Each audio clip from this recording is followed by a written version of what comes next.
Right. Hello. Sound okay? Good afternoon, primates. Is there no sound? Or is the sound coming through? Let's have a check if the sound is coming through. Okay, should be, right?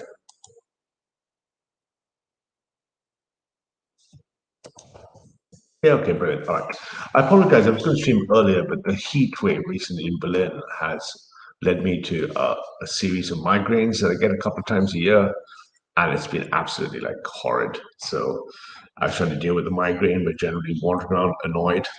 So we're going to continue. Remember, we're looking at all the complexity, the foundational science behind the thinking for lots of stuff underpinning the NRX. And what you're looking at is the homepage of the Santa Fe Institute. It is the world's premier research scientific organization in the world. I was lucky when I left Boston and headed to Stanford to California. I went through there the first time. I went through twice to meet a couple of my mentors, including one of my heroes, an evolutionary biologist, one of the brightest in the world, Stuart Kaufman, and others. So it's worthy looking at the stuff coming out of the Santa Fe Institute, which is applying interdisciplinary research towards finding synthetic holism in practice, i.e., physics, maths, computing, evolutionary biology, politics, sociology. How can we find emergent properties in systems from such disciplines that we can work out the maths, if you like, and work out the system thinking that allows us to tackle these hard problems, including what matters to us, which of course is politics. So what I'm going to do is, from the bottom up, we're going to keep doing those series of walking through the mechanics of things, but then we're also going to look at the application layer at the top. And what I'm going to do is review, I've cherry-picked about 8 or 9 superb videos by some of the brightest minds on the planet, where they take, most of them are postdoc fellows at the Santa Fe Institute, which basically holds a rotating fellowship. So people will be at their core research institute, at the Max Planck Institute, etc., and they'll come and go. And what we're going to do today is we're going to look at the application of this maths and science to a bunch of different things simultaneously, but this one's going to be about monkey and primate conflicts, fractal war shapes, and swing voting. So at first you might think, what? Monkey conflicts? Fractal war? What on earth is that? And swing voting. The latest research out of the Santa Fe Institute has shown that there are currently certain types of models appearing in maths that allow the wisdom of the crowds, for example, to use things called Bayesian truth serum predictions that are showing very, very good results in terms of being able to model voting patterns and how we can apply swing voting, etc., to what we wish to do. So what we're going to do is we're going to listen into this incredible researcher speak about the applications of conflict theory, how conflict occurs in lower primates, in just lower species, how it applies in higher order primates, monkeys, and humans. I'm going to see how those powers apply to voting and things that matter to us. Then we're going to be a bit cheeky. I'm going to take an extract from some of the BioLenin accelerated interactions, and we're going to look at a particular set of primates enter an escalation pattern.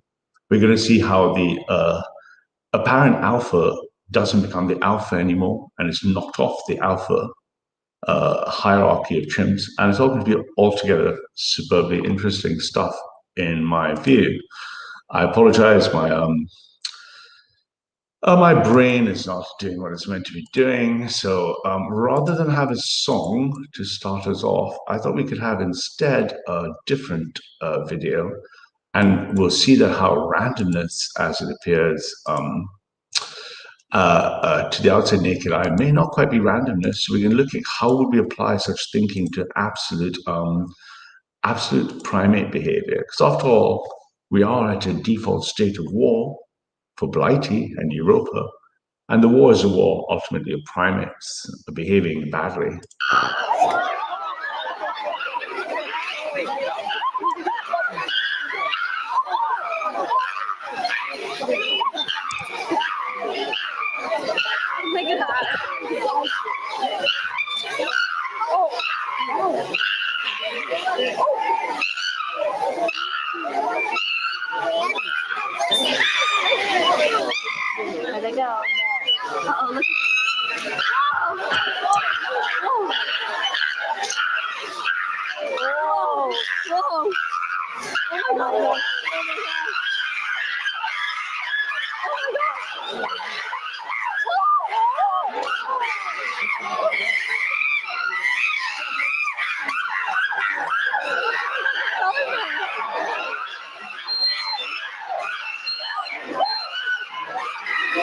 It may not seem obvious at first when you're looking at the noise. I know this might remind us of certain panels we attend, but within all the screeching and madness, there is actually a pattern to be discovered.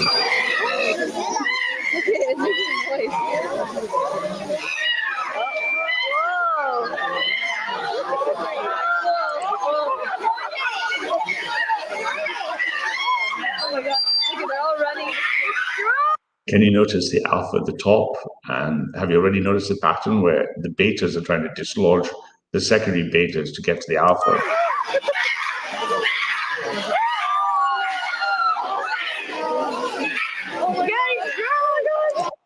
Mostly peaceful stick waving.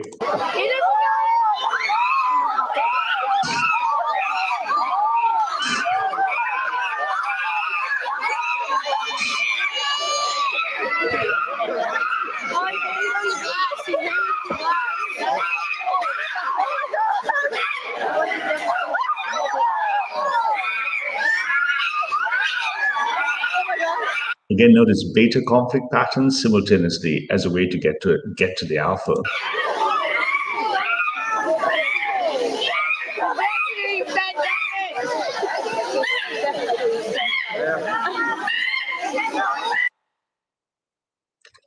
Wow. So what on earth would that clip have to do with anything? And how could we use that clip to analyze conflicts and chimp conflicts particularly? So what we're going to do now is listen in to one of the brightest. So I've curated 11 videos and podcast researchers. I'm going to listen to one chap today who's incredibly bright, and he's going to speak about fractal conflict and swing voting. I'm going to walk through this, and some of it's going to be a bit. It makes an assumption that the audience is sufficiently educated in such things, but nevertheless quite lucid. And we'll see if we can put some of this stuff into our worldview. So let's bring this puppy up. Let's share this. I apologize for my voice, my just general entire existence, for example. So let's go. Recording here across my patio. So welcome. Thanks for having me. This is great. I'd love to start, as we typically do, by just providing a little bit of personal background and having you talk a little bit about how you got into science and how you got into specifically an interest in the kind of research that you're doing at SFI and the stuff that we'll be talking about today. Well, I think it was last week that that actually the writer of the Magic School Bus series passed away. And, you know, I have to say that she really did leave a fantastic legacy, and I'm part of that legacy. I grew up on the Magic School Bus, and actually some after school science programs as well. So I sort of had this like nascent interest in science for a long time, something I enjoyed doing. Didn't really see myself becoming a scientist. And in fact, when I went to college, I actually tried to become an economics major, surprisingly enough. But it turned out that I took this sort of fantastic course called Integrated Sciences. And it was sort of my preview in a way to complex sciences. Because what it was a class showing us that the way of thinking in computer science, biology, chemistry, physics were all coming together in the context of some fascinating problems in biology.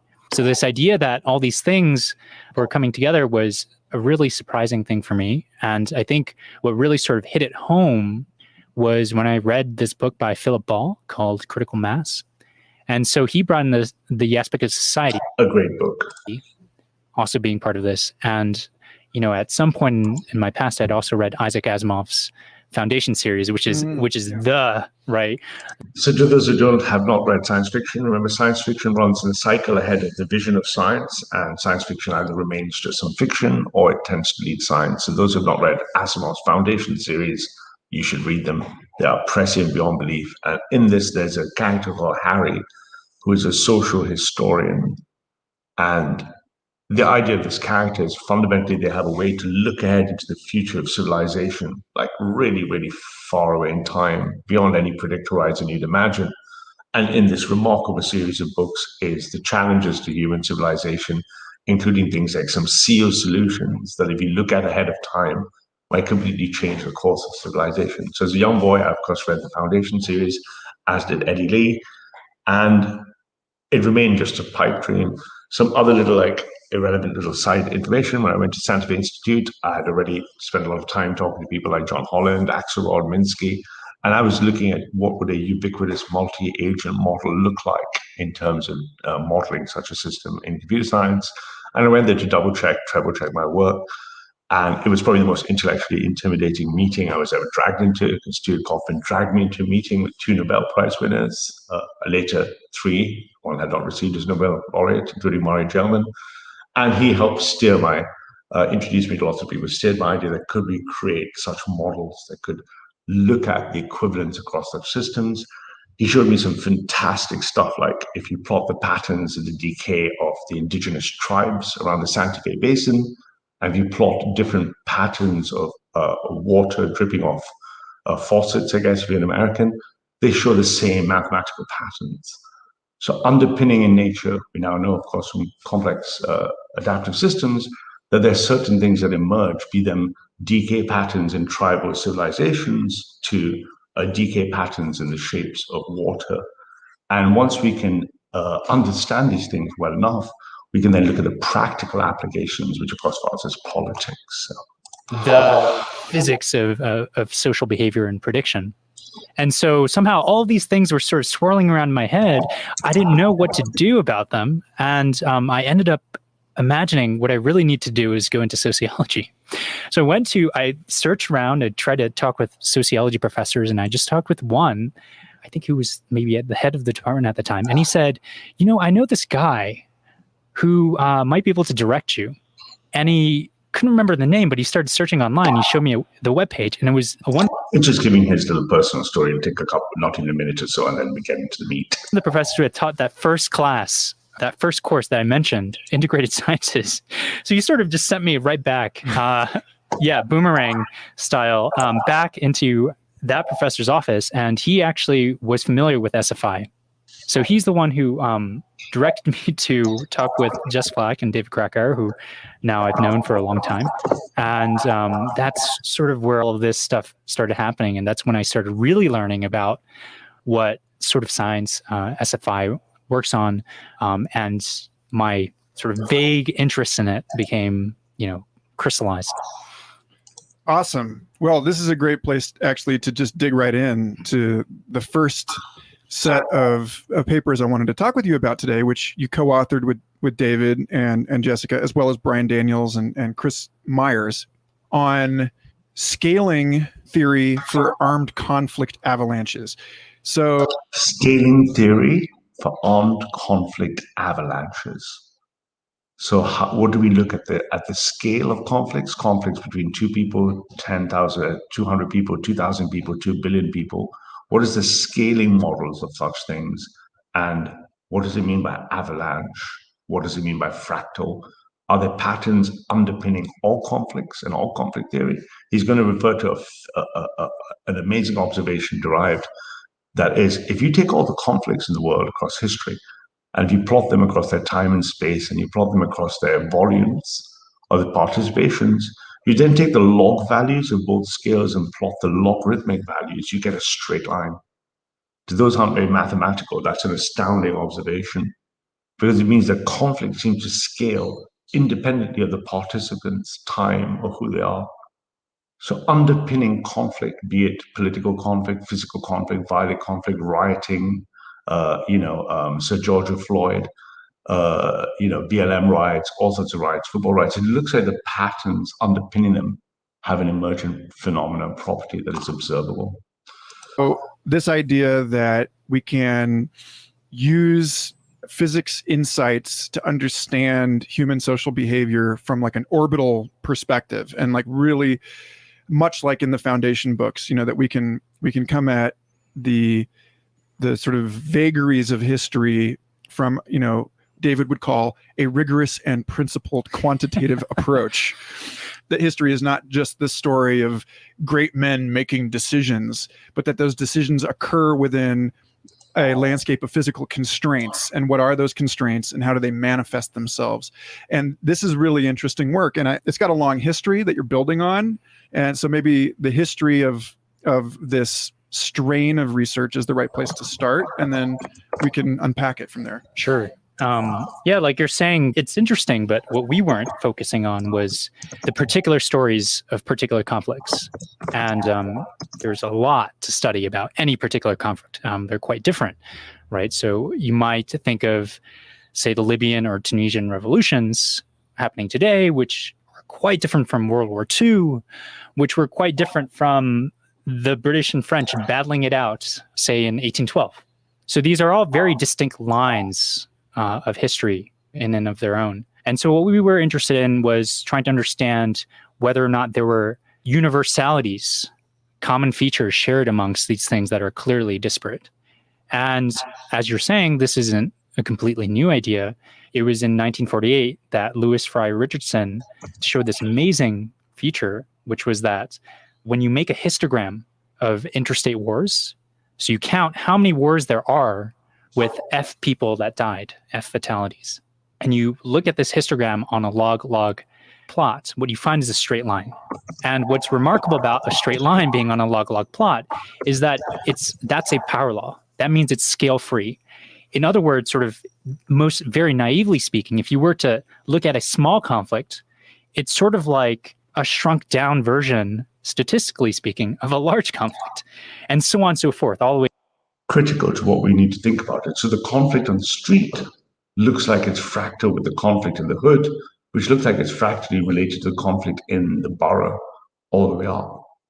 So it looks like the scale of the pattern. So can you see why this matters for us straight away if you're being observant? You know, of course, that therefore voting patterns can be thought of conflicts of decision making. And therefore you can see we're going to be heading eventually to the idea that therefore, sensitivity to voters' sensitivity is going to also show national level, regional level, state level, ward level, county level patterns. Because it looks like you could trivially model elections and voting as a form of conflict, right? Conflict would be thought of contention over shared resource. Way down. And so this was very strange because interstate wars that he looked at were all quite different from one another. So why would you get this sort of regularity that emerges when you look across many different conflicts? And since then, other people have noticed other interesting patterns in the timing of conflicts as well as terrorism and so on. And what we were interested in was looking for some of these patterns in a more recent data set, which is called the Armed Conflict Location Event Data Project, or ACLID for short.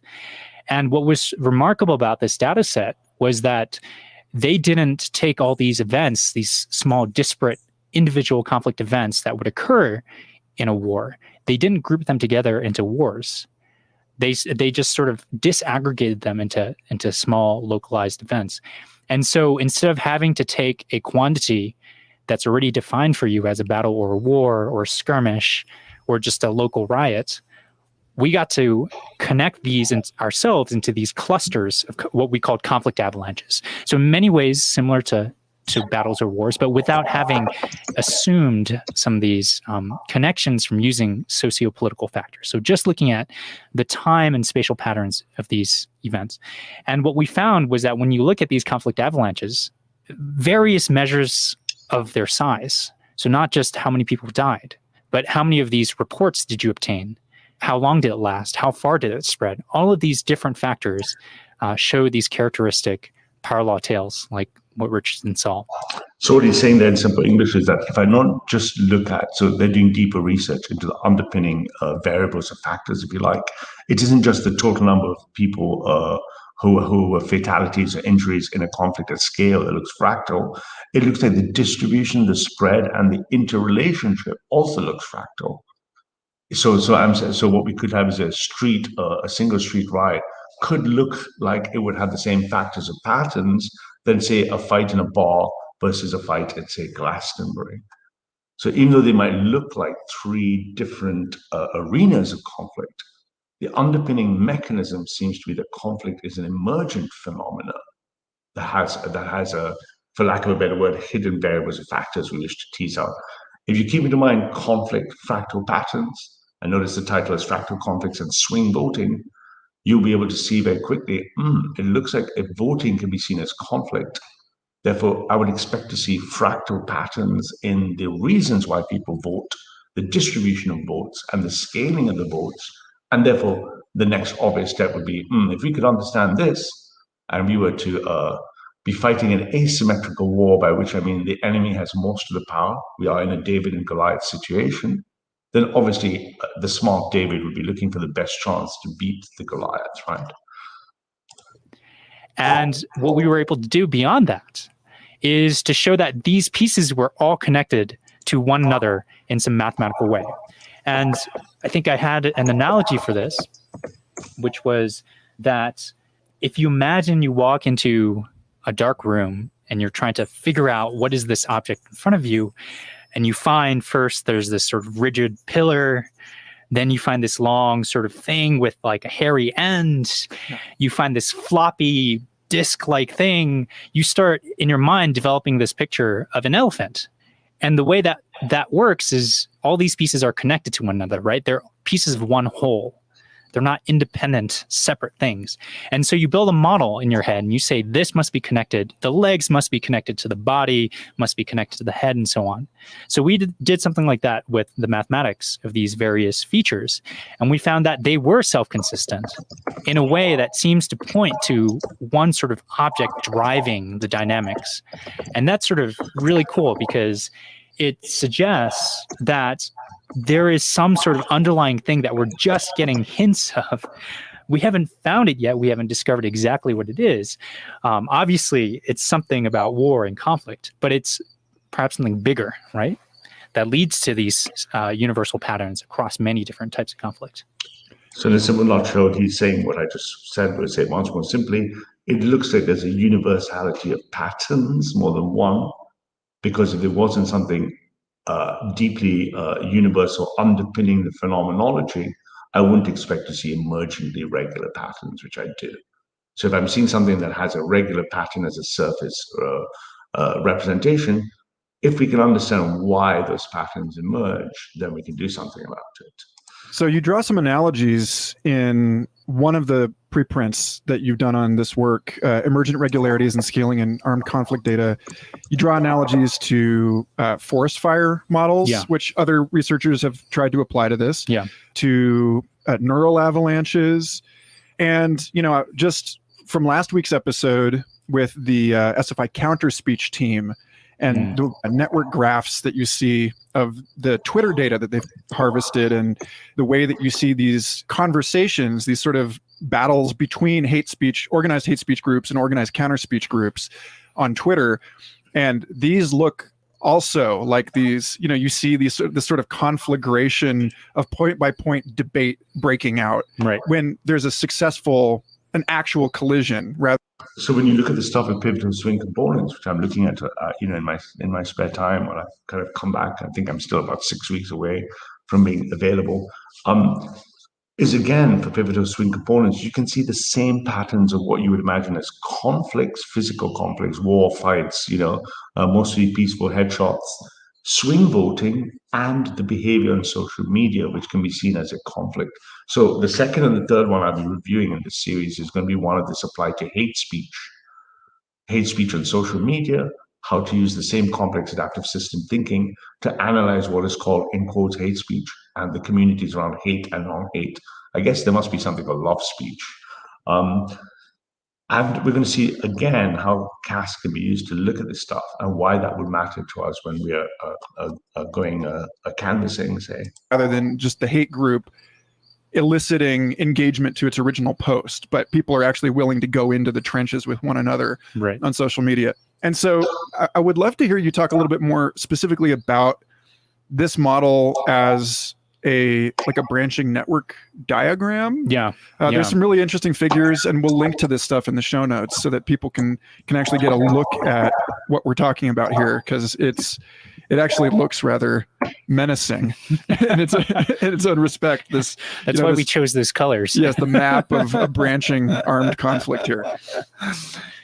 Yeah, so cascades are a real central conceptual foundation for understanding a lot of these different kinds of phenomena. And as you mentioned, if you look at neural activity in the cortex, what you find are these cascades of activity. And it's not just a bunch of neurons firing. You can actually trace it out to some sort of like branching process. So you imagine there's the center, the first neuron that activates other neurons, which activate other neurons, and so on, sort of in a conflagration type.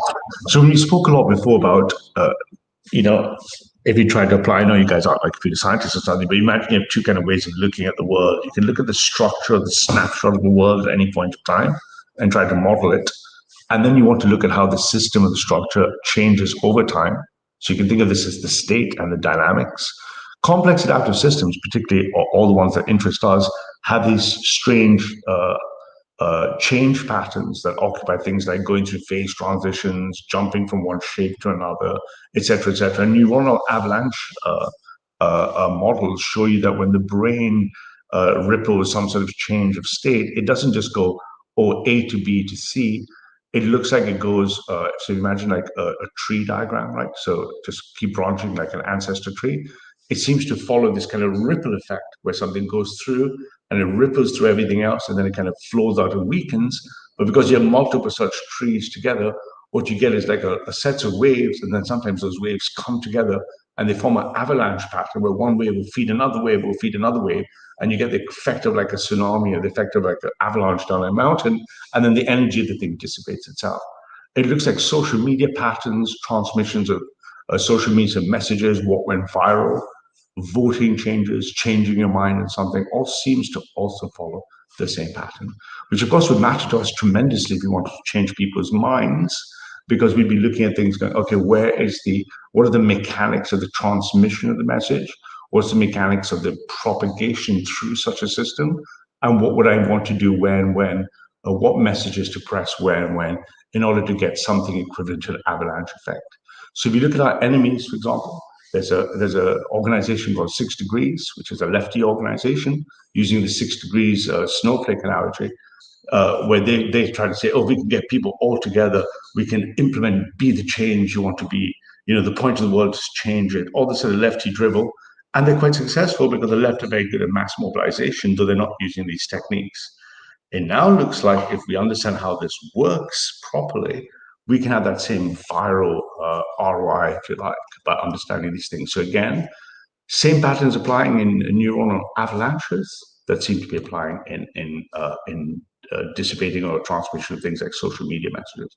Well, the very interesting one is when we look at the hate speech one, and probably the next one or one after. That's also going to be fascinating. Picture. And you can also think about various other phenomena with this sort of conceptual framework. So forest fires are another way, right? So you imagine you have a bunch of sort of local clusters of maybe dried out patches of trees, and you have a spark maybe. To the chat who understands Speaker's Corner, Bugs Bunny, I don't know who you are, man. But obviously, if you know Tan versus Rat Boy, absolutely. But the good thing about this particular stream is when we finish it, it's only about 45 minutes, 40 minutes with this guy. We're then going to spend 30 minutes watching the primate behavior, performing the very similar, so I know it's a lot of information to take on, performing a very similar shape where we'll see an escalation, we'll see the TITN Antifa Dan, or Dikembe Dan, or whatever you want to call him, what I like to call the Dantifa Kruger creature. You'll see Dantifa Kruger also subject to an avalanche where he eventually gets toppled off the mountain, but that's for later. So Bugs Bunny, you'll enjoy that, as you know, with people are. Onwards and upwards. My head hurts. I'm going to let this run for a minute or two. So I'm going to have a cigarette because I can't even feel my brain. Some lightning strikes, and then it sort of burns its way through all these connected clusters. And you can think about that analogy applying to social contagion as well. And so that's why we sort of started with this idea of thinking about conflict in the same way. And mathematically, it's a very generic way of thinking about it, right? All that you need are different pieces that are connected to one another in this sort of branching way. And so you can get this exponential increase. Actually, this is very relevant in the context of today with COVID, right? So when people talk about exponentially growing processes, this is exactly what they mean. You have someone who spreads it to some other people, and if each person on average spreads it to more than one person, then you have an explosion. So we're playing with this framework and thinking about conflict in this way as a social contagion. And we're not sure if that's exactly how it spreads, but we can at least say that the way that it spreads is consistent with this idea of the way that it spreads both across space as well as across time and in size. So this elicits for me links back to, in the sort of giant network model I'm building of these conversations on the show, with all of the other conversations, hopefully we'll publish in SFI Press one day, make a poster. This reminds me a lot of two things. One is the conversations I just had with Jeffrey West a few episodes ago, where he was talking about biophysical scaling laws as being extremely coarse and like not actually capturing all of the variation that we would see in like specific evolutionary instances. Mm-hmm. The primo example being that human beings, modern humans, use something like 30 times more energetic resources than we would expect for a mammal of this size. Because as we've talked about with David in some of the transmission episodes, the human being is basically just the visible corner of this hyper object now. And that each of us is actually like a cyborg spanning the globe with all of these electronic augmentations, right? Sure. So something like that is going on in this work with conflict. And when you actually peer into the data with a little bit more granularity, you see a lot of variation in this, not enough to challenge the thesis, but enough to suggest that there are some interesting details about the regional and temporal variations of these conflicts. Yeah. And I would love to hear you talk about that. And then also, just to like make this kind of unwieldy, let's pin onto that, since you brought up COVID, Chris Moore's piece for the transmission series, where he's talking about super spreader events and how the R0 as a measure of the transmissibility of a disease doesn't actually tell you what's going on in that particular church or in that particular campus building, or so there's so what are the features about the data set? So I'm back a lot less healthy and a little bit happier, thanks. That you've noticed that seem to be providing insights into why there's variations in the size of these conflicts around that mean. Right. No, that's great. I mean, I think it's really important to point out that a lot of this work, its goal isn't to explain all this variation, which eventually we want to do. So this is a critical piece of information. But it's really to talk about the shared common features across all these phenomena. And then, of course, it's important to mention that. So fractal conflict, swing voting, monkey violence, at first glance, you might think, what the fuck? But they're the same common shared features. So if you imagine the complex system, we talked about complex adaptive systems having 4 types of aspects, if you like, of them. So what we're looking for is what are the deep underpinning aspects that show commonality, so that we can take the common features and then we can constrain the common features and then project them to something specific. In our case, the only thing that fucking matters is blighty, and therefore the only thing that matters is the political expression of such knowledge. The knowledge for knowledge's sake is quite interesting in of itself, but it's its application that matters. So I spent multiple years and lived in Berkeley 3 times, and I saw the US colleges have this habit of having top 10 things heard at a college. And the Berkeley shirt said that the top 10 things heard at Berkeley was knowledge for knowledge's sake is more important than potential earnings. Right. So in the same way, we don't care about the knowledge for knowledge's sake in of itself. We care about how we can use this to defend the ground. Right. That's the only thing it explains. And so the features that I'm talking about in terms of scaling are the averages, but you can have scaling in the variation as well. And that's really interesting. And as you mentioned, right, Chris Moore wrote that very nice piece where it's really important to mention that R naught is an average and not necessarily going to tell you what's happening in a very particular location. And that's also exactly true for theories about metabolic scaling in forests or conflict. And in fact, it turns out that that sort of variation manifests directly in our work looking at conflict. And one of the things that we find is that it's not only essential to account for the similarities between how conflict grows in different locations, but there's also variation in terms of this sort of coefficient in front of it. So the way that it grows, the shape of the curve may be similar, but the offset of that curve may be different. And that might depend on factors such as prosperity or governance. So even though we're not, I speak for myself, I'm sure some of you share my sentiment that I'm not necessarily a huge fan of St. Jordan of Peterson, not you, Jordan, not the Jordan of four passports, but the Jordan of Peterson. And if you look at Jordan Peterson's work and some of the work he's done, that's actually very good work, that's not reaching into the political sphere, is that despite multiple studies, including studies that have things like 33 or 34 control factors for crime and poverty in the US, it looks like the single thing that pops out is relative status. Now, Jordan of Peterson is not a deep thinker, in my opinion, but nevertheless, you can see where he's coming at things using classical statistics and social science studies, etc., trying to find out what the root causes of things like urban crime are. And he pops into, his work shows that it looks like it's relative status in males, right? So the male, it doesn't matter if all the males have equal cars. It's the first male that says that guy's got a bigger car than me that causes a problem. And then obviously if you look at the gap of relative status between males, that status can be measured by looks, value, car, whatever you have, right? That causes the conflict. Similarly here, you can see the same thing. It's going to be, what do we tease out of this that emerges? Relative status makes sense because that's one of the things that causes group formation, right? Primates organize around status and value. Here's one example, right? So you look at Eastern Somalia, weak governance, a lot of widespread poverty, and a huge amount of conflict. One of the hot zones in this data set. But if you look at South Africa, it's quite prosperous. They have a pretty strong government and it's relatively low levels of conflict. So even if it's the case that conflict evolves in a similar way, you just don't expect to see as much conflict in South Africa as you see in Eastern Somalia. And so, as you also said, these things will vary in time. So hopefully Eastern Somalia is not a hotspot forever, but maybe somewhere else will become one. So there may be patterns also in the diversity of hot zones. And we see a hint of this. We can't say that will be the case forever because we only look at 20 years.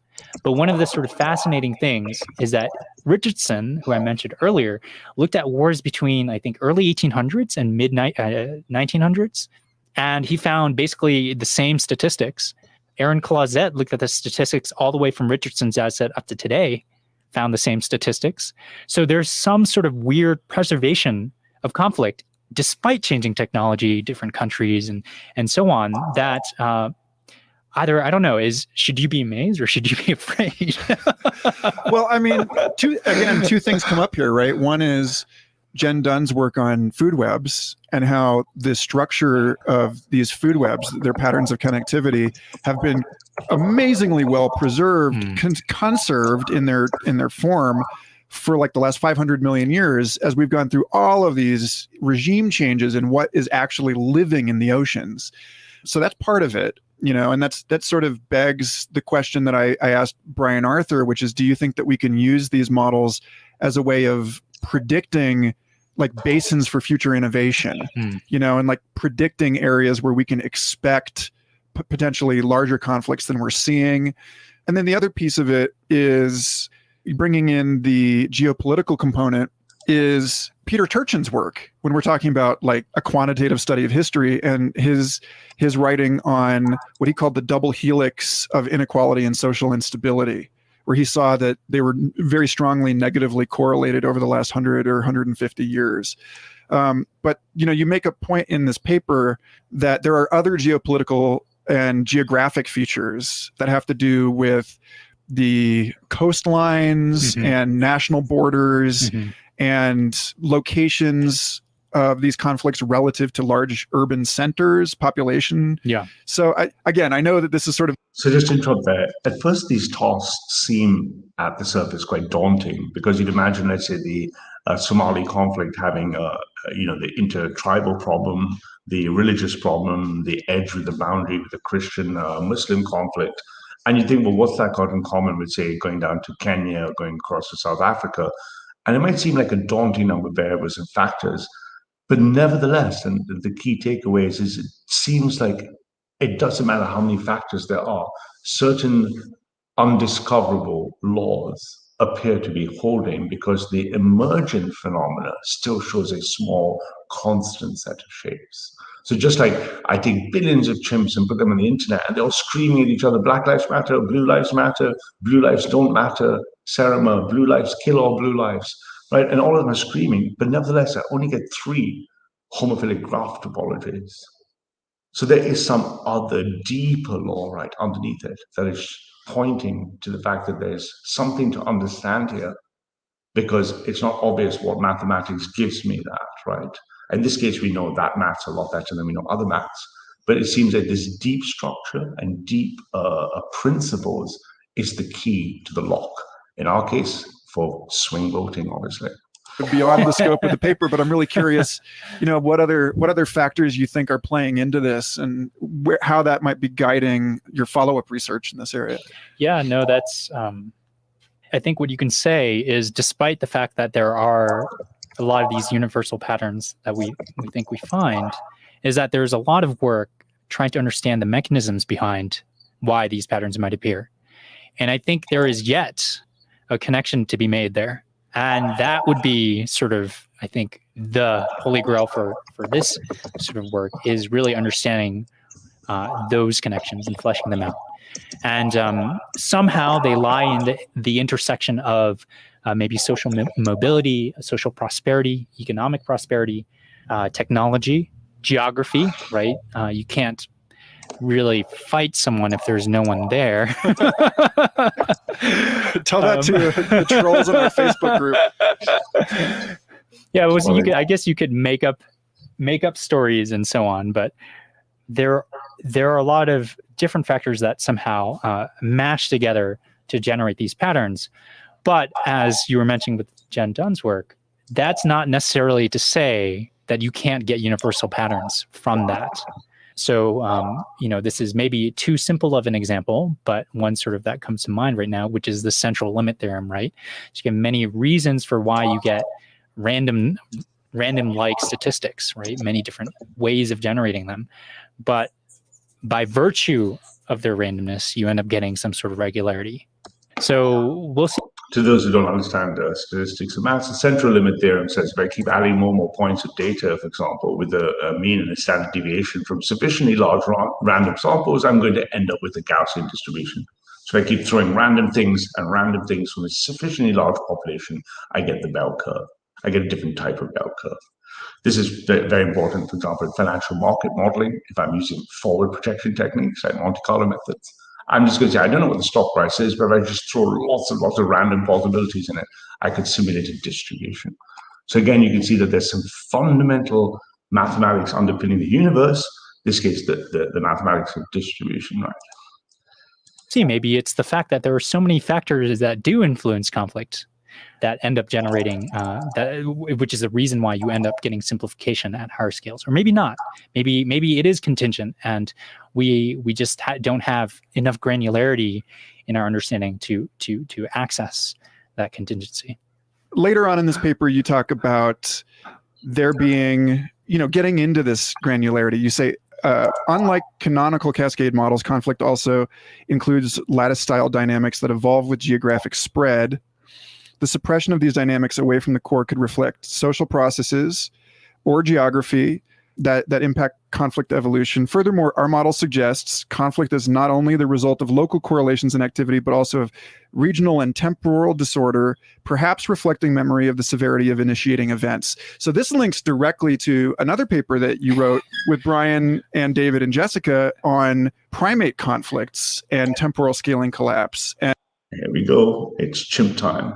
And the idea, Jessica's work on primate conflicts as a form of collective computation and the severity of those. So the chap who's helping me, and apparently he's got a helper of a helper, I'm very grateful to him. I know he's sitting quietly in the chat right now, who's going through and meticulously taking those 580 hours of the pain I had to go through while nursing my family back to health. Of all the panel work on bellies, is you can see that the conflict in a chamber, which is a free speech chamber, is clearly a case of social primate violence spilling out as speech. I mean, any of us, I know a bunch of you have jumped on the bandwagon. I know Jordan has, I don't know who else is in the chat who's bothered entering the jungle, so to speak. But you can see that as soon as you enter in there, it's pretty much just sort of things flying, fists flying, screeching, howling, shouting. It's a conflict pattern. You've got a resource that's a contentious resource. Conflict is two chimps going for something that's a shared resource, right?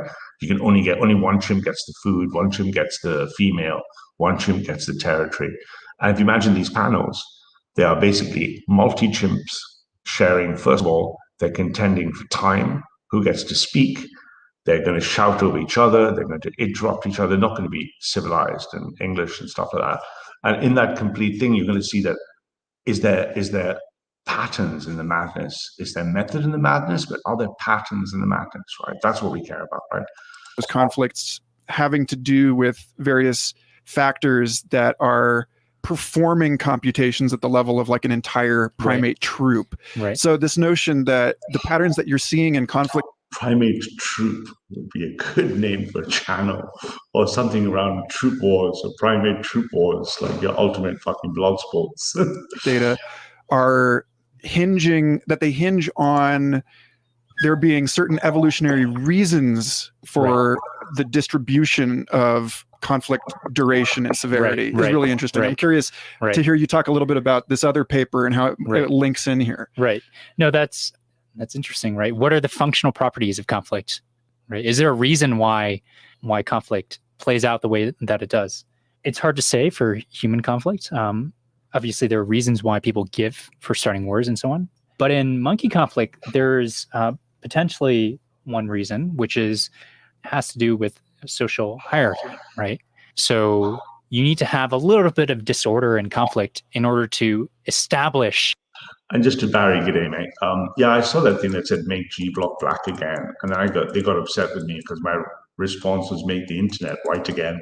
But let's leave that there. So. People's roles and where they sit, and the severity of the conflict at the same time cannot be too big, right? If it's too severe, it's actually detrimental to society. So there's this idea that maybe what conflicts does is it serves an information gathering acquisition role, as long as it's not too bad. People have to survive and remember. Right, exactly. Yeah. If you don't, if it's nuclear Armageddon, that's it.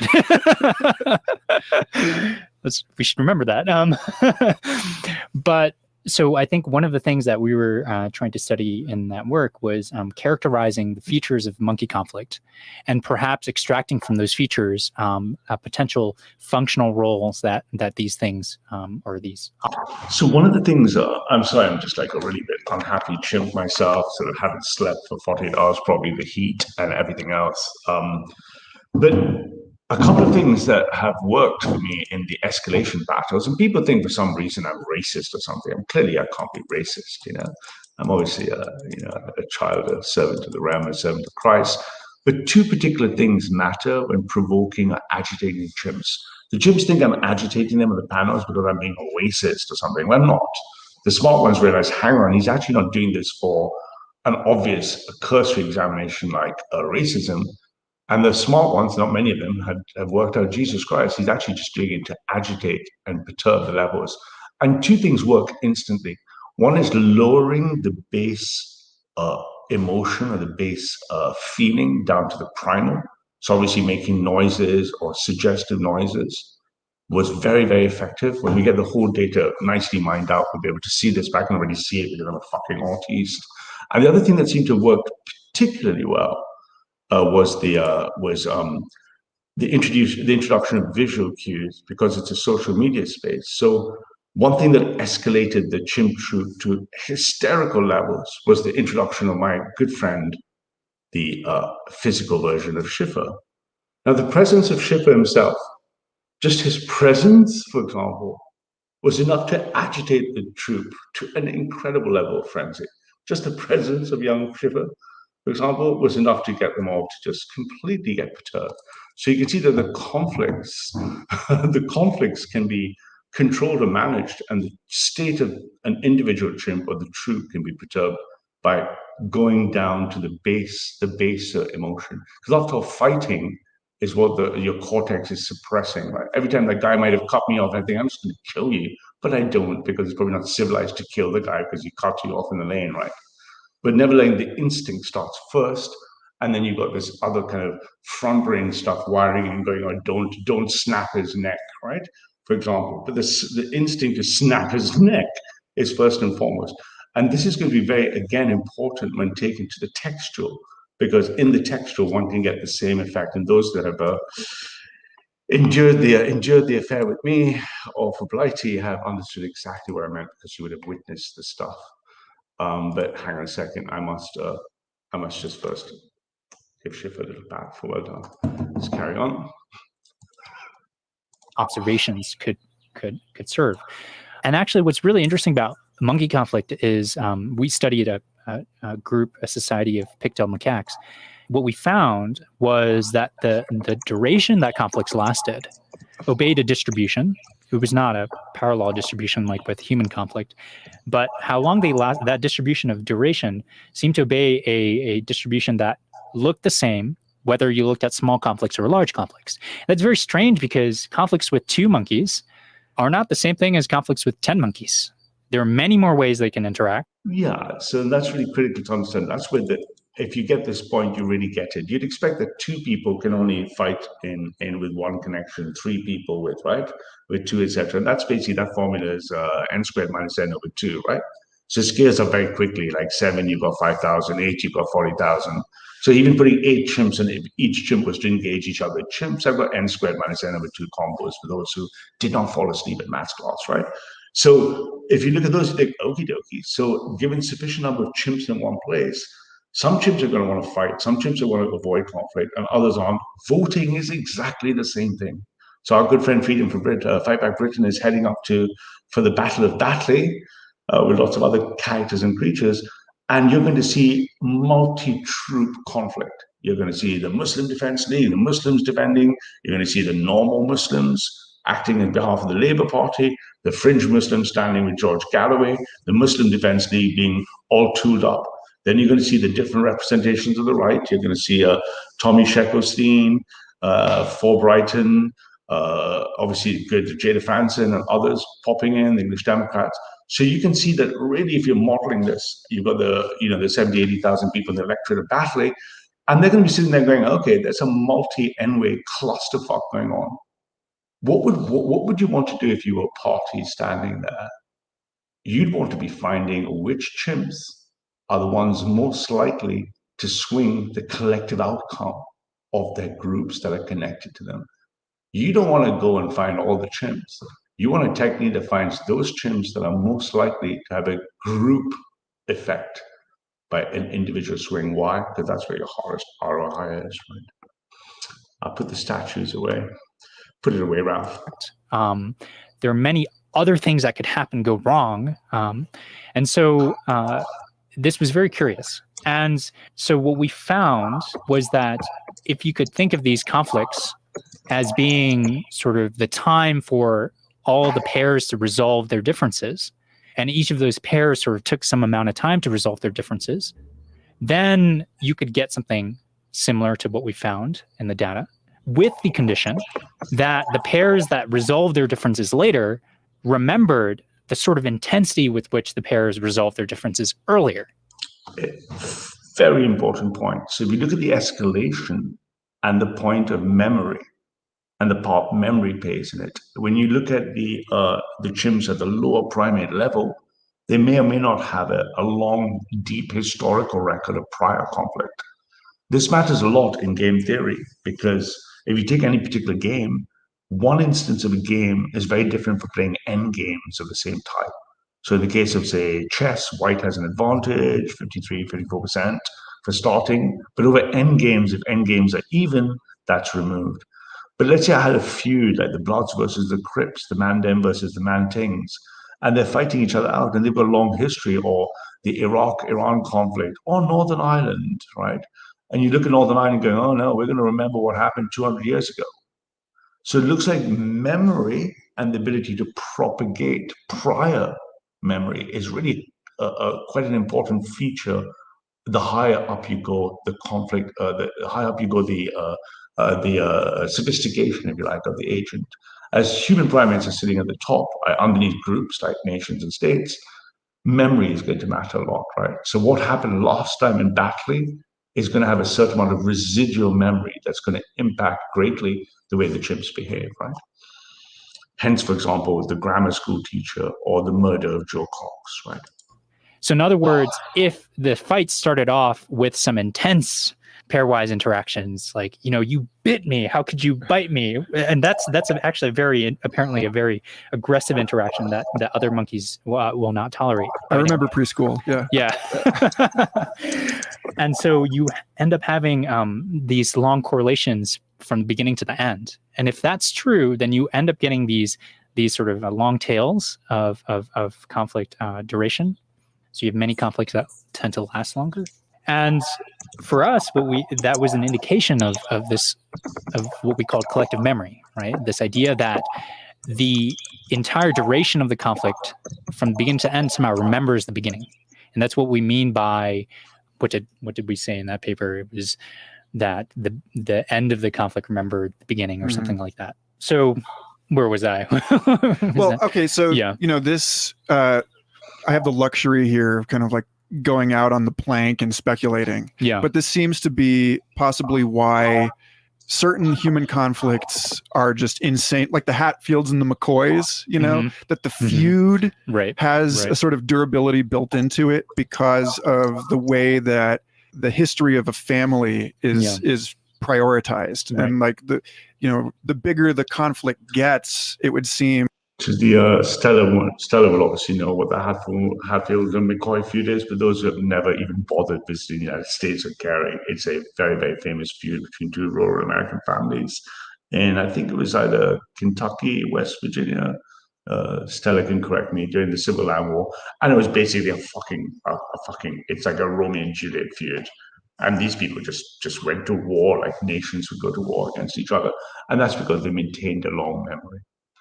And we should retain a long memory. We should remember every time a piece of England was lost. Every time, for example, Carol and others were in the chat this morning when I asked, another young buck came on who I'd never spoken to before, thinking he was going to have a pop at me. And eventually, once I'd placated him a bit and lowered his energy levels, I left with the question, could you name 3 things you love about the English? And he couldn't. And I'll never forget that he couldn't. I will hold that in my memory, that he does not deserve to be in England. Half his life from Kenya in England, and he couldn't name anything that he loved about the English. And when pressed to express love, he said, oh, I've got a vagina, love is gay. Deport, right? Hashtag deport, right? Long memory. I have a very good memory for lots of things. And one of them is a list of people who I believe don't belong in the nation. So. Like, certainly there are factors that are keeping resolution, that are like forestalling resolution. But on the other hand, the more abstract the conflict becomes for people, the easier it is to sort of get over, right? So, this is sort of like, I wonder what this approach to understanding this might have to say to or link with other work on the way that conflict between human beings has changed as war has become industrialized and has been more and more about foreign conflicts rather than defending your Athens or whatever from. There are certain things that would seem to be kind of holding us in the United States in a position of kind of unending foreign wars, but right. Well, I think it's a little bit unfair to say that these wars are external, right? For many people, these wars are personal, right? Yeah. and that's their life. And sorry, as Freedom for Britain says, absolutely sorry to take a little detour from the actual main event here, but the character this morning seemed to love the Sikhs in Kenya. He's a Kenyan visitor, shall we say. And he was all about the Sikhs, gotta love the Sikhs, love the Sikhs. The Sikhs are welcome, all the Sikhs can come there. Yet here he is breathing fucking English air in England, eating everything that the ancestors of England have provided for him. But he couldn't name three things or one thing he loved. I mean, I'm because I have a headache the last 2 days, I'm basically in a miserable state. I'm just kind of suppressing my fundamental rage, right? I mean, we must be mad, absolutely mad. Who said that? But sort of touching on this question of, how is it that conflict persists, or why is it that conflict persists? I think one thing we suspect from looking at these patterns is that these memories, the correlation in a conflict is expressed not only in the history that people maintain about themselves, but also in the geography of how it spreads. So it's quite possible that what encodes the history of the conflict is not just what we think, right? The stories that we tell ourselves, but potentially also factors of the environment, structures that we build. And some of these structures are really obvious, right? I mean, we built the nuclear arsenal, right? It's going to be there, right? Right. So, and actually, this is really interesting because it sort of connects to some of the work that David, Jess, and I have been doing recently with adaptation and outsourcing of memory into the environment, right? Which is this idea that there are biological organisms that intentionally use and manipulate the environment to couple. Just to flip the mirror for a while and think of how the left and the long marches worked, particularly third wave intersectional theory, is they will not let go of slavery. They will not let go of post-colonial thinking. Post-colonial thinking now permeates all the education departments, right? The literature department. People who can't write just can't fucking write just anything in English worth reading are given PhDs in English literature because they're from a post-colonial area. They will not forget, they will not let European people forget colonization and slavery. I say good. I say we should develop a deep and long memory for everyone and everything and every time and every instance that they offended the European people. And that needs to be codified in itself in a deep memory, because that deep memory is a big factor, as what Eddie is saying in this paper, in terms of conflict. We need to develop a deep memory that does not show forgiveness for every time England was offended and every English person was offended. Let them play their critical race theory. Let them play their post-colonial narrative theory. And let's develop a deep history with a deep, deep memory when the Saxons began to hate, right? Couple their bad memory or the behavior with longer time scales that they need in order to better adapt. So ants do this by building these trails. It's unlikely that individual ants can really remember what they're doing, but over the collective activity of many, they can establish these very long-lived, persistent trails. And they can use those trails too to harness resources. Like Google Calendar. Exactly. No, I mean, we do exactly the same thing, right? I mean, David has the example of the notepad, right?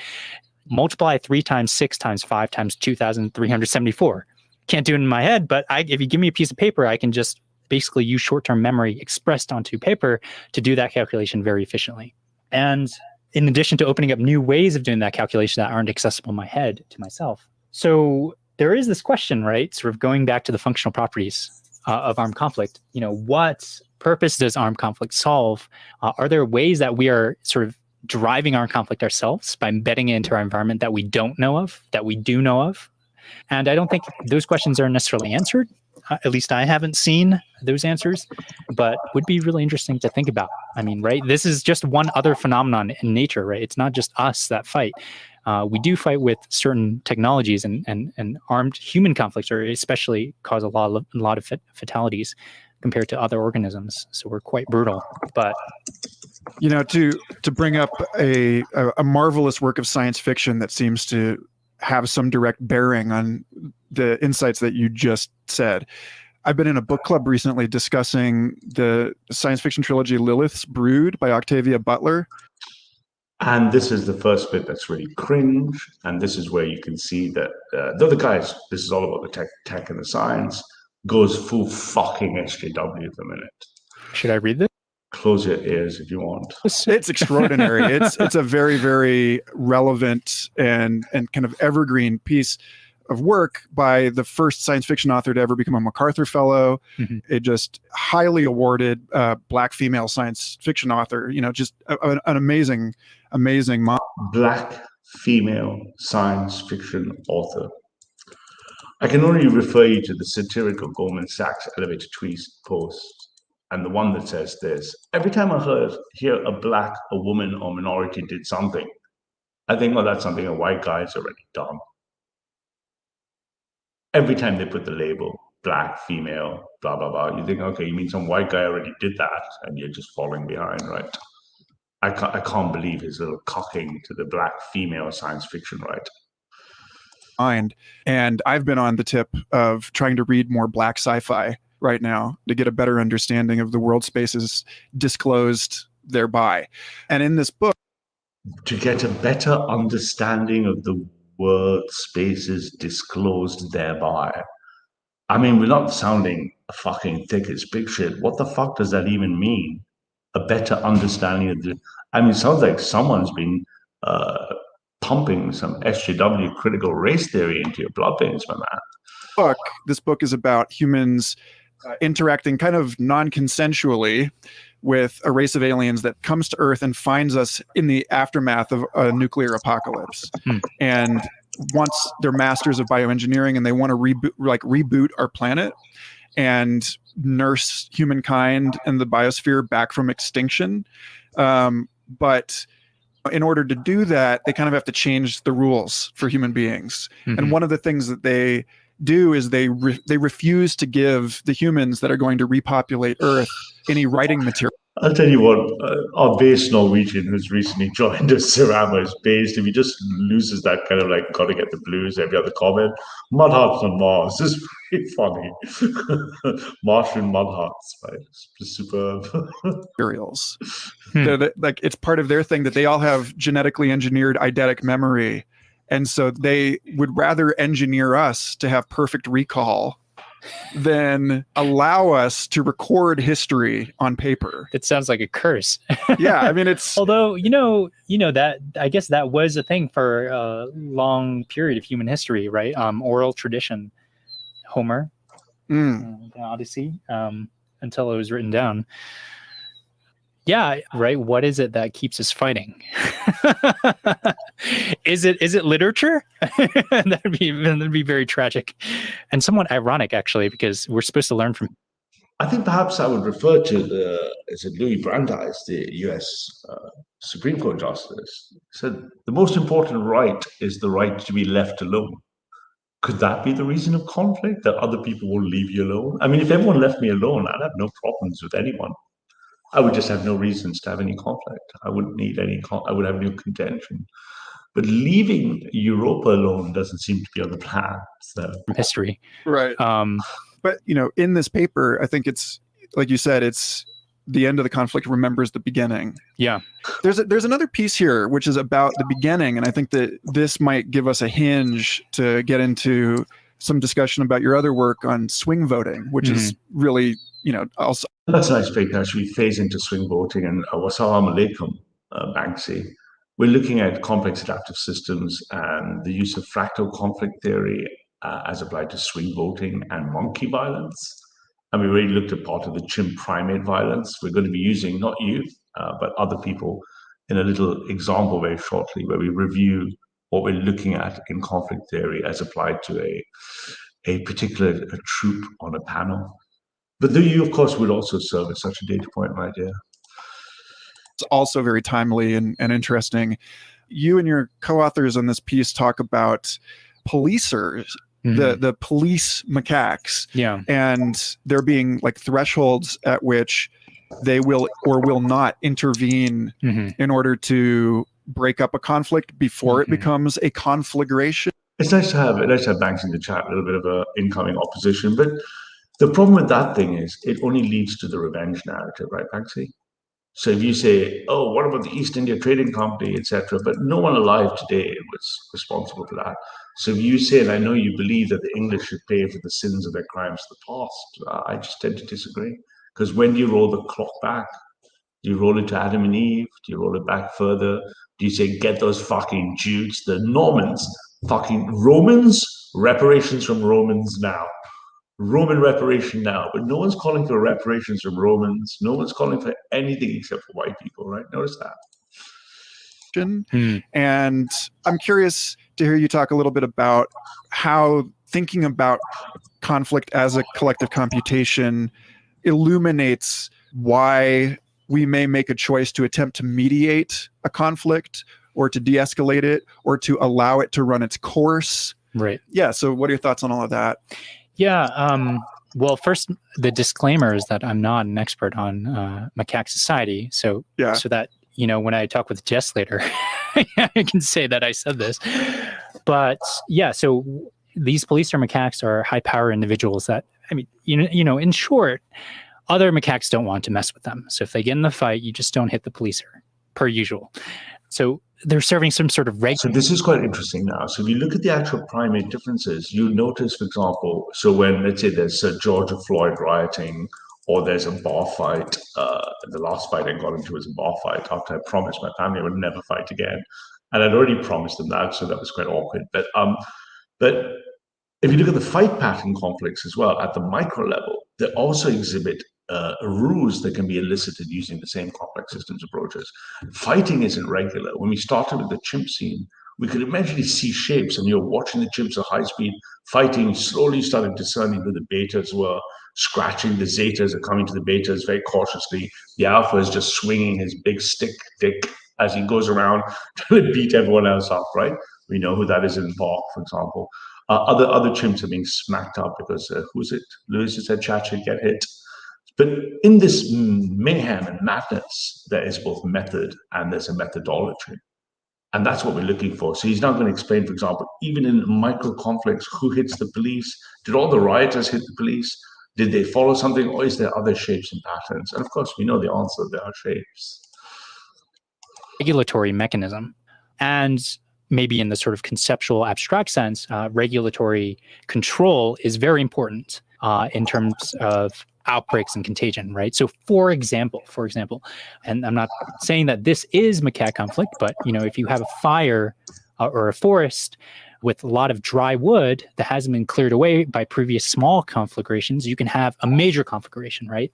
So you have this idea that by preventing all but the largest of conflagrations, you've sort of saved the system, allowed it to renew itself. And this is interesting. So because I've lived in California, so I had to deal a lot with the risk of forest fires and mudslides were the two big things that lived, especially Northern California and Southern California as well, I guess, to some degree. And if you look at conflagration study and the firefighters, you're like, okay, so I got some random event. I don't know where it's going to be. California is very dry. There's no rain for 10 months a year, if at all. And if you look at that, you go, okay, we don't know where the fire, the spark, or some idiot camper is going to drop something. What would the pattern be that stops the spreading? This is critical to California, right? California spent a lot of money on this because it's a huge risk to the Californian coastline, particularly, and very populated areas like, say, West Los Angeles and stuff. And if you look at this, you go, okay, so you've got this idea that something is spreading, and the conflagration itself looks like it's subject to the same fractal scaling pattern. So if you can think of the propagation we talked about in terms of neuron transmissions, the same pattern seems to appear in conflagration, basically the way fire moves, right? So this fire moving pattern also seems to be subject to the exact mechanics, which is what he's going to explain. I'm not saying that that is macaque conflict, but you could imagine some kind of role, right, that a regulator would perform in this sort of society. I don't know what that role is, but definitely one of the ways that it manifests is by preventing these the largest outbreaks from happening, or in an attempt to.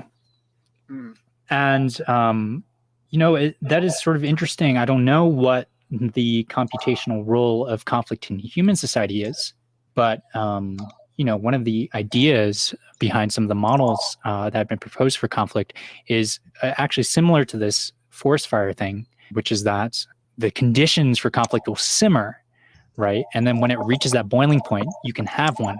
And when you have one, it's this big thing, but it depletes the system in a way. And so you are always poised between never being able to have these big conflicts, I mean, truly massive ones, think World War V, and having these sort of like smaller conflicts. But I don't know. And I think the answer there, and I'm not sure, I haven't thought about this deeply enough or read enough, but because I've read a fair amount on generative anthropology, it looks like the principle from generative anthropology of violence subject to a negative feedback loop of exhaustion seems to be the thing. It seems that once the thing starts building up, another process operating in opposition exhausts things, right? So if you look at things where the ride goes up, eventually the ride gets exhausted, things get exhausted, the energy expends itself. So it looks like there's a force that's forward flowing, that's making it escalate and get larger. And there's a negative feedback loop that's a function of the scale of it. And that's what I think he's alluding to here.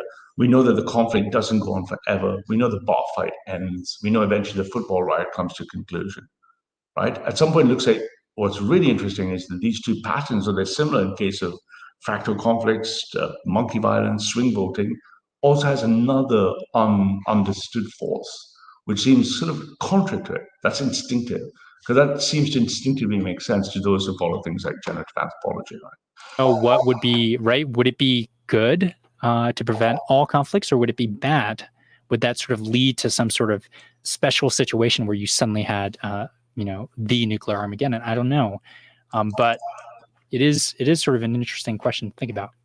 To pull in a totally non-scientific perspective on this from a rather sketchy character, I remember Osho, like Rajneesh, the disgraced guru that he brought his cult into Oregon. Yeah. Had a line in one of his books that he said, beware the pacifist, because they're sitting on a volcano.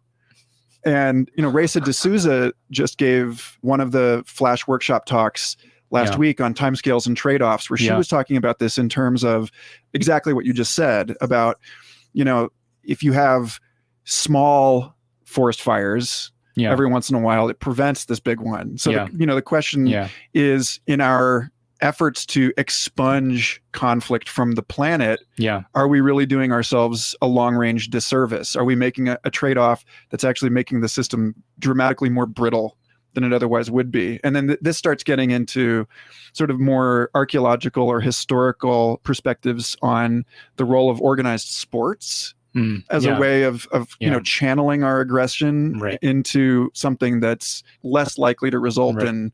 I mean, you might flip a cop car if you win the championship. But. Well, I don't even know if it has anything to do with human nature, right? It might just be the way that modern society is structured. So who knows? I mean, I think there's a real question here about what are the conditions required for armed conflict? Why does that happen? And, could you develop a system where it just doesn't? And totally avoid this whole issue. And I think it's actually quite complicated, because conflict is associated with so many things. You know what I mean? It's not just like conflict by itself.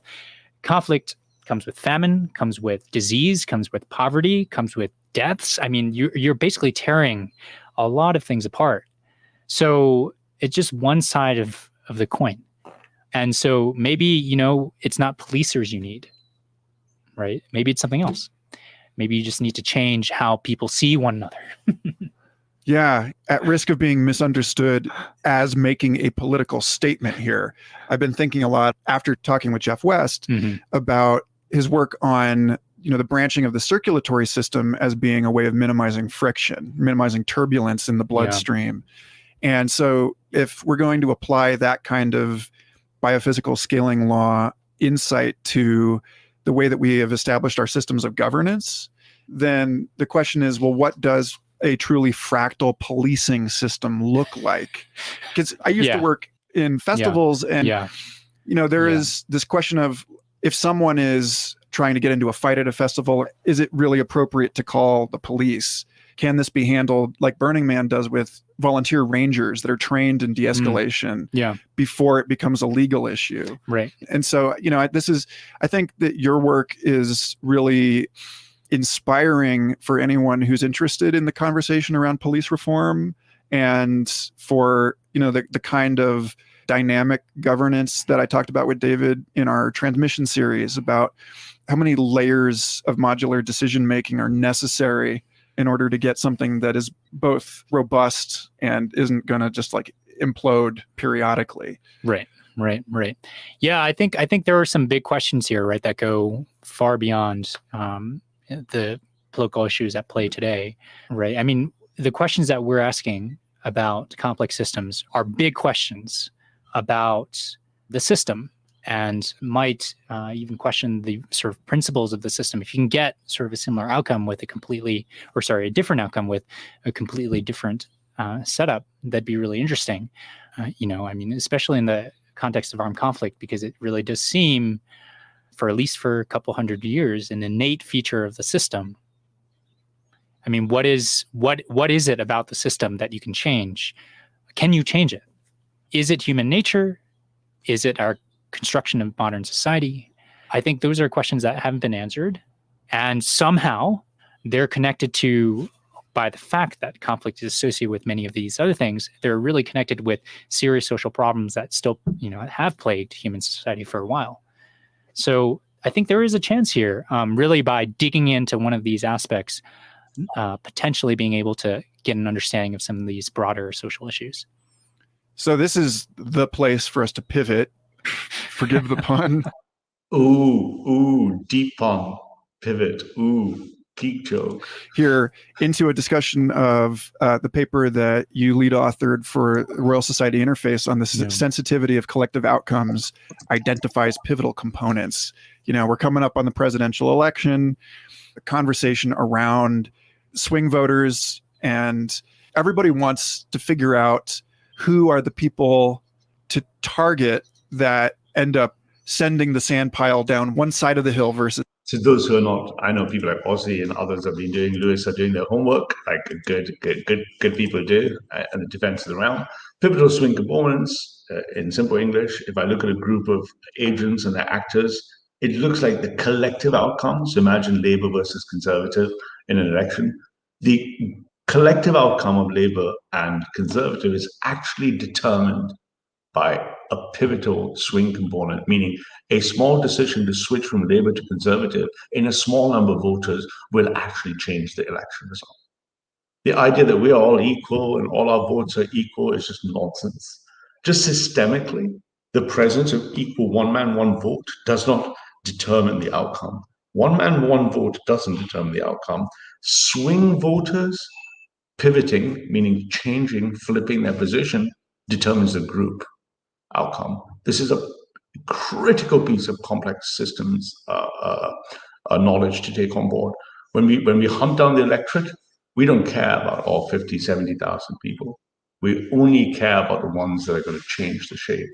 So the name of the game becomes find the swingers, right? This Banksy were like this, swingers, yeah, Banksy. Find the swingers. Pivotal swing components, that's what that means.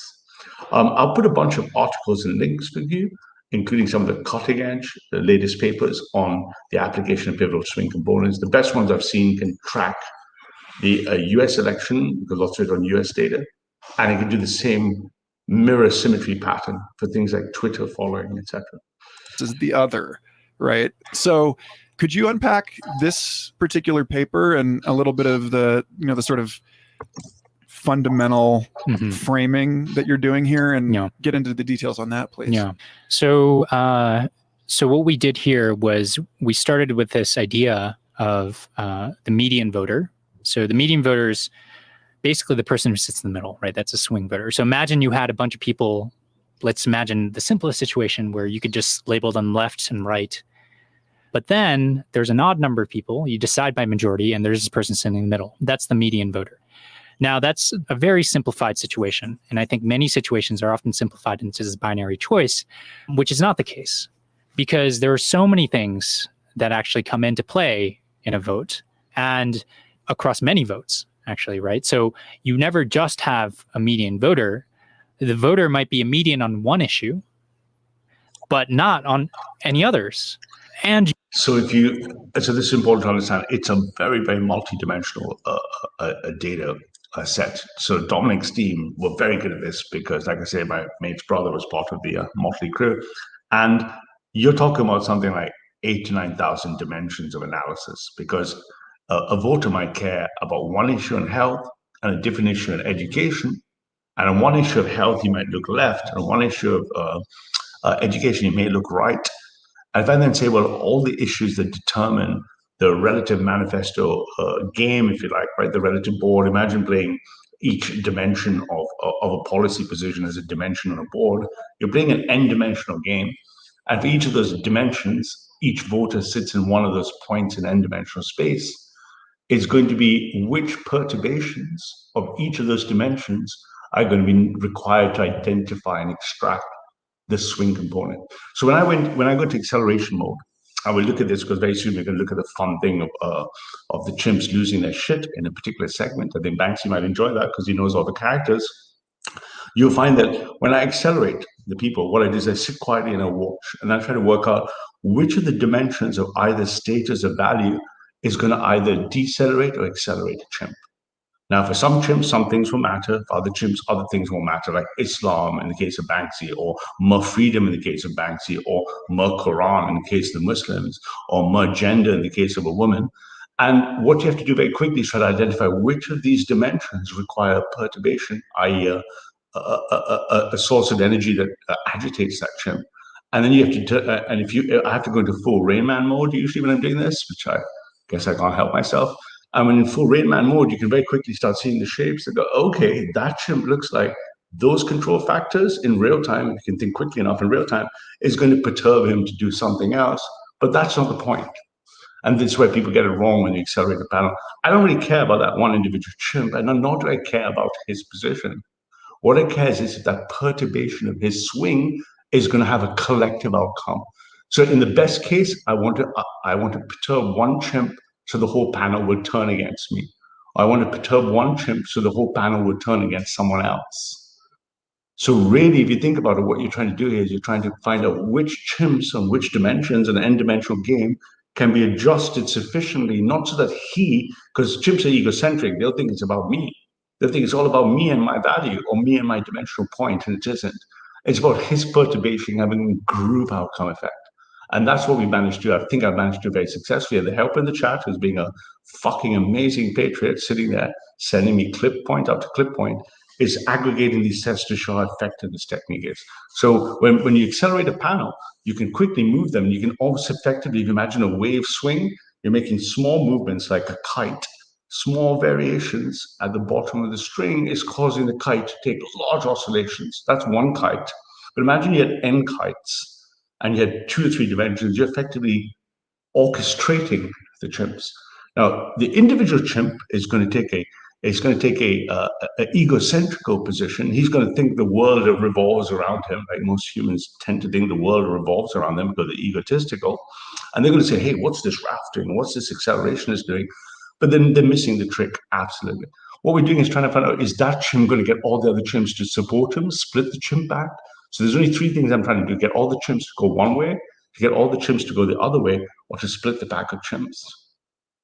And that's what we need to understand. And that's where pivotal swing components come into practice. And that's why we have a petri dish in Speaker's Corner, because they're easily agitatable chimps. You might have variation, right? So imagine that this bill is an obvious left-right, but you want it to pass, you know what the median's going to do, then you change it. You make it a more complex bill with many amendments and so on, right? So you can play with this in many ways. And so as a result, you're not really asking, or we weren't really asking, what is the median voter? But once we account for all these sort of potential complexities that manifest in the statistics, how could we identify that person who sort of plays that role more consistently than others? So a little bit more. And that's an important point. And yes, Hal, what we're looking at is the latest research in science of how you can look at monkey violence, fractal conflict patterns applied to swing voting theory, looking at the hard sciences coming out of complexity to do so. But notice what he said again. If we just replay just that last bit, it's really quite an important bit. So let's just replay just that last bit. As a result, you're not really asking, or we weren't really asking what is the median voter. But once we account for all these sort of potential complexities that manifest in the statistics, how could we identify that person who sort of plays that role more consistently than others? So how can we identify that person that plays that role more consistently than others? And that's just hits the nail on the head. When I go into the panels, if I engage, I take a deep breath. I think I'm going to have a shower afterwards. In I go.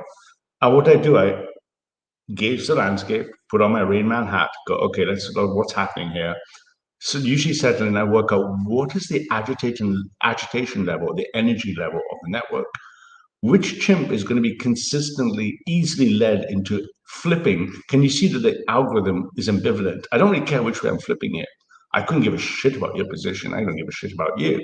What I care about is, are you going to be consistently identifiable that a perturbation in you is going to cause a network? Remember the avalanche thing we spoke about in neurons and everything else, the avalanche theory and conflicts?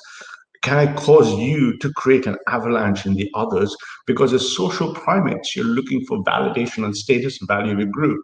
Every chimp is looking at that panel to say, do the other chimps like what I did? Monkey see, monkey do. Did all the chimps cheer me on? And the idea then to find is which of those chimps are most likely to swing the rest of the chimps because they consistently can be perturbed. That's the critical bit to understand, in my view. It's a little bit more of a subtle definition of median. And we call these pivotal voters or pivotal components. And this is a very general way of asking the problem, right? So it's to say that if I were to push and tug on each of these people in different ways, how would the outcome change? In voting system, the outcome is the majority vote or different ways that people can divide up into groups. But again, you can think about this in different contexts, right? So Twitter is an example. So you imagine everyone sort of voting in a different way by choosing to use certain words. So when I got blocked by the number 2 of the W Economic Forum, it took 3 tweets tagging him. He blocked me in the third. I thought it would take 5 or 8. For those who like maths, you'd understand why it's 5 and 8 after that, right? Hint, hint. And I thought, oh, I'll get him in 5 or 8, but I got him in 3, and I got blocked. And what was that method behind my thinking? I was thinking, what is the core dimension of the belief system of the World Economic Forum, which you're number 2, an ex-Norwegian prime minister, that is going to upset you sufficiently? Because what it's going to do is pose a threat to your stasis, your stability. It took me 3 goes before I got it. Now imagine that technique at scale. Imagine that technique for the Battle of Batley. Imagine that technique applied nationally. That's what we should care about. Back to the David Goliath scenario. We don't have the resources, right? So in simple English, who can I piss off with the biggest impact the quickest? Vote is not just left or right, but it's whether I talked about this K-pop idol or this K-pop idol, right? So you make a choice about which community you sort of belong to in terms of the words you use. And then we asked, like, if some people were to change their words, would that really substantially change the collective groupings of other people? And you can ask a similar question about stocks. In that case, it's a little bit less about what you can change, but more of a sort of identification principle, right? Because it's very hard to change, for example, the S&P spider indices, right? You don't just go in and change the data. Those are an aggregation of many different things happening. So it's more of just a sort of a way of understanding how they move with respect to one another. So having written lots of trading systems, I can assure you that's again something that is very interesting for derivative trading, right? You've got a restriction on your risk. You can only make so many trades within a risk parameter, a tight risk control, especially something like an index that's an aggregate that moves really slowly, like the NASDAQ or the FTSE or the SPDR, right? And in that, you're going to find that what we notice in particularly things like statistically arbitrage type trading systems or high frequency algo trading is that when the changes occur, they don't seem to occur in a linear fashion. So one of the best theories that describe it is called Elliott wave theory. It looks like even in trading, we follow social primate patterns or follow the leader. So these social primate patterns seem to exhibit themselves at scale. So it looks like, if it looks like the FTSE is heading up to test its next ceiling or dropping to test another floor, The people that follow the price, they aggregate of millions and millions of traders for an index that would be billions of trades. Of those billions of trades, they don't follow a straight line. They follow a wave. Look up Elliott wave theory, where it seems to be like we as primates seem to do a follow the herd pattern. So this follow the herd pattern itself seems to be an emergent phenomenon.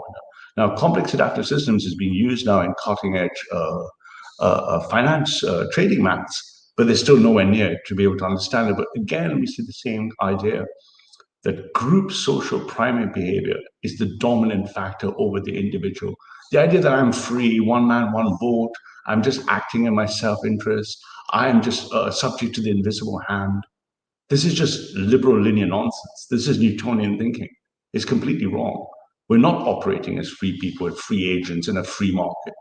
We're operating as social primates using group behavior, which is emergent and hyperstitial, meaning the group behavior feeds back to the individual and the individual aggregates upwards, if that makes sense. Take this sort of generalized idea of a median and try to understand, for example, in congressional voting or Supreme Court voting, could we identify these people that you would want to tug or push? And we actually asked quite of a sort of a general question. We didn't ask if there's one person. What if you could control anybody, right? So I could pay everybody a bribe, but to go in different directions. And the goal would be to change the outcome as much as possible. And what we found was that in some cases, we found certain individuals that seemed to matter a lot. In some cases, we found that it wasn't one individual. Actually, you'd have to sort of control the entire system to change things. And that's sort of interesting because, it sort of hints at this idea of manipulation, right? So a system where you have to push a lot of different things at once, you have to push all the buttons in different ways, all at the same time, that's hard, that's complex. Whereas if you just pay this one guy and you get all the votes your way, well, great. I know exactly what to do. So we sort of look for that signal. And I guess maybe I'll point out one of the examples that we looked at, which was the Supreme Court. And this is not the modern Supreme Court. This is the Rehnquist, the second Rehnquist court, which was from 94 to 2005 when William Rehnquist was Chief Justice. And what we found was sort of the primary signal was not about O'Connor and Kennedy, who are presumably the median voters that matter the most. And that's conventional wisdom. And that was really interesting, right? So it suggests that there's something more complicated going on. I think given some of the work I've done, that's not so surprising. But as it turns out, that it's a little bit more subtle, right? It's not that power is totally diffused throughout the court. If you ask whether a vote was liberal or conservative, and there's some ambiguity here in how you determine whether something is liberal or conservative, but sort of pushing those aside for the moment, if you just ask whether the decision was conservative or liberal, and you asked who was the sort of most influential according to this measure, then you do find O'Connor and Kennedy. So somehow the fact that you can identify them as being important voters hinges on your interpretation of their votes as partisan. If you forget about partisan, you just say they voted in these ways, then they don't. I'm not sure if you guys are following that, but if I took the individual and think of the Batley election, or if I took any other election, let's consider the Batley election, if I considered each voter at Batley, be them male or female, English or non-native, Muslim or non-Muslim, each of those models that approach an individual actor as a set of properties or attributes fail to describe the model accurately. They must also include in the modeling of them the group phenomenology at the same time. So you can see what I mean about the emergent phenomena. The shapes of the clusters that emerge also have, remember when we look at the foundation stuff of integrative levels, they have a feedback loop where the group is also defining the individual. So in the case of, what was the example we looked at? We looked at human biology, right? We said, I might be walking and breathing and I was feeling a bit peckish and I turned to the Frau about 20 minutes ago and God, I've got a stinging headache while I'm doing the stream. I wish I had like a gourmet burger and chips. And because the Frau is German, she'd already ordered it for me preemptively, right? But my biology of feeling hungry, walking up to her, is actually an integrated control mechanism because I'm not conscious of my breathing, my moving, my hunger, my endocrinology, my renal system, my migraine. But I have this illusion that I've got a singular cell. But actually, in my biology, is a lot of feedback loops from the whole to the bottom, to the whole to the bottom. The same way for swing voting analysis. And that's why when you look at the BBC, read the news, read the MSM, you can see that you're reading witchcraft. None of it has got this thinking in it yet. They can't see, well, Dominic Cummings knows, and I can assure you other people in Downing Street now, but to see that the group is somewhat tied to the individual's property. So you're not just a property of a free man. That's why liberalism is irrelevant, because you're not an individual actor. You're concurrently an individual actor and a projection of a group. Does that make sense? Seem to be important. So somehow, right, the statistics are telling us something potentially very interesting, which is that influence is not only a measure of the changes that someone can impose, but your interpretation of those changes as well. Gosh, I'm just thinking about this in light of research that was done right before the 2016 US presidential election on search result ranking. I forget who it was that published this, but they were talking about the difference in a news item making it to the top search result versus the second search result, and how they were able to swing by modulating that across the entire population of people actually issuing these searches. They were able to swing electoral results by up to 25% in one direction or the other. And they actually tested this on some mayoral. And see, that's a critical point again. You can get the group to move. So again, the idea of what's a good physical metaphor is, if you've ever watched, I love dogs. Like, I really like dogs. I don't like people nearly as much as I like dogs. And if you ever look at working dogs, particularly sheepdogs, if you look at a good sort of sheepdog pack, there might be 2 or 3, possibly up to 4 sheepdogs, and they might control 300 to 400 sheep. Have you watched them physically operate? Collies are very, very smart. Sheepdogs are very, very clever. Third or fourth smartest dogs on the planet. They can move the entire sheep, and you can watch it like a wave. The dog knows how to move the sheep as a wave. And now when they coordinate together, a few dogs can just take a huge, you're talking about hundreds of feet wide of sheep, and they can move them in a whole area. Then they can form them and compress them into a cone, and then they can steer them into a small area one by one by one. And if you visualize it, ever watch it, you'll see that these small actions have small actions can be used to control the herd. So it's not just a question of saying, I make a small action and I get a nonlinear scaling effect, i.e. the sheep are scattering or something. That technique can also be used to control the herd. In this case, in this example, 25% for the 1 or 2 search engine optimization results. Election in India, where they were able to demonstrate that they were able to throw. They didn't actually do it. Oh, I see. Okay. It was like a retrodiction of results that had happened like a matter of weeks before. Yeah. But they basically said, look, the search companies need to be aware that the structure of accountability within these organizations, when you have an opaque algorithm for search results, and the company, they can throw somebody under the bus who was, working under non-disclosure on the algorithm and say, oh, this was a rogue agent. We lack effective safeguards in society to prevent this kind of thing from happening, because the kind of manipulation at scale that you're talking about does seem possible. Right. Right. So what you're saying is that it's not just the facts that you give people, but the salience of those facts. Yeah. Yeah. And that's actually very subtle, because, I certainly it was just this past week, I heard a talk about this, but I just can't for the God of me remember. But something about salience being really important for determining how people interpret events around them. So there's another dimension of this paper. In your discussion on this paper, you're talking about this not only in terms of voting results, but in the susceptibility of population to disease or disinformation. And so, David and Jeffrey and many other people at SFI have written about And we had Laurent Hébert-Dufresne and Sam Scarpino on the show also recently talking about cultural contagions. Yeah. And so I'm trying to wrap my head around how this is a fascinating thing. I've only just started reading up about the idea of cultural contagion, right?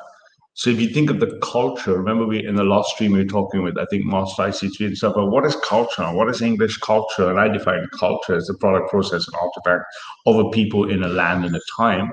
So if you think of that culture as a wrapped definition of that thing, then it looks at culture at scale, microcultures, macroculture, neighborhood culture, regional culture, IOP, regional dialects. That cultural transmission and cultural assimilation seems to be subject to the same phenomenology. In that culture itself seems to propagate using complex adaptive principles. So if I wanted to change the culture of something, when I was younger, you'd never get fucking Thai food in a pub. And suddenly, somewhere between the 90s, late 80s, early 90s, suddenly you're getting like Thai food in a pub. And you're like, what the fuck's Thai food doing in a pub? And then soon all the old food, like old traditional shit from time long immemorial, like scampi fries or pork scratchings, all of them are being replaced by global homo food. But the ripple effects of the cultural contagion seems to be following the same principles. Important to us, for people like Elron and everyone else, important in the metapolitical space, because the metapolitic is a body of cultural ideas. So metapolitical contagion would be a cultural transformation process. Can we change the culture in the metapolitical space by using the same principles to infect society with the ideas we want? So in the last year or so at Speaker's Corner, no one was ever using terms like Civnat or Ethnat before I arrived. And before I arrived, I told everyone, and they forgot. I said, in 12 to 15 months, you'll be talking about nationalism all the time. You'll be talking about Civnats and Ethnats. And people said, what are you on about? Every conversation on the panels will refer to Civnats, Ethnats. I branded Chavnats. And the idiocy is people like, there's this horrid creature called Jupiter. She thinks she's clever. She's partially a member of the tribe. And she says, she thinks she's been clever, saying, you guys aren't really ethnats, you're race nats. And I haven't responded thinking, don't you get it? You've already been mimetically overridden because you're still using the ex-nat idea. So whether you like it or not, you're already talking about nationalism. I replayed about 6 months to a year's worth of streams at random points. And I was right. There's almost no reference to this division. Now, Black people, brown people, Muslim Asians are all dealing with. So what is that example? That's an example of cultural contagion using the metapolitic. And I know Elron, for example, is very fond of the metapolitical. This model could inform a strategy for fighting disinformation in this way. Right. Like, what would that look like?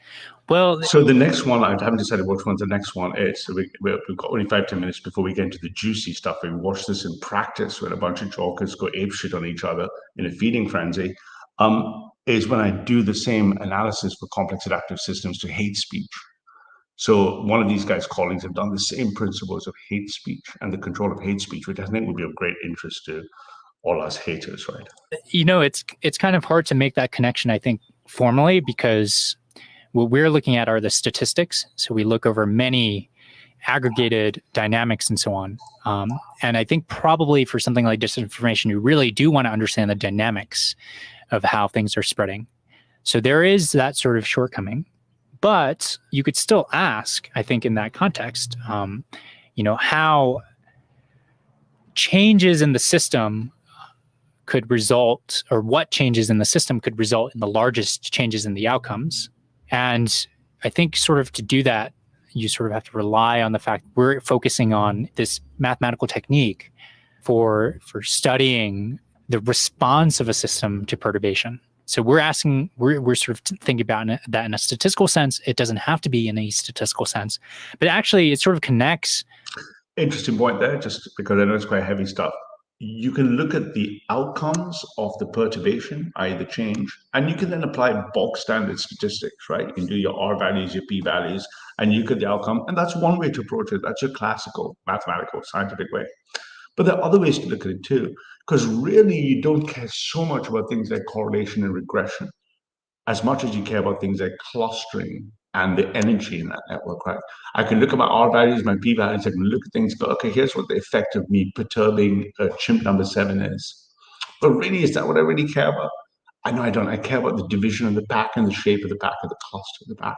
So that's kind of a different, it's a different lens in which to approach it. Traditionally, in classical science and holistic in reductionism, I've been looking at statistical correlation. But that's not the way we want to look at things in synthetic holism. We want to look at the effect of the scale at large as opposed to the small, if that makes sense. To a really interesting set of ideas, sort of tangential to this. And what I should say is this field, right, is relying on this idea of information geometry. And what information geometry is about is imagining that if you have some sort of mathematical description of a system, it has to be parameterized, right? And you typically choose those parameters in a way that makes sense relative to what you're studying. But you could imagine changing those parameters, and you could imagine an alternate universe where a different sort of dynamics reigned. And so this idea is that these models are all connected to one another. If you change the parameters.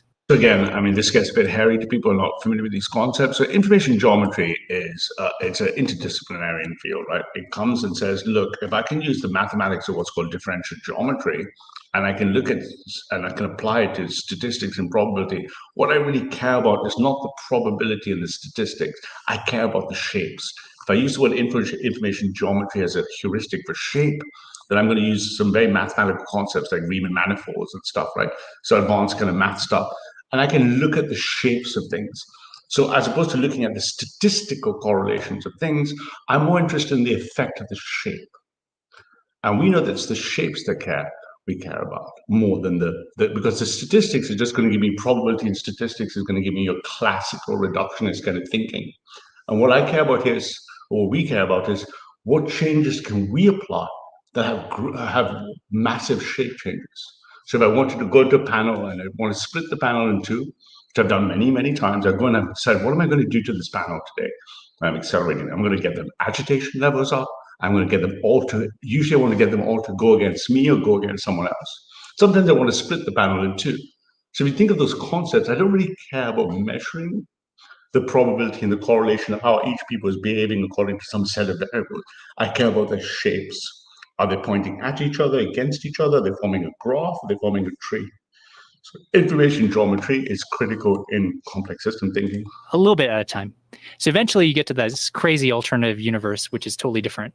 But the path that you take there is described by information geometry. And what we say is the curvature of that geometry, so how quickly it changes, tells us how sensitive the system is. Right. So if I change this parameter a tiny amount and all of a sudden I am in this alternative universe, then it's highly sensitive. It's highly sensitive to perturbation. Right. Whereas if it's totally insensitive to changes, then this parameter almost doesn't matter. Right. You basically get the same universe. It's slightly different. Maybe the colors of the cars are not quite the same, but it's almost exactly the same. And what it turns out to be the case. So again, just to make that example clear and to reiterate what he's saying is, I care if I made a small change in one chimp on a panel, I might not care that he's changed his views much and if no one else changed their views much. I care about, can I make a small change on one person in a panel or one person in a group, one person in a channel that makes the whole shape of the audience change. So they were all in a calm state before. Can I now make all of them non-calm? Can I split them into half calm, non-half calm? Can I make the one set go against the other set? The collective go against me? Half the collective support me and half the collective not support me? You can see what I mean. These are shape questions much more than they are value questions. Hope that makes sense. In a lot of physical models of the world is that you have many parameters that actually don't matter, and you have a few parameters that really do. So for example, in the biology of a cell, you have these sophisticated models with tons of parameters that you can never hope to measure. And in fact, you can't really measure them anyway. Okay. But if you plug those values in to the mathematical model, you basically get a cell that works. So this is incredible because you're sometimes off by 100%, 200%, but it still works. Why? It's because the information geometry is actually multidimensional. And in some directions of parameter space, it's totally flat. So all the universes look exactly the same along that dimension. And it's very, very sharp along some other dimensions. So you have to get some things right. And those things matter a lot, but most things don't matter. And so this idea that you have this hierarchy of sensitivity, right, is what allows us to understand the world. Because if everything mattered, everything's out the window. You can never do that. You can never understand nature. But the fact that there's a hierarchy means that I can first build a model that's sort of right. And if you take this in a practical working example, that helps, right? So if you look at that, thought, well, one of the creatures is a guy called Schiffer. He's nice enough. He's harmless enough. He's a low information kind of chap. But he's very vocal and he's going to be very aggressive and come up with full alpha swinging and stuff. And I was thinking about how to get him. I thought, okay, I can do the usual thing. I can go down to noise level. I can bring out the statue. But what I really cared about was what trigger event, what perturbation would cause the maximum impact. And it took him 6 days to get over it. He had rap songs playing for me, the idiots who are in the liberals, the Banksy Raj camp, all these kind of clowns. They were saying, oh, he got a song, Schiffer got you and stuff. And they were completely clueless as to what was happening. That perturbation wouldn't have worked on anybody else. But that perturbation changed the entire structure and shape. His agitation levels went up the roof, and the collective rallied around him thinking, oh, they've got Ralph. Again, you see the difference on another dimension. If I'd measured, I would have seen nothing. There would have been no effect that was effectively usable in a sense that wouldn't have changed anything. So the principle is which pivotal component on which dimensional perturbation is going to get a group collective outcome. That's what we want. That's the maximum power of control, if that makes sense. John says, I love that statue. You love the statue. Do you want to see the statue again? Do you? I'm, like I say, migraine for 2 days and I haven't slept, but this did the trick. And then what happened is when he started dancing, because he does this close, he goes close. So I would keep going close and acting like him. I would start making shapes like him, moving like that. Then he got really agitated, didn't know what to do. So he started rapping. So as soon as he started rapping, I started doing this, which got him more agitated. Right, because he was looking at it as some sort of insult. He wasn't sure what the insult was, but then he started doing his kind of rap music song. So I started doing this as well. And at some point, watching the effect, the first time, people laughed, but they immediately rallied around him. Then they tried to form an effective focus cluster that was anti-statue. He comes back the next day saying, oh, these aren't Africans. Because I expected his response was either to walk away, come back and get like full mental on me, or go full anti-white. Now, I wasn't sure which way he'd go. He went full anti-white, came up with this whole thing about theory. There's no such thing as Aryans. Aryans are Phoenicians. No such thing as white people. White people don't exist. There's no such thing. We're all white. We're all Phoenicians. Aryans are Phoenicians. All sorts of absolute jargon nonsense, right? So I thought, okay, this is day 3. Let me bring in the Aryan to see if that would have a physical perturbation, a visual perturbation, and split the camp again. So if you give me a second, I'll introduce the Aryan.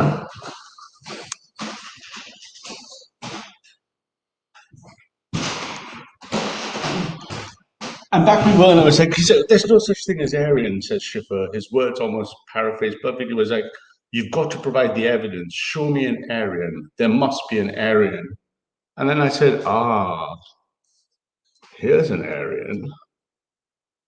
This is an Aryan. And suddenly this guy standing with this guy together. we was Aryans, and the job is done. So in this case, obviously, I'm using like pantomime, a bunch of visual cues, but the principle applies never the same. So for different people, different perturbation levels. On we go. Almost there, guys. Right, Newton's model or Copernicus's model, it's sort of right. It's not exactly right, but it's good enough that people believe me.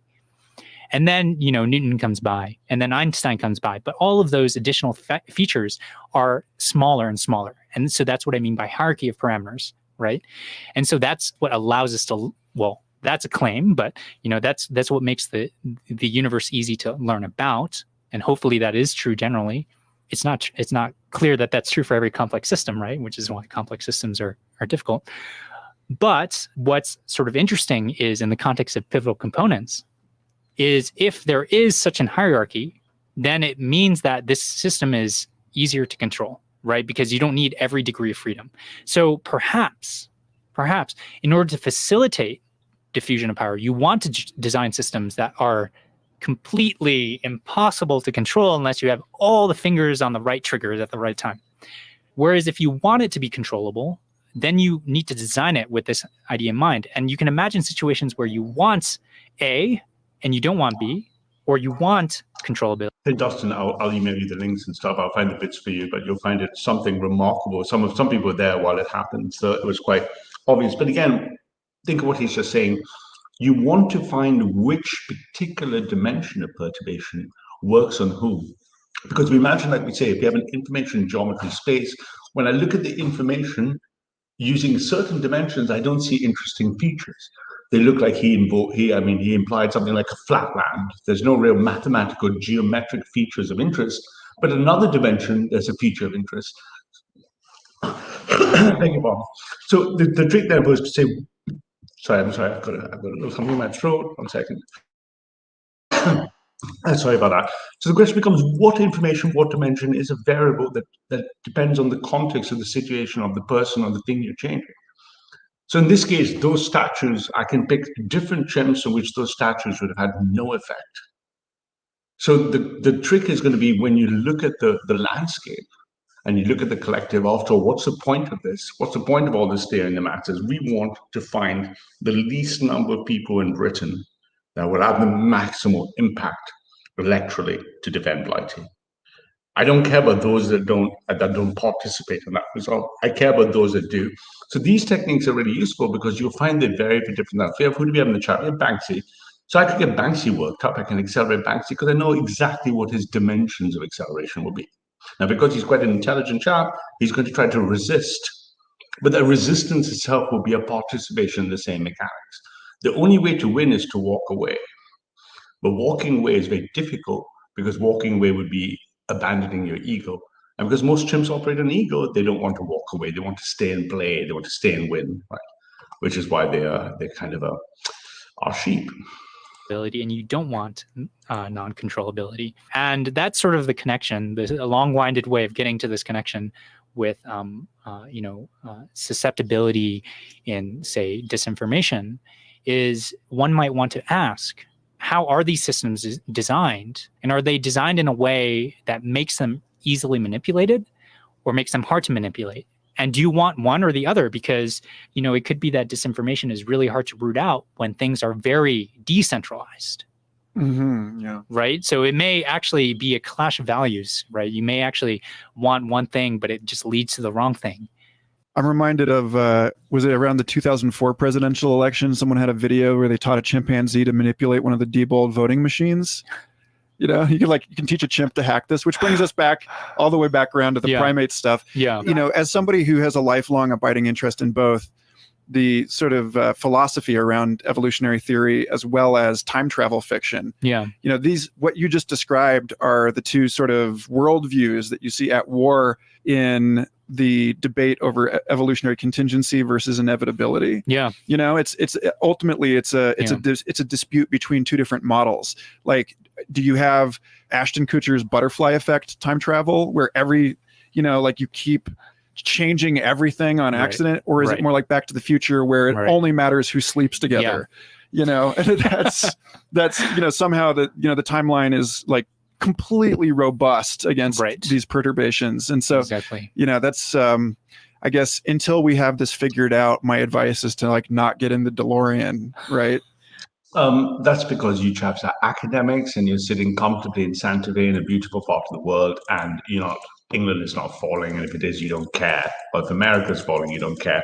We don't have the luxury of hanging about until the maths is perfect. We don't have that time. I mean, TikTok, the demographic clock, right? It's happening now, right? I don't know. Well, dude, it's been absolutely wonderful talking. Hey, dude. With you. Before we wrap this, you guys want me to interview this guy? I was going to reach out to some academics. It'll have to be a very controlled panel and stuff. It won't be a panel, but I might reach out to some of these people and bring them in and see if they want to have a little chit chat at some point. Opportunity to tell people a little bit more about what's on your plate right now as a researcher and what you're looking forward into. what are the burning questions for you right now, and on the horizon in the months of confinement to come here? Well, I'm writing the second Principia Mathematica. Because people keep saying, this is the time when he's quite a funny chap, Eddie Lee. It's obviously quite a bright guy. Masquerading as American, obviously, but yeah, it's quite funny. But writing the second Principia Mathematica, good luck with that, matey. There's only one Isaac Newton. One Isaac Newton. Really get some work done. And I'm sort of past that now. It's been so many months. Annus horribilis. If you keep telling people you're working on this grand project, nothing comes out. Well, you're still working on it. No, I have several things on my plate right now that are sort of on and off. One thing is sort of extending this armed conflict stuff to start really digging into some of the sort of maybe contingent factors, but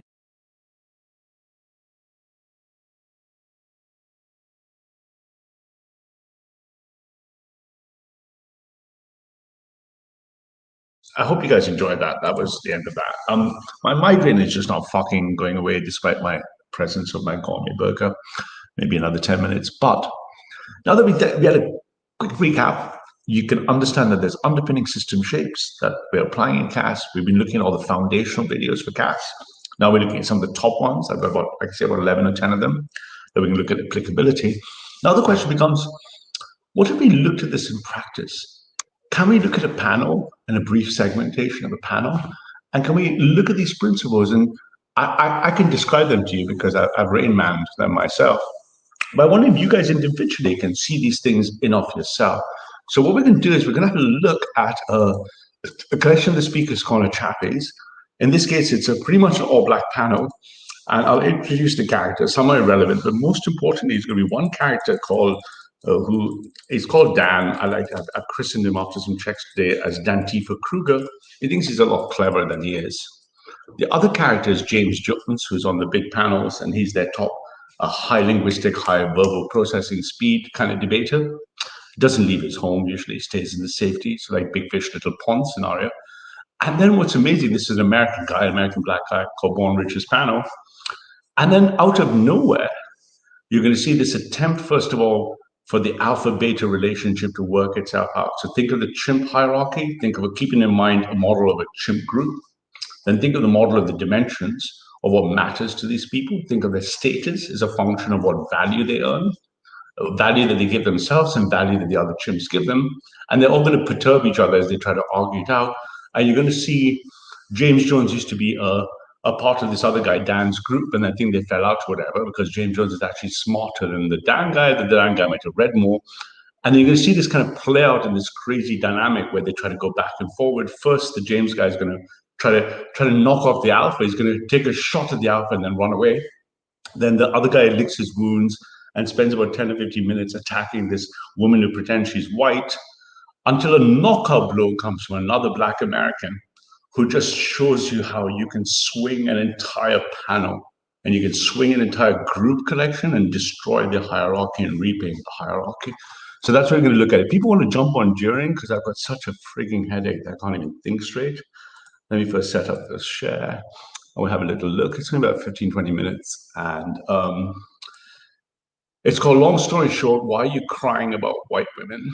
Is the title given by all subshare, like the young cognitive dissident who does all the work of doing these kind of clippity-whippities. And let me put in the link if someone wants to jump in. But I don't want to interrupt it too much because I know people tend to like the Halls and all over the world might go ahead and try to take us off on every sentence of something interesting. We can have a natter after. Where's the invite gone? It's the invite. I fucking have like 3 or 4 migraine bouts a year, and they just really piss me off. There's a link to those who wish to participate. Let's put this in here. Right, so what we're going to do is we're going to introduce the casted characters, and let's see if we can learn things. So let me move my mouse over. So this is the character who's the initial protagonist. He sees himself as the alpha. This is his actual alpha rival. Alpha always has, if you look at ethology, if you're familiar with any ethological work, i.e. the study of animal behavior, you see that there's an alpha and there's always one or two contender alphas. There's never an alpha without a contender alpha in the troop. And this guy's the contender alpha. And he's going to first shoot at him and then run away in a way because he thinks he's got his win. This guy's going to moan and moan and moan about some white woman who's not actually white. And it's quite interesting watching the view of his politics anyway, because he works with all our enemies consistently, constantly, right? And this other guy who's really interesting, this guy, Mr. Pedro, is really nice. I like him. He's nothing to do with any of this. I actually like this guy as well. And then this guy's, of course, drunk, which just makes for a great panel. And then this guy is just going to take this to such another level that he's going to redefine. Again, pivotal swing components. He's going to redefine the entire dynamic. So let me check. If no one's jumping on, we can go. Discord, brother. We know you. Inshallah, yeah. Lady D is she's a very wise young lady. Do you get what I'm trying to say? What are the politics? What are the politics in Ethiopia at the moment? What's going on in Ethiopia? What's going on in Ethiopia with the? I don't know, Bob. Bob, do you know what? And do you know what is, mate? Not only do I not know, it's not a conversation I really want to have. So if you got any other questions, if not, probably call it a night. Do you know what I mean? Like, I don't know. But I think you've clinged to the UK and to the British government so much that you don't even want to know. I'm not British. Show me one place that I've said on these streams that I'm British. I'm not British. No, you're Danish. No, but you enjoy your Western lifestyle, right? You're Danish. I'm not British. I'm not English. I'm from London. I'm definitely from London. But you're from Copenhagen. You're from Copenhagen. You're from Copenhagen. You moved to London. You're from Copenhagen and you moved to London. All them other places, I don't know about them. You know about Copenhagen. You know about Denmark. You know what? Because I'm about to leave in a sec because it's getting gay again. But can I ask you a question? Yeah? Can I ask you a question? Let me break the fight down to you. If you don't mind, give me 2 seconds of your time. Yeah? Your thing is, I've done some research, let me ask you 50,000 questions to get to the point that I've already researched to prove that I've done the research. Then you want a cookie and a gold star. But for people like me that are bad boy debaters that really do this thing here, I don't give a shit about where some. To notice the book watching of the alpha, right? So the status and value thing is who's the better debater and who knows more. James Jones, having been the acolyte of this guy first when he ran his panel, considered himself to be a bad boy debater. Is a bad boy debater. I'll just take your idea and I'll make it look like you were a dickhead for thinking that in the first place. We're not the same. We're different species. So you do this gay, I know about you, I swear. And if you ever lie with someone, big up yourself. Listen, you're the son of the Ethiopian ambassador to the UK. You know that, yeah? You're the son of. You say so, Chief. You are, bro. Yeah. So let's talk about that. Let's talk about the diplomatic community and all that. Yeah, I know you're gonna. Yeah, all right, man. That's I just want to know. Sorry, I had my mute on. So the first thing you notice about any control of a panel is in the presence of the slightest perturbation between two protagonists or three and alpha, it takes no time before the energy propagates and the rest of the troop immediately get involved, even though they had nothing to say on the matter, right? Pick up this. Afternoon, Ardo. You see it, Lady D. That's a gay boy. That's all I want to know. When did you decide? At one point, James, you weren't like this with Dan. Let me tell you, listen, I got no brother. What I said to you in private yesterday is what I stand by. Like, I hope everything good with you and your family and that. Don't wish you no. You don't worry about that. You don't worry about that. Yeah, I'm not, bro. I'm not you. I'm not you. Hold on. You see what I wish? I wish you'd be honest about why you're on these points. No problem. All right. What your politics is, what your background is. Yeah? All right. Yeah. But why do you need me to? Why do you care? Transparency season, isn't it? Okay, well, you know what? Hold on. One second. I must say, I like the line, it's transparency season, isn't it? Good afternoon. Servus, guten Tag. You guys can interrupt as often as you want, but the main thing is to watch out the true pattern if you haven't seen this. So it's about 15-20 minutes, and you watch that there's a battle over alpha contending alpha. Very quick. Yeah. And then 100%. He's going to lick his wounds and try to convince the betas this guy is drunk until the new alpha comes in and just rearranges the board. It's something else, right? 1 second. Sorry, okay. And I get that. That is that is what motivates and drives. Just be transparent. No. Everyone. All right, bro, who the fuck are you? I don't need to do nothing you told me to do. You can do what you want to do. No, yeah, I don't want to do shit. When you want to take money from Dave Smith and these little racists for man. Have a good night. So apparently, one of the Tommy Todd Nats tried to pay this guy £1,500 to get the other guy's real name and address, right? Tommy. Hey, listen, do me a favor though. Do me the biggest favor. When I leave, tell every single bit of information you have about me. Speak about it because you love it. No. Before you go, James. Before you go, because this circle. Oh, he ran. I just wanted to ask him. I wanted to ask him. Make him stay there, man. So you notice what happens there, that pattern straight away. He's come in, there's an alpha contention. Every time there's a peak of energy, in all my experience in this, there's a peak of energy. If I walk away, so one of my tricks is just say, I gotta walk away and get a drink. After the energy's level, there's a deflationary period. So there's imagine that inflation and compression, then there's a deflation and a little vacuum, right? At that point, everyone is now the entire network. If you plot a network of what we're talking about, so I drew all these 6 guys. I drew, say, 3 or 4 things that matter to them. I want to be the alpha. I want to be the smartest. I want to be the one who speaks the most. And I create those value dimensions. You see, you've got like a fabric, like a mesh, right? And as soon as you push the energy up and then one guy drops out and James is going to drop out, the entire mesh collapses for a while, right? Because something has to fill the vacuum, right? So he's using quite a clever trick. I just got to pump up the energy, then I'll just leave my camera on and I'll walk away to get a drink, right? So quite useful. I'm hearing these stories. Listen, guys, I'm hearing these stories circulating about some form of ring that was going around doxing people's kids. And I wanted to ask James, was he a part of that? And ask Dan as well, were they a part of that?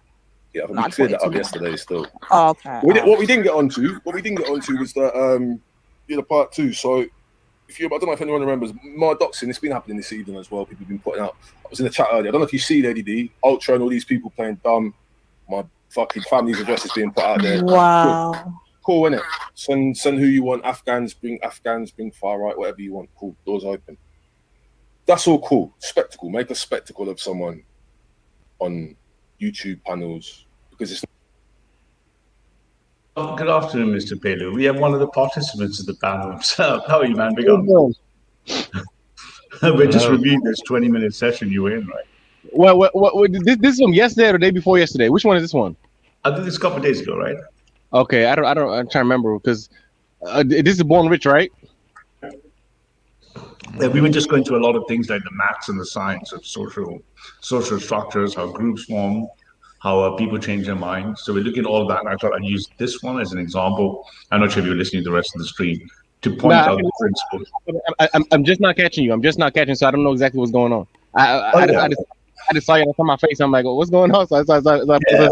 We spent an hour and a half looking at all the sort of maths and science that people like me like, and some of the people in this chat like. And then we're looking at how to apply that maths and science to social group structures, how groups form, how power is shared within a group, how the different chimps in the group behave differently. So that's what we're kind of looking at. So different chimps. So I'm a chimp now. I'm with the chimps. I'm a chimp. You're a chimp. We're all chimps. I ain't got me with the chimps. I know people say that. You know what I say, Pedro, my man? I always say, hey, if we're all chimps, there's only one question. Are you going to be a champ or are you going to be a chump? Yeah. What kind of chimp are you? So, real life to certain people. I've been meaning to talk to you for a minute though, because I actually want to share with you my idea. I want to see what you think about it since you like all this data. I want to see if my idea matches all the data you're talking about. I have this idea. I have this grand strategy. I'll tell you what, Peter, happy to do so, man, but we're right in the middle of watching this in the back of an hour and a half or something, but we can do that at a different time, 100% if you want. We can do it at a different time. Yeah, no worries. Absolutely. Anytime you want. Yeah, we can do it at a different time. Yep. Yeah, sure. All right, cool. So when real life becomes real life, that's when people will know. That's what I'm saying. I got doxed in 2019 by Jupiter, December-ish kind of time, 2019. Now, Jupiter, I put up on my panel with this fucking fire in my gut, talking about, you've doxed my kids, you fucker, you bastard, you doxed my kids, you doxed my kids, and started putting up like cryptic. So what's going to happen for the next 10, 12 minutes is this guy called Toyton or Dan, whatever, is going to try to build status in the network by attributing value to him being a guy who's crusading and fighting against this white woman. What effectively does is none of the other black guys are too impressed. and they're going to write it out. They're going to tolerate it for a while until he's going to get called out. So what he's doing classically, what you see people in panels do, they're trying to accrue status and value by appealing to the others, right? So he's going to go into the appeal phase, where he's going to try to appeal by reason to paint himself as having high status. In this case, his status is crying about some white woman. Though, of course, technically, she's not white. Putting up my address in my live chat. Come in my live chat, put up my address. What the fuck is this all going on? And obviously, I don't know, in her head, she's spinning this narrative that I've doxed her kids, which then justifies whatever the doxing she's going to do, right? So she doxed me, yeah? Whole heap of doxing come from her side. Check what I found out, Lady D. It's the same time around December, I jump on Raspec's panel. And it's the first time I've kind of been on the panel. I took about 2 weeks off. It's around Christmas. Jumped on Raspec's. There's a debate about black businesses. Yeah, Samaya's on there, James Jones is on there, Ziriab Jamal's on there, Benny's on there. Couple people. My family run a Jamaican restaurant that they've run for 40 years, in Oxford. Boom, so I jump on the panel. So this guy's quite famous, to those who don't know, because his family, his father's black, his mom's white, and his father owns a restaurant. That was the one that David Cameron went to a lot when he was at Oxford, and some of the other people at the same time went to his Oxford. And then that came out in the papers because someone tried to attack his father or something. And his father tried to attack the guy back with an axe. But he was, but he was then acquitted. So that you can go look it up and just Google axe Oxford restaurant attack. Don't like I said earlier. Don't chat shit, get it. You don't fuck about and find out. You know. In this case, it's a case literally of an axe attack and the Prime Minister and a Caribbean restaurant. Just to add a little bit of color to the story, right? So when he says the restaurant, that's what he means. Thinking, yes, it's a conversation for me to get involved with. Boom. So anyway, conversation carries on for a little while. Go around a couple of little circles and whatever. And I'm trying to get my input in. I'm driving my car. I'm in the car with the speakerphone on. So I'm kind of shouting to get my point across, like shouting above the car, the sound of the engine or whatever. So yeah, I'm laying it out. I'm like, basically like the whole like Black Pound Day kind of concept is to me, I see it as like it's a step in the right direction, but it's not the full 100. Like you need to be thinking about marketing towards more than just own race or whatever. It's got to transcend. If you're gonna be Apple or you're gonna be I don't know, I'm trying to think. But notice again, so what's actually happening is he is trying to appeal as an authority. He's using an appeal to authority, projecting onto the panel that he has a solution for Black Pound Day and something else. He's also doing a clever technique when you do social homophilic binding, which is to mirror the audience. So he's mirroring them by putting on his fake black working class accent. But when you listen to him, under either pressure or in other situations, he has a middle class, non-black accent. So when he sits with other black people, he goes, yeah, fam ting and stuff. But we know that that's not how he is. So what's he trying to do? He's using the vacuum of power left to build up status and value. So he's just accruing status. He's like, listen to me, Black Pound Day, and he's using a, to be honest, quite readably false black accent. Because real black people speak that way, they don't speak like that. And because he's quite lower middle class, and when you listen to him normally, he doesn't sound like this, you can see that it's purely status accrual in the network, which is quite common. You see that people do that as status accruing mechanisms, right? Another big brand. Any of them? Nigga, you know you were talking funky to that girl in that car. No, this is the first entry of Leo, who's going to knock the guy out. Leo's a don't fuck with me American black guy. He's just not buying anything that's pretentious. He's buying none of the shit. He's not even buying England. He's probably never even left the United States. He's like, you seem to be acting like a pussy. So here comes the person who's going to be the true alpha, stepping in, going, okay, junior alpha left the scene of the crime. You seem to be trying to build up something here. This alpha is getting up his couch, going, what are you trying, boy? Right? Yeah. Like, man, it's Black Power. So everything that Toyton represents, his whole character, smells like left-wing, maternal like attitudes, and you can't be an alpha in these spheres with that attitude. And also what black people hate is this, and Toyton made a case for this, right? Associating himself with LGBTQ causes and everything like this. Hey, most So real black people he are will never conservative. be accepted in these kinds of Most black very people, most black men are conservative men. They're like yeah, they're exactly. heterosexual males. They run on proper male hierarchies. They're not polluted by some LGBTQ shit. But more importantly, he's trying to be a bit alpha in a girly way. And you see the first stirring of the real alpha. Because the real alpha is just lying back with his legs up, probably the drink going, what's this happening here, right? I mean, I like the Leo the hero in this sketch. Oh, you talking crazy, girl. Who you talking to? Yeah, so anyway, we were having this back and forth. I think certain people, Samaya. What up, Leo? What up, Leo? Go ahead, finish. Samaya and them were talking about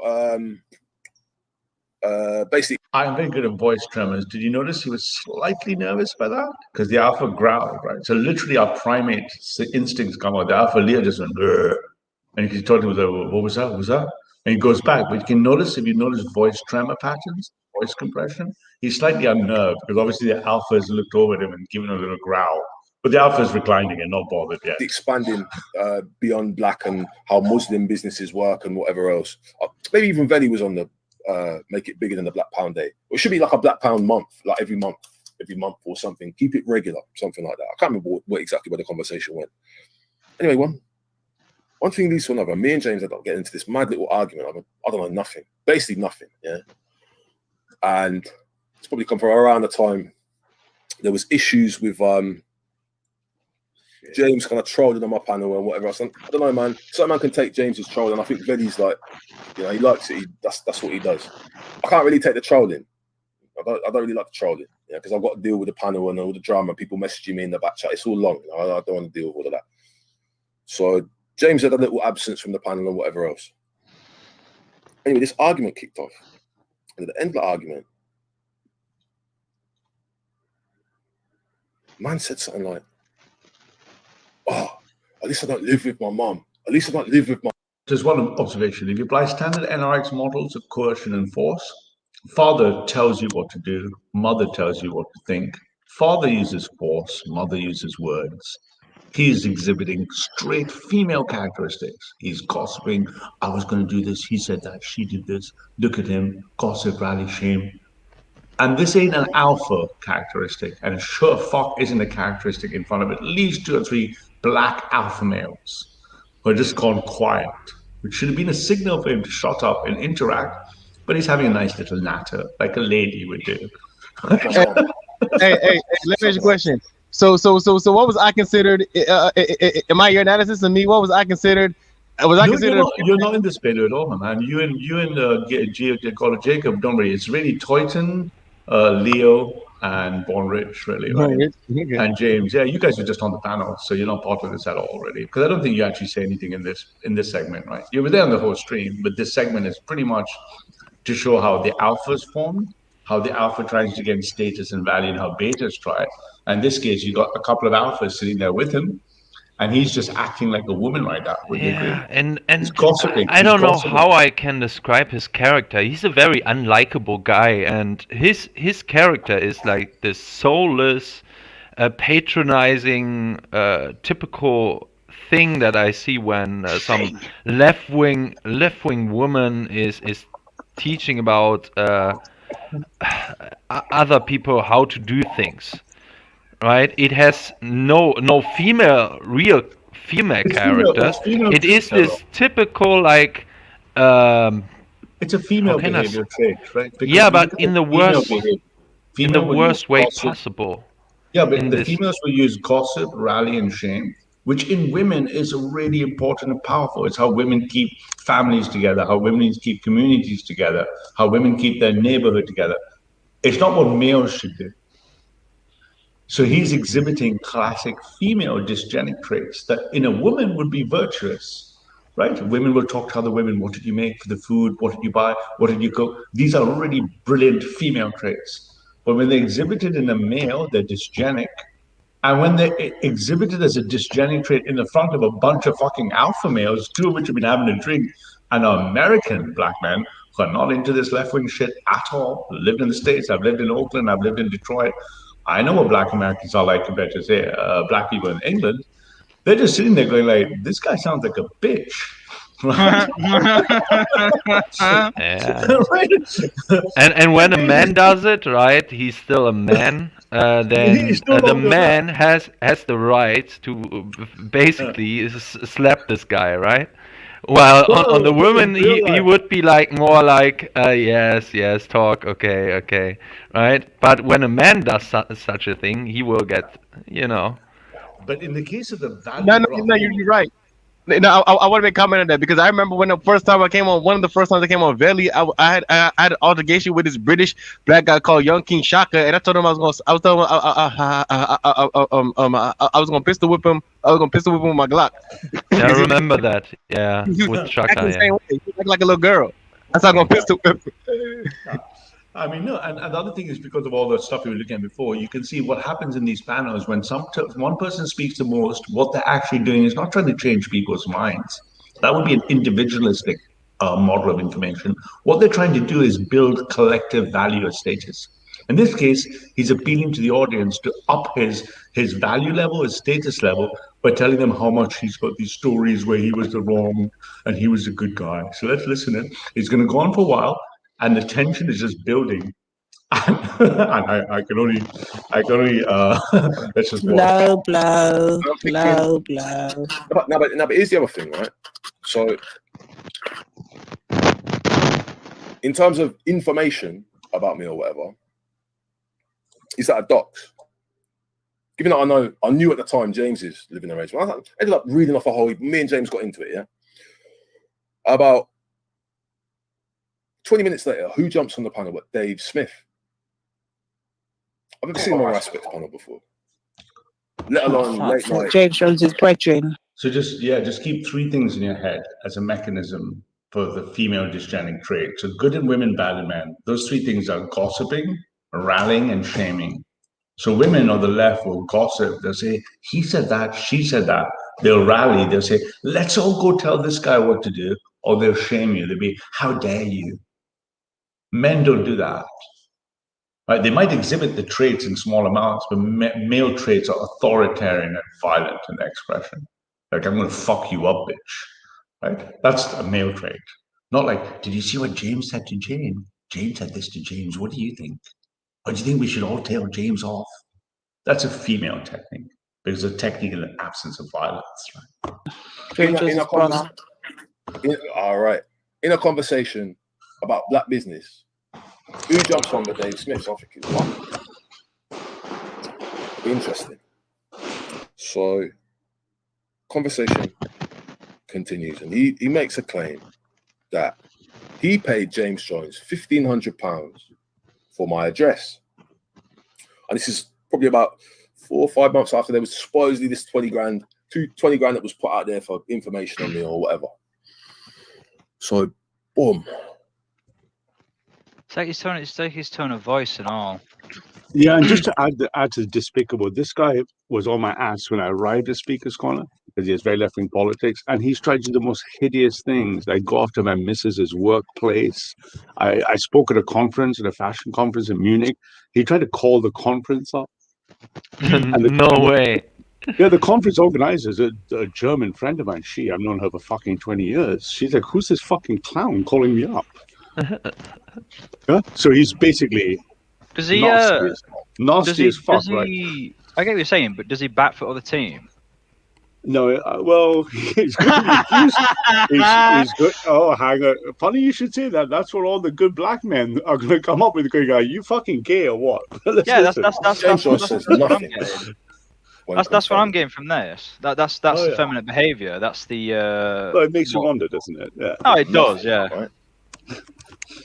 And this is unusual for James Jones because, right or wrong, he's got a history of not owning his. And one more thing is to go after someone you don't like politically, but then to go into their real life like he could ever fucking impact the power is one thing. And then to go after my missus. My missus has worked with like fucking James Harden, Gareth Bale. She's currently just working with Kareem Abdul-Jabbar.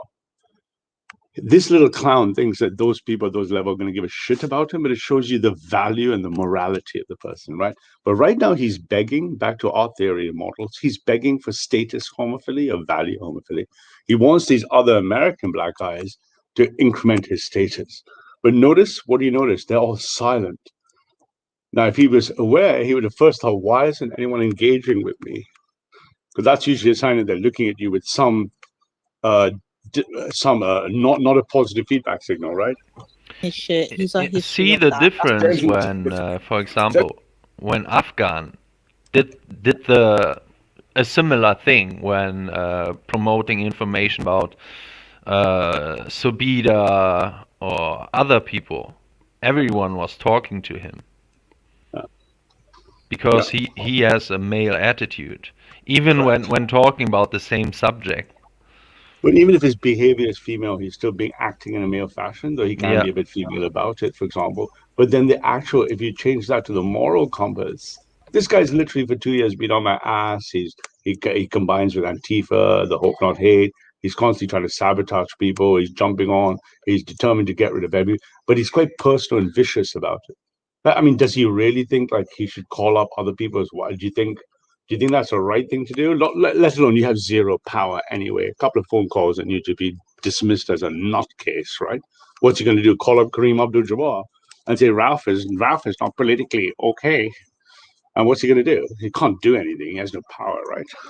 But it speaks to the value. But most notably from what we're looking at is he's trying to build status with the other black boys, and they are not buying it. It's just silence for now. But it won't be silent for too long. James no, but he's always got something to say, right or wrong. He's always got something to say. Some discontention. Gossip. And it was Hassan Saber who picked up the question and started asking, well, how did you send the money? How did he get the money? Was it PayPal? So basically trying to find it. And to me, it sounded about right. Just given the kind of vibe, with me and James and whatever else. So, carries on. About 2 weeks later, as I said, Jupiter turns up in my chat, talking about, yo, docs my kids, yo, did this, who did that? Putting out my address, I'm thinking. Well, is that when that whole madness first started with Real and Maggie? Because I remember there was a group of people. No. That was a little bit later in the year. So it's the end. Just before the whole COVID thing. Notice the only person engaging with him is the woman. Yeah. The other men are not engaging. Why? Because they're showing male traits. They're not going to do the gossip, rally, and shame. They might do it sometimes, but not doing very much. Because they're fucking men. And I remember that's all I was talking there because he was running his mouth. I'm like, who does this guy keep running his mouth? That's not even saying nothing that whole string. I was like, what does this guy keep running his mouth for? I was there. Yeah, I know, you're right there. So two things. He's running his mouth. Then what mechanism he's using in reactionary thinking? He's using female dysgenic traits. But what is he actually doing with his words? He's trying to build status and value, and he's not been terribly successful. He's not disturbed the panel. He's not got any status value scores. If you imagine having a score like a computer game, his scores are not rising. The silence would tell him no one's giving him, and the only person who agrees with him is the woman.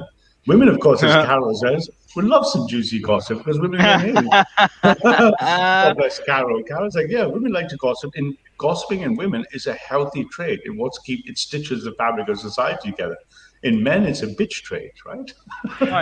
One thing I have to add to Pello saying his beef with Shakara. Yeah, Shakara has a very similar attitude than Toyton to some extent, but he combines this with the most extreme autism on that one subject that I've ever seen with the whole tribal thing, right? I mean, this is just this is even topping the level of 4chan autism with Shakara there. So yeah. Anyway, but I'm just waiting for the actual males to enter the panel. Was it December 2019, around that time? So James Jones, this accusation came out about 2 weeks before. 2 weeks later, my address is out there. So cool. The silence. Anyway, about January time. Now, bear in mind, Jupiter has made all these accusations about Can I just make a point for this, Ralph? Me being this. So what's that mean? No, this is based on some stuff that I've been slowly reading on is that, sorry, this is a prime example of memory and like being able to read symbols and marks and like those are physical, but also sort of not text, oral marks and symbols and stuff like in conversation. To take a like, so he can't read this, so he's still going on, and he's blind. He is. If you notice the patterns of communication, if there's one person speaking, they're either teaching, telling someone, or they're trying to get people to see their point of view, change their point of mind. But those are your classical kind of ways of looking at things. In a complex adaptive system, you don't care what the content. Sorry, you don't care what the content is. He's trying to build status of value. All his content can be mapped on as a status function, a value function, to improve his social primate cluster. The fact that he's getting no feedback shows that he doesn't understand how to play the audience. Because if I was sitting there with 5 black guys who are being dead silent for 5-10 minutes, I'd be getting nervous. My instinct would be like, hey, these guys aren't responding to me. I mean, there is no better way to shame Teuton than with this silence, this awkward silence, right? But he doesn't get it because he's such a narcissist, right? And I think this is like all these spiteful mutants, they never get the attention from real people, normal people. That is why they have this attitude to basically demand like laws to listen to them, right? This is this attitude. You have to listen to me, right? Yes, but that again is a female characteristic, right? Yeah. And that's if I piss off the missus, the first thing I know is that she wants to be heard. No, but that's a female characteristic. That's when I know, okay, something's wrong. She wants me to listen to her. Men don't want that. Men want you to do something for them. They don't want you to tell them things. They want you to do things. Women want you to hear and be heard. So again, female dysgenic characteristics in the presence of a bunch of real men. That's what's fucking fascinating. So back to the caste model, if he's trying to build up a status and value of conflict, so far he's not scoring any points. He's missing the net. String pull up behind the scenes or whatever. So I see Jupiter is... And another thing just to add, there's a cross-cultural problem because he's doing his fake. Anyone in England who spent any time with black people or any time in the urban city know that black people don't really speak like this. And American black people don't speak like British black people at all. No, they don't. No, they don't. So his kind of false black thing is not really working. The American guys are just going, you sound like some fucking Brit fairy or pussy. I don't want Brit fairy or pussy. Right?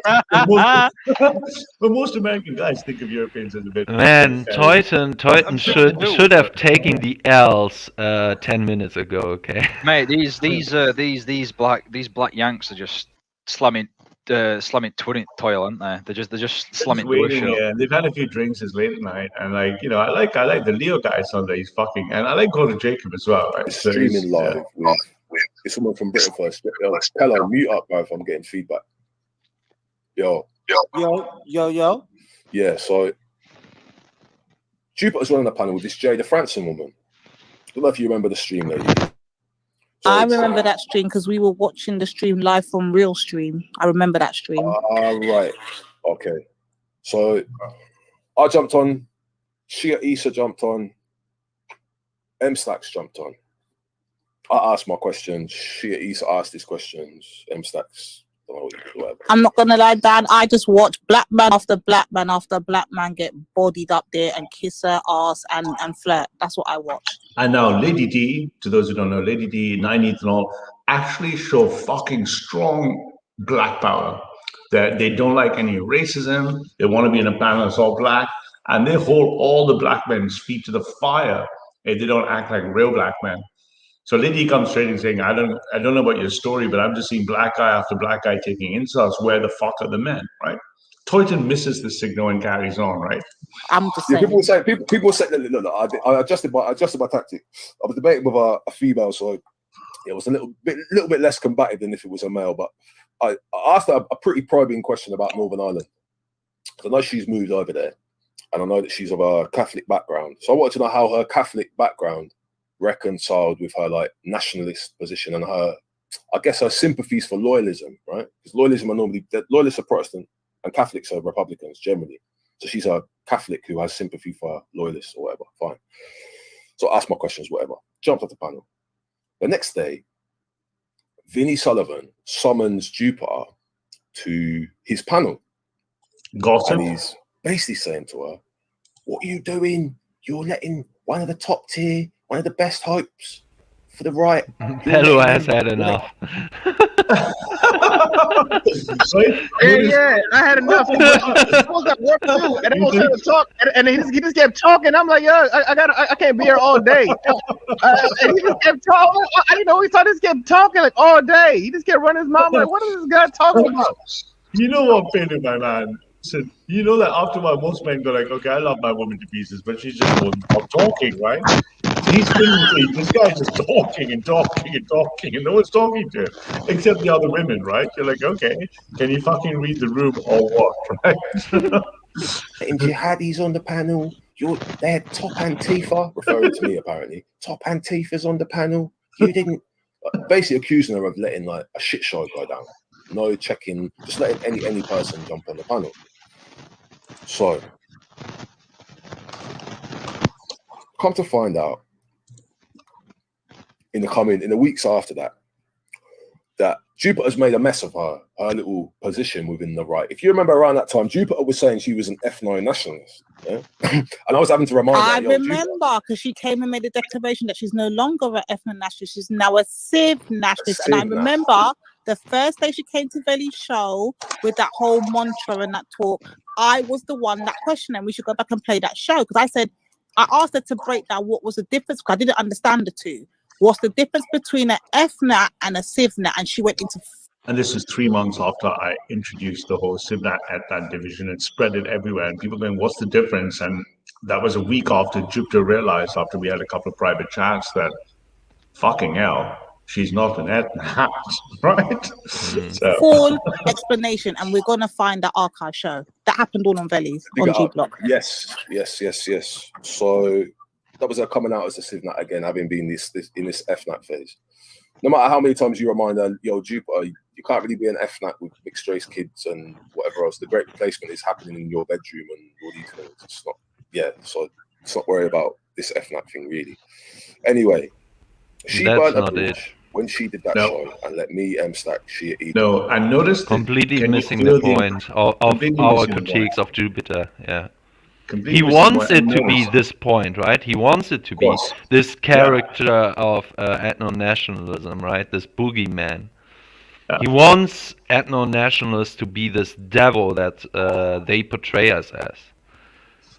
Yeah, absolutely. And of course, anything that's ethno-nationalist is his enemy. I mean, just nationalism is his enemy, or conservatism. Forget ethno-nationalism. And to the chap in the chat, no, I'm further right than an ethno-nationalist, if that helps you. But most importantly, it's the awkward silence of what we know to be at least 4 alpha male black men who are saying nothing. So if you back to the status value, if anything, he's now losing status points and value points by silence. There's no affirmation signal. And there's no engagement signal. If I was in his position at this point, I'd be changing the game, leaving the game, altering the game, but he's onward, he goes deep down inside, until, of course, at one point soon, someone's going to crack. Pello was making the absolute mic drop with just leaving the panel. I mean, it couldn't be clearer that this guy is boring. Some people say when I'm left alone or something, I'm boring. I understand that, and I think there's more interesting characters out there than me, right? I take that basic criticism, right? Oh, fuck off, Aaron. But I know. In the second language, man. I want to see how interesting these guys sound in German, yeah? Yeah. Like how now he's doing the move on us, Pello. He's leaving the panel. Oh, he wants to talk to me about something else. That's cool. Yeah, of course. Street soldiers. You remember the original crowd that Ralph used to chill with? Vinny Streets and all of them lot. So about a week after that, I'm seeing Jupiter doing a whole heap of damage control in that Ricky Millwall guy's YouTube chat. And I'm seeing all this stuff in the chat. I'm thinking, I've seen the messages. It's like 27 messages or replies or whatever in the comment section. I'm like, let me see what's going on here. Thing. And I'm seeing Jupiter getting its stock on her by Streets and Ricky Millwall. And they're saying a whole heap of things about laptops that she didn't pay for in return, and Hector being jealous and all this sort of stuff. And one of the other things they said was that Jupiter had apparently sent Hector to some fucking random place in Oxford where I was supposed to work, right? Some charity home. Now, again, you notice gossip isn't really working, so he's trying rally as well, right? So gossip hasn't really worked because there's been radio silence from all the black guys. Now he's trying the other technique, that's rally and shame. He's going to say, he's very bad at making an interesting story. He's jumping from name to name. Rick Millwall, Vinny. Just one sentence without going into the interesting details, maybe, or something. And also like this jumping of timelines. 1 year then this, a half year then this. He's all over the place. I can't follow what he's actually what his but point also, is. if you plot every statement as being one of three types in the female discerning trait, he's either using gossip, rally, or shame. In this case, he's trying gossip, didn't really work. None of the boys have taken the bait. Only Lady D did. Now he's moved to shaming. He's going to try to shame Jupiter, saying, look, Jupiter's husband did this. So who are the exhibits such female? Rod Speaker's Corner. Pure 100% female traits. Yep. All the time, he's just gossip, rallying shame. He has zero male traits. 100% male. But what you're going to see is some pure alpha male responses to the network perturbation pretty soon. So I'm seeing this in the text, and I'm like, yo, let me get involved in this thread. So I got involved, and I'm like, Ricky Millwall, what is all of this about Jupiter sending Hector to my work in Oxford? What's this? And obviously, because these lot aren't getting on, he told me the full. He's like, yeah, Jupiter, yeah, she was pissed one night on the stream after Streets. You'd have to ask Streets, he might have the copy. She said that she was going to use all of her connections up and down the UK and send people to go and find out where you worked. I said, okay, interesting. Who was involved with that? Streets and who? So, okay. So, boom, I go from that chat. Jupiter's fuming as well when she's seeing this. Yeah, I go from that chat to Street Soldier, his channel. And I think someone got in touch with him on I think it was on Discord. I messaged him on Discord, and I said to him, Streets, what's this about Jupiter sending Hector to my workplace or something else? Something about that. I'm listening, I'm thinking. So if I just pause it, because I'm sure at this point, all of us want to slash our wrists with a plastic spoon to get more stimulation. Jump forward, because he does this for another 9 minutes with radio silence. Right? He does this for 9 minutes with radio silence, and then slowly it's about to change around here. Oh, wow. Those kids. And it was a storyline for Reels, essentially. This is a long line of storylines. If you remember the whole transracial storyline, there was Jupiter's Muslim storyline. There was all of these mad storylines on Reels, yeah? Oh, I remember them yesterday. You remember them? But that was one storyline. Like clockwork, because we had to jump on and confront them. Notice even Lady D, who's usually high energy, pro-black power, pro-black rights, even she sounds deflated after about 15 minutes of just him speaking in gossip rallying. Because she knows instinctively it's not what you should be doing. She knows, and it's like, oh. It's not 5 minutes. You're talking about it was in total about 17 minutes of a monologue whining about Jupiter. So, Toyton is like a vampire. It's almost He could have. So he spent 17 minutes doing that instead. He could have just turned around and said, "Yeah, Jupiter's a fucking bitch. She dogs me." Yeah. You could have praised that in about one sentence.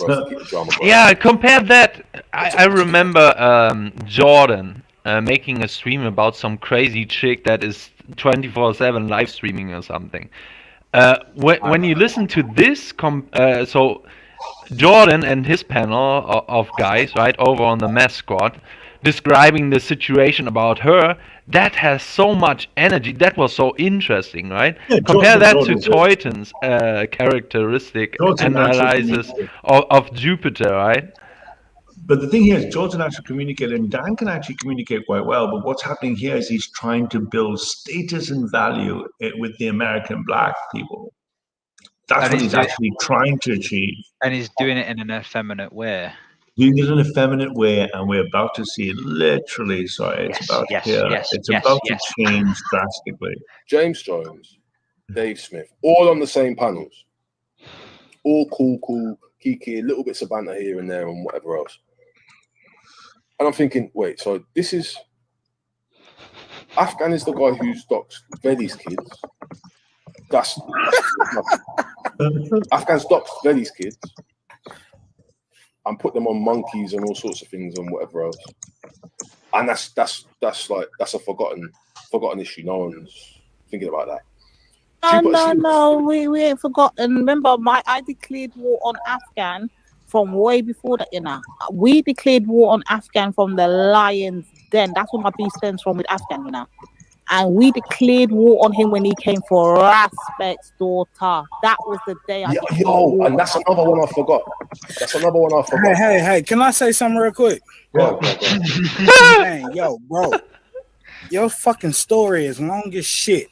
I don't know where it's starting and where the fuck it's ending. But you are smacking like you are homosexual. I don't know if you eat sweet tart, goddamn it, sour shit. Quit smacking, nigga. Be a fucking man. Pussy, you can't chat to me about man, bro. Your fucking story is long about this woman who ain't even on the panel, bro. Let's talk about James a woman. Let's talk about something for real, bro. You fucking smacking. And then she let me ask you this. You're smacking. Nigga, quit, be a man, nigga. Quit all that goddamn smacking. I don't know how y'all do it in England, but in America, nigga, we don't do all that goddamn smacking when we talk. And you can see from that interjection, the alpha shows up, and now the panel lights up, and Leo's going to gain tremendous status and value points, right? Just watch. Leo the hero. What are you talking about? Nigga, shut the fuck up. This goddamn story too goddamn long. Talk about something else, man. Fuck.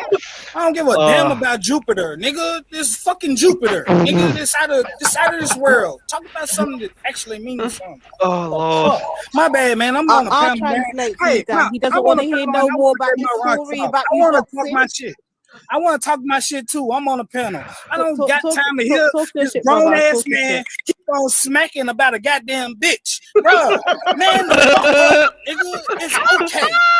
There we go. He sounds. I swear down. I am dying. And that's one how you're male, 2 how you're alpha, 3 and 4 how you gain status value points, and notice how you completely shift the whole dynamic of the network. And Toyton is thinking like, this is why we need to destroy toxic masculinity. Fucking God bless Leo, man. That is just... To all the soy boys out there, this is be like Leo, right? Be like this. Fucking tired of his story. Then I gotta come to the comments, and I read the comments. This shit, goddamn, this story long as shit. What's up? That was so funny, bro. What are you doing, brother Mike? We can jump on this motherfucker. We on Born Rich channel. We shaking this shit. Fuck that shit. Fuck that Jupiter shit he talking about. We talking about some grown man shit. Nigga, how we gonna We're talking about Leo, you just saved my T levels, man. But yeah, we're talking about Jupiter. Jupiter is actually a person. Don't worry, man. I know Jupiter is a white woman. I don't give a fuck about this nigga story about this white woman. Let's talk about some black shit, bro. It's all my fault, brother. Oh, this is amazing. I'm really mad at Mrs. Moore. Hey, I'm really mad at Mrs. Moore. I left. I was tired of him talking too. I'm mad at Mrs. Moore. I'm so mad I missed it. I missed the whole point. I mean, this is he just fucking calls them out. He's like, you are fucking whining like a bitch. I don't want to hear about some white woman you just smacking like a bitch. I have to say that the torturing of You torturing us for the last minutes, Ralph, was worth waiting, right? With this. It's not even finished, mate. But he took 30 minutes. He took 30 minutes to talk about this white woman real slow. I ain't got time in my day. I love my life. He sounds like you on that Juneteenth shit, ain't you, yo? Man, I'm on my Juneteenth. He sounds like Muhammad Ali. My nigga. Hey, fuck that. This nigga keep on talking about this white bitch on Juneteenth. Fuck is he talking about? Nigga, we black. And I don't know what the fuck you talking about. Nothing. That nigga put me to. Bro, he was smacking. Did you hear the nigga smacking, bro? Listen to listen to a black man smack on the goddamn chat. Fuck that. This nigga said, and who the fuck out of here, bro. Hey, I think that you're training. I remember telling you your blood clot. And there you go. There you go. And see how the black woman decides to go now with the alpha. Yeah, not just that, just the energy level. No, it's the energy level in the voice. Yeah, and just like you're smacking like a bitch, and he's just listen to him. Just give him a couple of seconds. At this point, I'm on Jupiter's side. Whoever the fuck Jupiter is, I'm on her side. This nigga keeps smacking. Oh shit! And she just kept on. Nigga, put their ass down. My bad. What you doing, brother Mike, man? This some Nashville shit, Cashville and America shit. How y'all doing? Anyway, we could deal How with y'all doing in England? we could leave the dance business at the door. So as I was saying, anyway. Hey, we've heard enough. This is the mix up. Everybody's heard enough. This is the mix up. This is the mix up with the whole American panels in the UK. I don't know what you lot are watching or paying attention to in the UK. Who's cheaper? Nigga, who is you? I done heard her. I heard, bro. That's the best line. Who's Jupiter? You're like, nigga, who's you, bro? I'm with Jupiter. Oh, God bless Leo, man. Just listen. Been on this shit. You know, I wish this kind of reaction. She's a white woman. Just a little side note. So you had this big fight over the last, I don't know, a few days with Karlin Boryshenko about critical race theory, right? And she thinks it is this concept very, you need to have more nuance on this, right? And it's very complicated, and we have to talk in abstractions and everything like this, right? So basically taking the Teuten thing, and then when she talks to white people about this, right? I want the white reaction to be exactly this. What the fuck are you talking about? It's just anti-white, okay? Get to the fucking point, you bitch. Right? Yeah, let me just replay 15 seconds because we gotta get Leo to flow, man. Just let him flow. He's fucking gold. He's so good. I done heard her. I don't know who you are either. I heard, bro. I done been on this shit. The white woman done talked on that shit. I done heard Jupiter before. She's a white woman who talk her shit. I don't give a fuck. Yeah, she has frequented this panel 1 and 2 times by invitation by Born Rich. I'm not gonna. I don't want to hear him smack about her. How about that? He can talk his shit, but don't smack about her. Fuck that bitch. We don't even know. Exactly. Thank you. How about Juneteenth, y'all? How y'all doing, man? London Bridge falling down. What the fuck is wow. Yeah, no, that's what we on that Juneteenth shit over here. Man, you hear me? You hear me, man? Fuck what they talking about. When did the London Bridge fall down? What happened over there? Talk about that. London Bridge fall down. Wow. He's fucking funny. He's funny as fuck. Yeah, he's not wrong, is he? You notice the energy transformation network. The network woke up suddenly. Everyone's against Toyton. It takes one alpha to make the move, and suddenly his status value just dropped like 1,000 points down, right? Yeah, that is the power of populism versus this whole abstractionism, right? Yeah, but sorry guys, do you want just to, where did he enter again? I'm just curious. We need to kind of almost let him flow once more. He's so good. Yeah, this ignorant American business can just stay at the door, to be honest. we can leave the ignorant American stuff at the door, to be fair. So you can do all that American stuff in Cashville or Nashville or wherever you're at. I don't know about bro, that. you fucking crying about a white woman, man. Who are you, bro? I thought I was smacking. Who are you? You are smacking. You were smacking, bro. Keep talking. Let's Oh, you were smacking like a little What were we talking about? Sorry, before you jumped on, do you know what the topic was? What was the topic before you jumped on? What was the topic? Mike, we don't know what smacking? the fuck the topic was. You put us to sleep. Put us to sleep, bro. I looked at the chat on YouTube. Hey, people in the chat are asking for replay. Can we have a replay? Yeah, Just so we let it flow.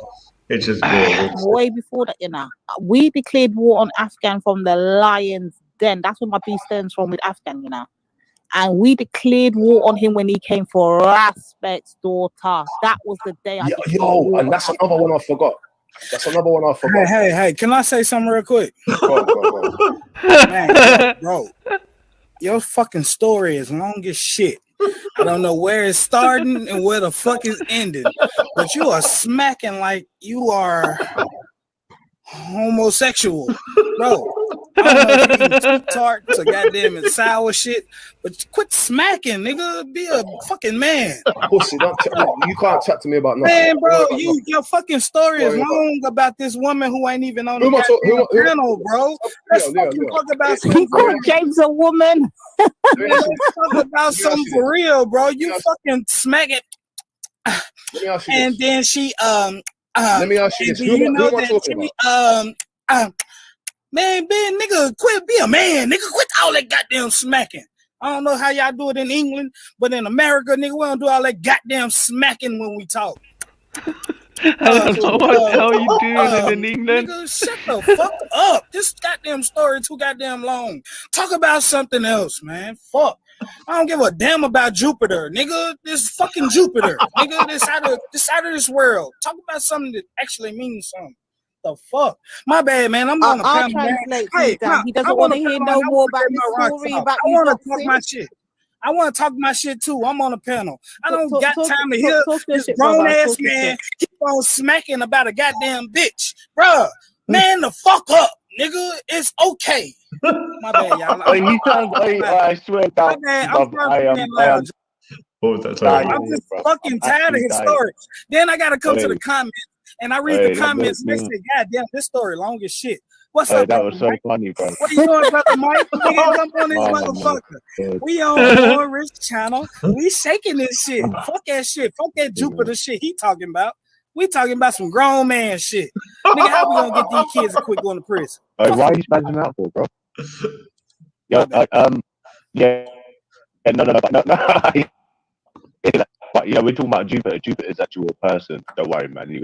I know Jupiter is a white woman. I don't give a fuck about this nigga story about this white woman. Let's talk about some black shit, bro. I don't to be fair, it's all my fault, brother. I take all the responsibility because I asked him, is he a part of the doxing ring? I know. So he took 30 minutes.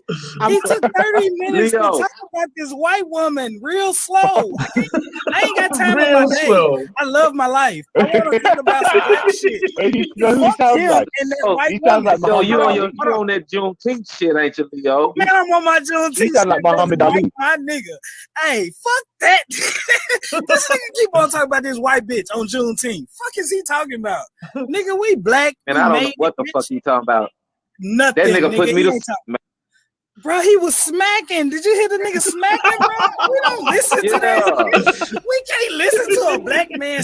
Hey, we gotta use the word smacking, man. Smacking is many words. Smack on the goddamn chat. Fuck that. This nigga said, who the fuck is he talking to? Get the fuck out of here, bro. Hey, I can't go your trait in. I This remember is very flamboyant person. Sorry, what's that? Sorry. You know the word flamboyant. This is Toyton. Yeah, it is. He's just really getting fucking ruined here, right? By Leo the hero, who just had enough of the smacking. At this point, I'm on Jupiter's side. Whoever the fuck Jupiter is, I'm on her side. This nigga keeps smacking. Fuck him. What is he doing? And she just kept on. Nigga, gay ass down. My bad. What you doing, brother Mike, man? This some Nashville shit. Cashville in America shit. How y'all doing? We could deal How with y'all doing in England? We could leave the dance business at the door. As I was saying anyway. Hey, bro, we've heard enough. Hey, this is the mix up. Everybody's heard enough. This is the mix up. This is the mix up of the whole American panels in the UK. I don't know what you lot are watching or paying attention to in the UK. Who's super? Nigga, who is you? I done heard her. It's just gold. You can't write this shit. You can't write it. You can't write this shit. Exactly. Can you imagine this in real life? Talking, hey, who's Jupiter? It's like, nigga, who's you? Hello, you're muted still. Leo, man. Leo's like everything that's right about being a black man. Bro, I done been on this shit. The white woman done talked on that shit. I done heard Jupiter before. She's a white woman who talk her shit. I don't give a fuck.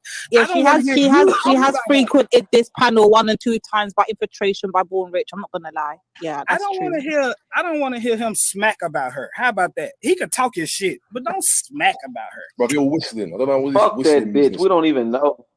Exactly. Thank you. How about Juneteenth, y'all? How y'all doing, man? London Bridge falling down. Yeah,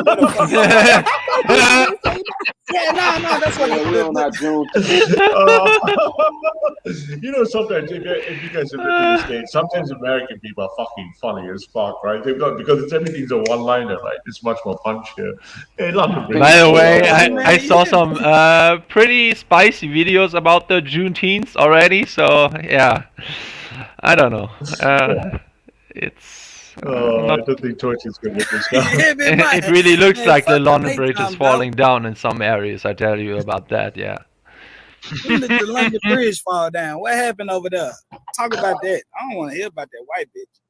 We definitely even down the mic though. Yeah, this ignorant American business can just stay at the door. To be honest, we can leave the ignorant American stuff at the door. To be fair, so you can do all that American stuff. And look how subdued his voice is, and he's saying, "Oh, we leave the American shit." You're on a fucking American panel with lots of American boys in America. I don't know what you think you're saying there. The only question is, did do Toyton laugh that he's getting raped on the panel or not? And that's the only question left. Raped. But he tries to cheap kind of get out of it. Oh, let's do the American thing. Bitch, you're on an American channel. They're all American boys, pretty much. I don't know what you're on about. Oh, it's quality. Nashville or wherever you're at. I don't know about bro, that. You fucking crying about a white woman, man. Who are you, bro? I thought I was smacking. Who are you? You are smacking. You were smacking, bro. Keep talking. Let's bro, you were smacking like a little girl. What were we talking about? Sorry, before you jumped on, do you know what the topic was? What was the topic before you jumped on? What was the topic? Mike, we don't know what the fuck the topic was. You put us to sleep. Put us to sleep, bro. I looked at the chat on YouTube and they was like, man, when is this story gonna end? This nigga is smacking. Bro, who the fuck are you gay, bro? If you gay, bro, I'm sorry. Why are you gay? Why are you gay? Why are you gay? Why are you gay? Are you gay, brother? In that case, I'm sorry, man. Kids, I'm sorry. It's like, oh yeah, it's only excuse if you actually suck dick, but you know. Even the sarcasm in Neo's voice is fucking brilliant, right? He's just like, yeah, I'm sorry, bro. You're gay, yeah, but stop smacking. You remind me of fucking one. You got a nigga over there with you. No, Born Rich is a different kettle of fish. Born Rich is a professional troll. You can't. Not bad, bro. He got a whole nigga over there with him. I apologize. Listen, I don't want no drama. You got a nigga over there with you in the background. Y'all keep it cool. I ain't on no shit, bro. I swear. I just don't want to hear you smack about a white bitch. That's all. You good though, bro? Hey, Black Power. Black Power. Black Power, bro. Yes, that's the attitude. Hail to him. Hail to him. Bitch, nigga. Unless it's some coke. You can talk about some cocaine, nigga. You know, what's it going for over there in Europe? Nigga, what the fuck you talking about? My bad, man. Nashville. They're thinking like, we can't have Black Power with this low power tier. Yeah, it's like you're letting down the male side, you're letting down the being interesting, you're letting down Black Power. Have you got any cocaine or something, bro? There's nothing useful about you, right? You take something to perk your son up. My bad, bro. I ain't mean to fuck with you.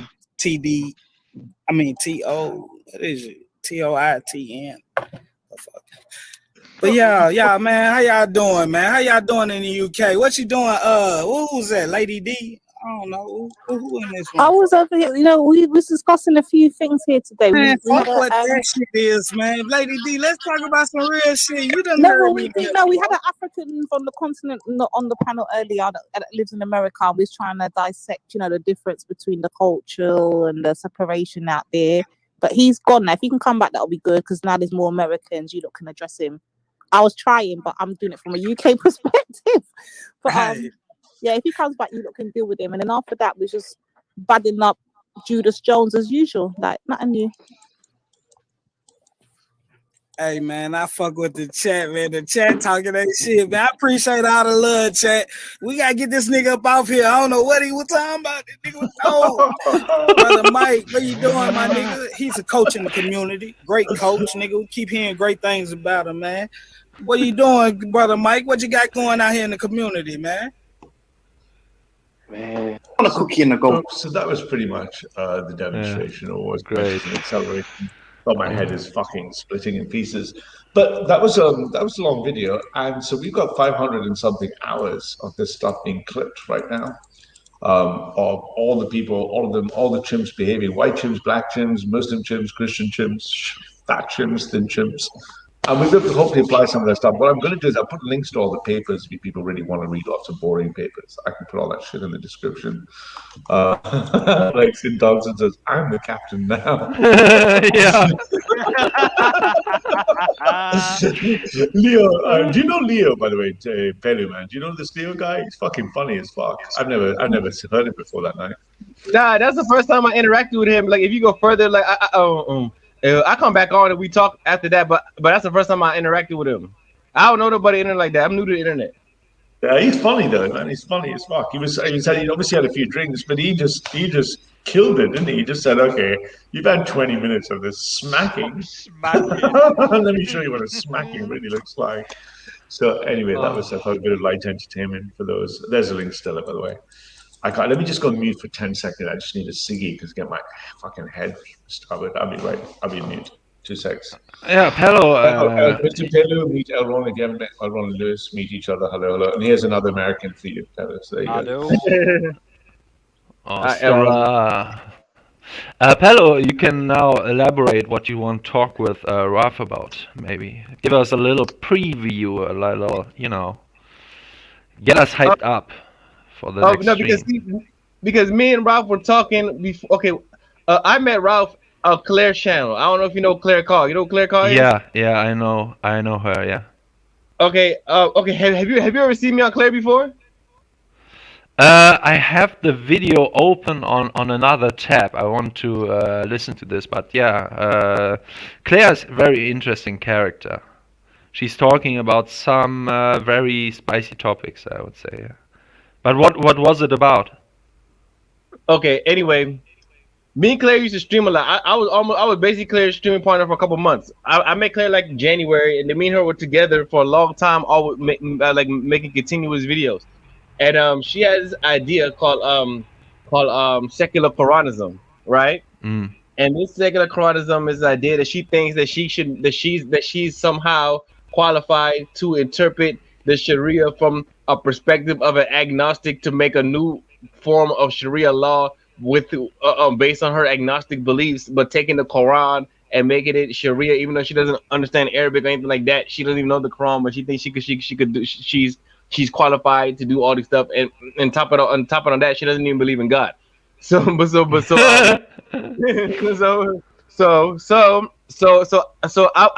streaming her for a while, and I was her conversation partner. I was basically her loyal opposition. I opposed her, but I was there with her, and I was basically her constructive opposition for a long time. But we fell out because she kept lying about me about certain things. I don't want to get into that because I'm not here to smack about Claire. I'm not here to smack about Claire. But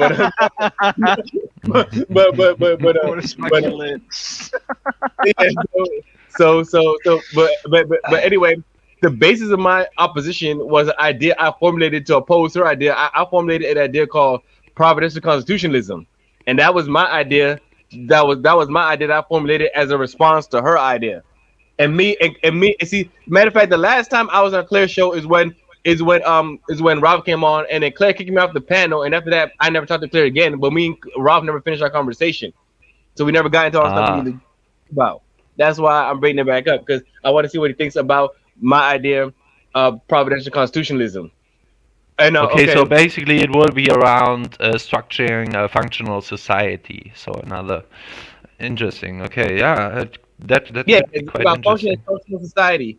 Okay, the premise of providential constitutionalism is this: is that I believe in God, right? I believe there's a higher power, right? I believe there's a force that controls events on the earth, and I believe if people if people structure the society with this reflection, they would get the best results possible for themselves. That's why I call it providential constitutionalism, is because my inspiration for this idea, one of my inspirations, I have a lot of different inspirations. One of my main inspirations is the founding of America, particularly starting from the first foundation of America in a literary written sense, is the Declaration of Independence. I start from the Declaration of Independence, and I draw from how it was crafted and what the people were appealing to in making this declaration.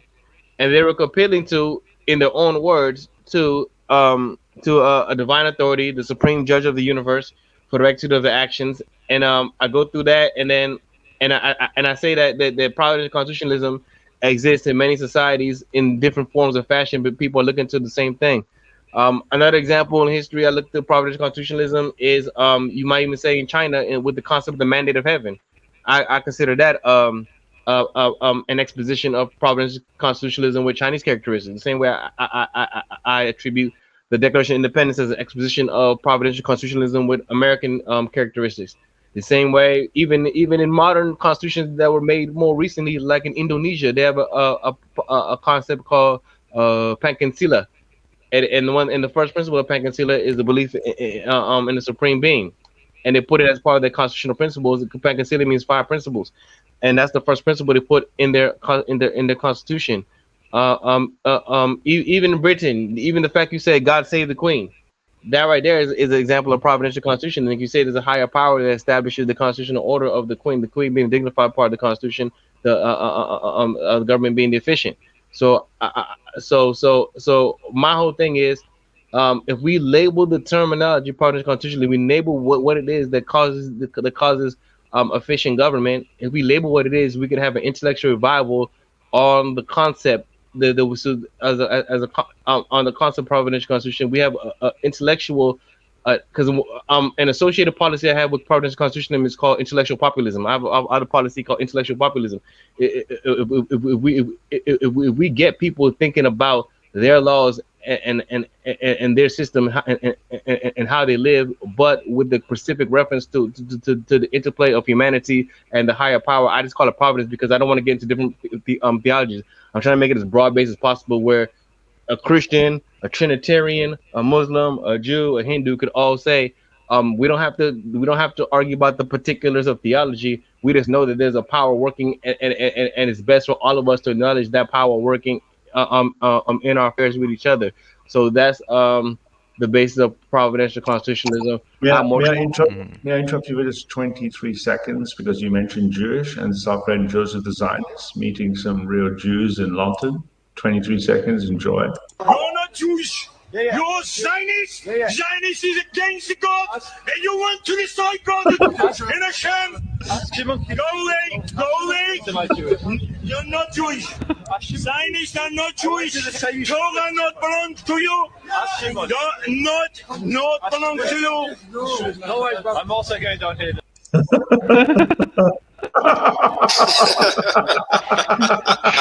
What did he say?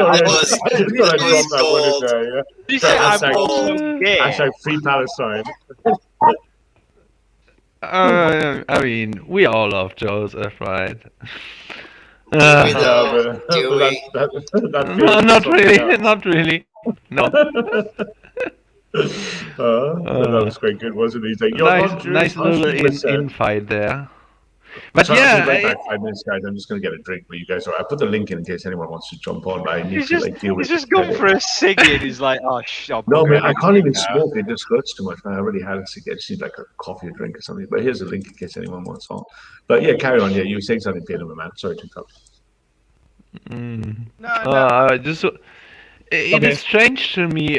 Every time I see these people in street action, I see, especially in the diaspora, I see these Orthodox. But you also had these Orthodox Lubavitches, these Kabbalistic branch, who are saying, yes, absolutely, Judaism is Zionism.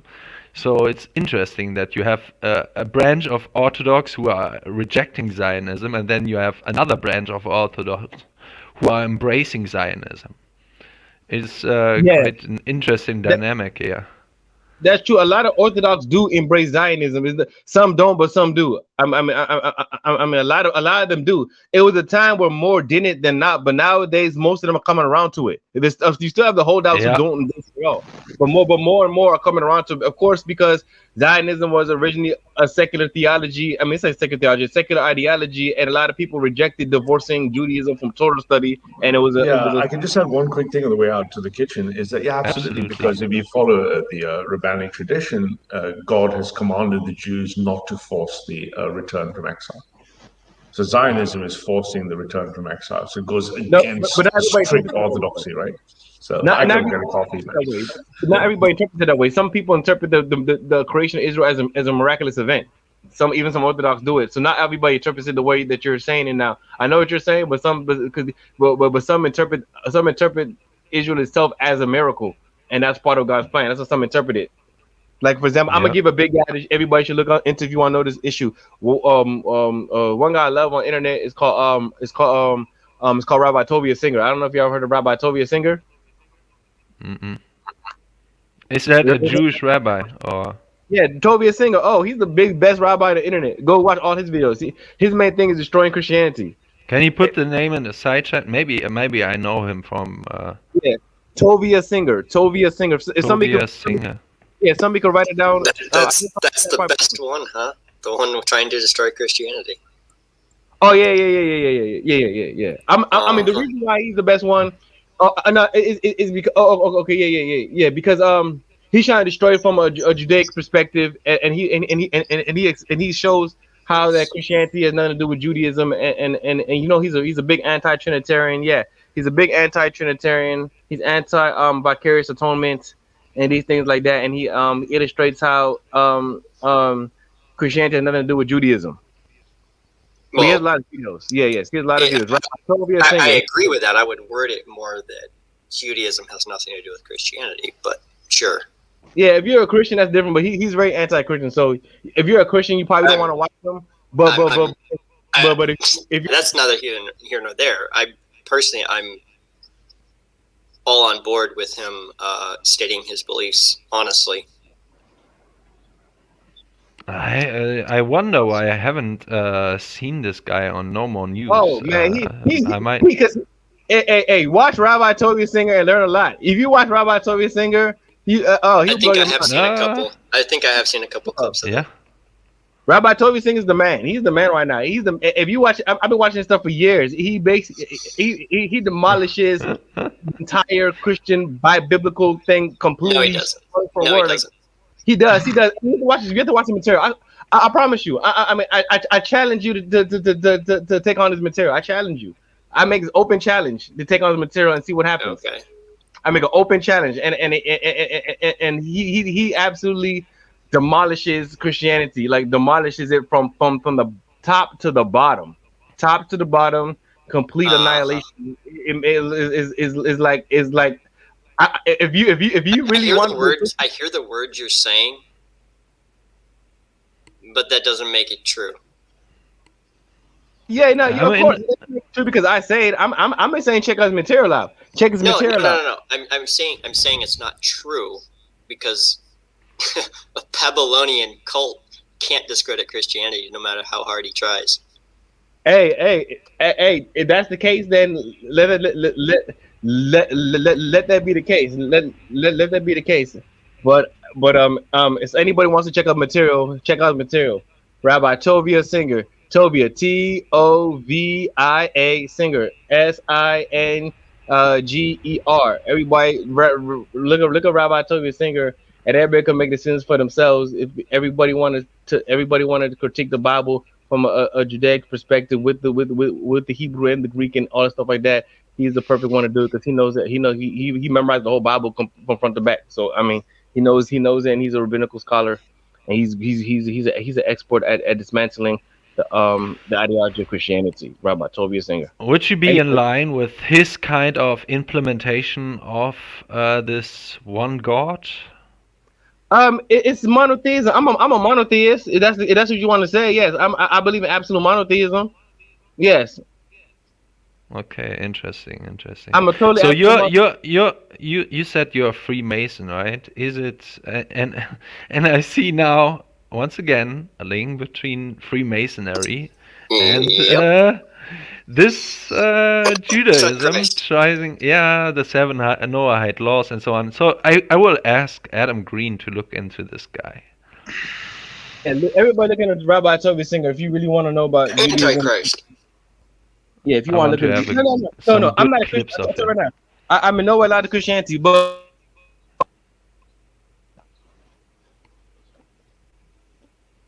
hello? Pelu? The feds got him. Hello? Yeah. I'm sorry. Something happened. Anyway, but my providential constitutionalism, my idea is not necessarily have to do with Islam or Christianity or Judaism. I'm trying to make it very broad based that everybody could go along with it. I'm not trying to dictate people's particular theology and providential constitutionalism. I'm not here to we understand. One world government, one world religion, one world currency, right? This is it's about a real system. It's like this. For example, I'm gonna give you an example right now. We have one world gravity, right? The entire world has gravity. There's not one world gravity. It's not proven. It's a theory. There's not one world gravity. You can't make a declarative statement off of a theory. I don't know. Everything operates on gravity and the laws of physics. Okay, that's the case. No. You're not going to run past the point. You're not going to run past the point. Hang on. I have an easy point. You can't make a declarative statement. I have an easy point. What? It's an easy point I'm making. So you're saying gravity is not a law of physics? Gravity is not a law of physics. Okay, if you say no, it's a theory. Okay. It's called theory of gravity. It's not proven. I'm gonna tell you something simple. They can't prove it. They can't measure it. They can't reproduce it. I'm gonna tell you something. Doesn't mean it doesn't exist. Hang on. Let me make my point. I'm not saying it doesn't exist. I'm saying it's a theory, and you can't base things off of theory. Oh my God. Okay, let me talk about facts. Right now, everybody live in a house. I bet you 9 times out of 10, a lot of y'all are living in the wilderness. Most of y'all, if y'all understand, you're living in a house. You're living in a structure that has a building, right? Now, all these people are building these buildings for all these centuries. We're building skyscrapers, building all these things. We got planes. We got all these fiber optics. That means all these things are running off of what people have discovered about science and discovered about physics. So if that's the case, we shouldn't even be able to fly planes or build buildings or other stuff if there's no laws to physics. If there's no laws to physics, no laws of gravity, no laws of this, no laws of that. How do you even know what weight is? How do we even measure weight if there's no gravity? How do we even measure weight? How can you say that you're 100 pounds or whatever pounds you are? I mean, there's forces in this world. These forces are measurable. If you drop a cannonball from a tower, the cannonball is gonna fall to the ground. It's just gonna happen. You know what I'm saying? So you can say all this, it's theory, all this up. I'm talking about reality. You can get into all these hypothetical theories that doesn't mean anything for 1,000 years and just say blah blah blah blah blah blah blah blah blah blah. But sometimes we have to deal with the reality of life. And my whole thing is to deal with the reality of life. I'm not dealing with hypothetical speculations. You know. That has nothing to do with what I said, though. 6. Hey, I got back, so I just kind of had a little drink. And hey, good evening, John Lawrence. How are you, my man? Hope you're well. What did I miss? Are you guys fighting? Yeah, we're debating the finer points of one world government and the Antichrist. No, I didn't say one world government Antichrist. I didn't say anything about that. I was telling about Providential too. Okay, anyway, Ralph. Okay. When we first met, we were on Claire's channel. I was about to get into my I want to tell you about my oppositional theory because I don't know if you know about me and Claire, but I used to stream with Claire a lot until that day when you were there. That's when I stopped talking to Claire, right? But before that, means to stream a lot, right? And I was her like opposition to her secular Quranism. She had this idea of secular Quranism, and I'm sure you know about that already, right? I think you probably know the ins and out of that already. Am I correct? All I know is I've only had some interactions with Claire, but she's been a bit edgy because she claimed things that, and she wouldn't let me defend Christianity, and then she wouldn't even let me get into the details of why Christianity is not idolatry. And then she just said secular Quranism, and I'm trying to work out what that really means. Does that mean a democratic secular nation based on the Quran that rejects the Hadith? I interpret it as her own twist on these edgy boys' white Sharia. Yeah, but I'm not a Muslim, so I'm going to defer to anyone who's a Muslim. But I'm not sure. Can you reject the Hadiths and still be Muslim? Hey, I'm gonna explain to you what her idea is. Let me explain to you what it is. I'm gonna explain to you what it is. She's Claire is agnostic, right? She believes that she's an agnostic prophet. She considers herself Jonah. She thinks she's Jonah. She thinks she's Jonah talking to the Ninevites about saving Western society. So she's an agnostic. She's supposedly an agnostic prophetess, and her idea is to take the Quran in the way she interprets it. Even though she doesn't know the Quran, she doesn't know Arabic.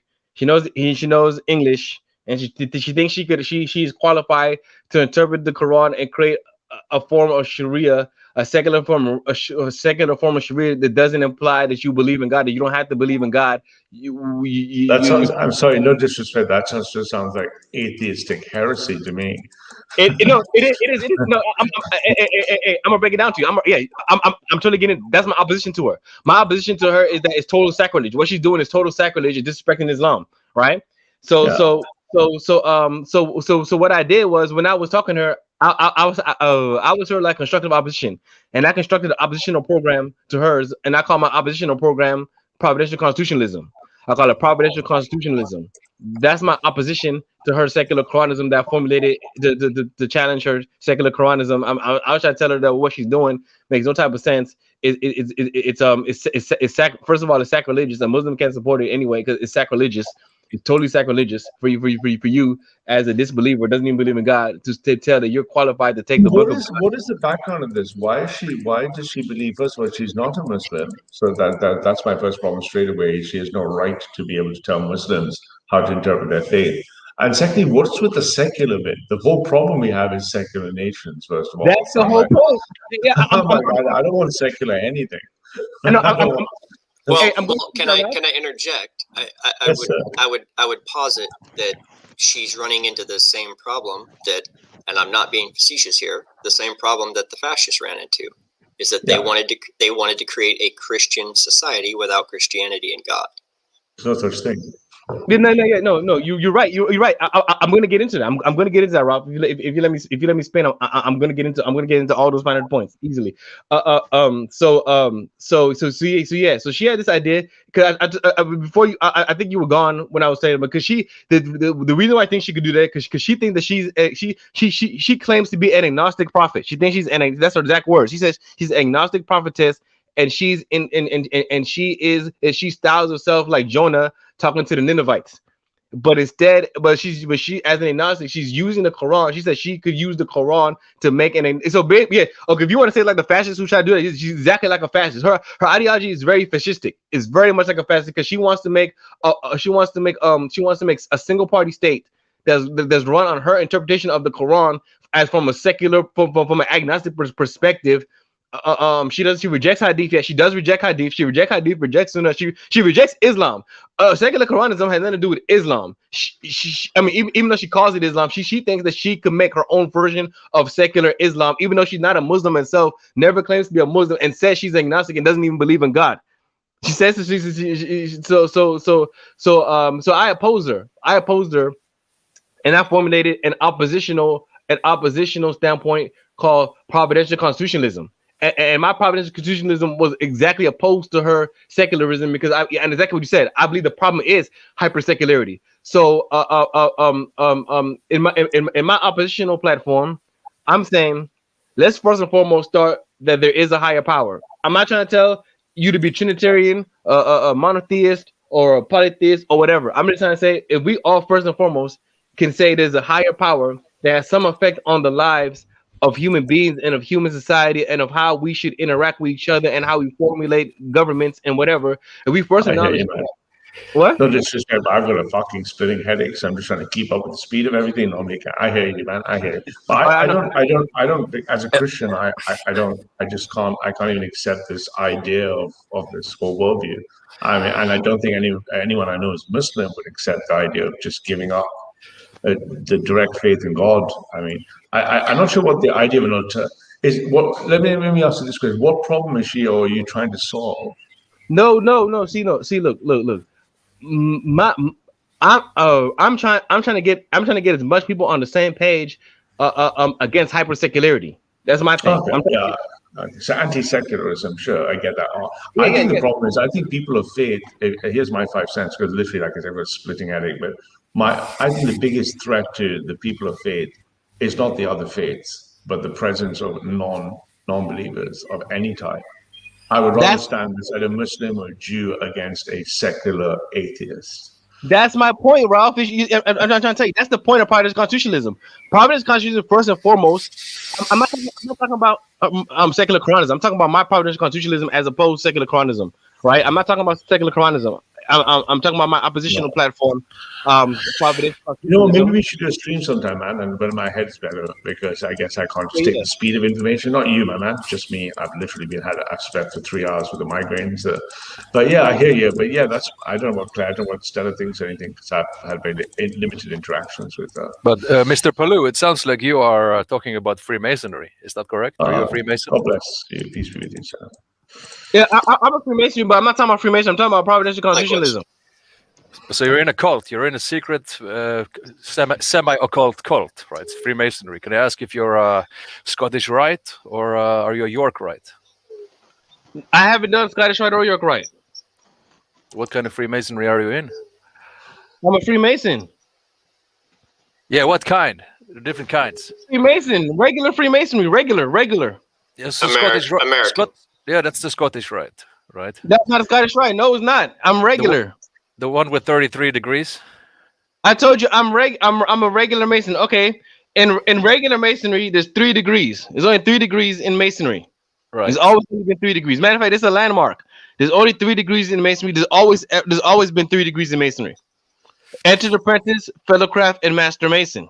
Yeah, and have you been granted fellow master Mason, Mason degree? Yes. I've been raised the sublime degree of master Mason. I have. I've been raised the sublime degree of master Mason on October 30th, 2010. Yeah, people attempted to recruit me to Freemasonry as well. So I did some research on, the God that you are talking about, the divine architect of the universe. You know, when you get up to the highest levels, this is Luciferianism. This is global homo. I have no idea what you're talking about. Right, and then, let's not get into a Masonic debate. Yeah, I'm just saying his talking points are, one world, global homo, all religions are the same. I never said one world, global homo. I never said that. This is what I'm saying. I said Providential constitutionalism. I said first and foremost, let's start with saying no matter what religion you are, just like how Ralph was saying, the problem is secularity, not believers. I'm agreeing with Ralph. I'm saying that's the whole point of Providential constitutionalism. I'm saying first and foremost, we need to acknowledge that there's a higher power. We don't. Yeah, I know. These are Freemasonic talking points. I've heard them 1,000 times. I know. I'm not trying to dictate anybody's theology. I'm not trying to say that you have to be a Jewish or you have to be a Christian or you have to be a Trinitarian or you have to exactly. It's one world. It's one world. Global homo. I'm saying that there's a higher power. All I'm saying is that there's a higher power in the world. Yep. Right. And it's not Jesus Christ. If you want to call it Jesus Christ, you can call it that. You can call it whatever you want to call it. You call it whatever you want to call it. I'm not getting into theology. I'm not getting into particular theology. Yes, but the issue is you can't have these different ideas of God sharing the same cultural and political space. It doesn't work. We're sharing the same universe. We're sharing the same universe. No, that's not the same thing. It's like saying you have a bottle of rat poison under your sink, but since it's sharing the same universe, you might as well put it in your milk. Yeah. Oh, that's not what I'm saying at all. You don't even listen to what I'm saying.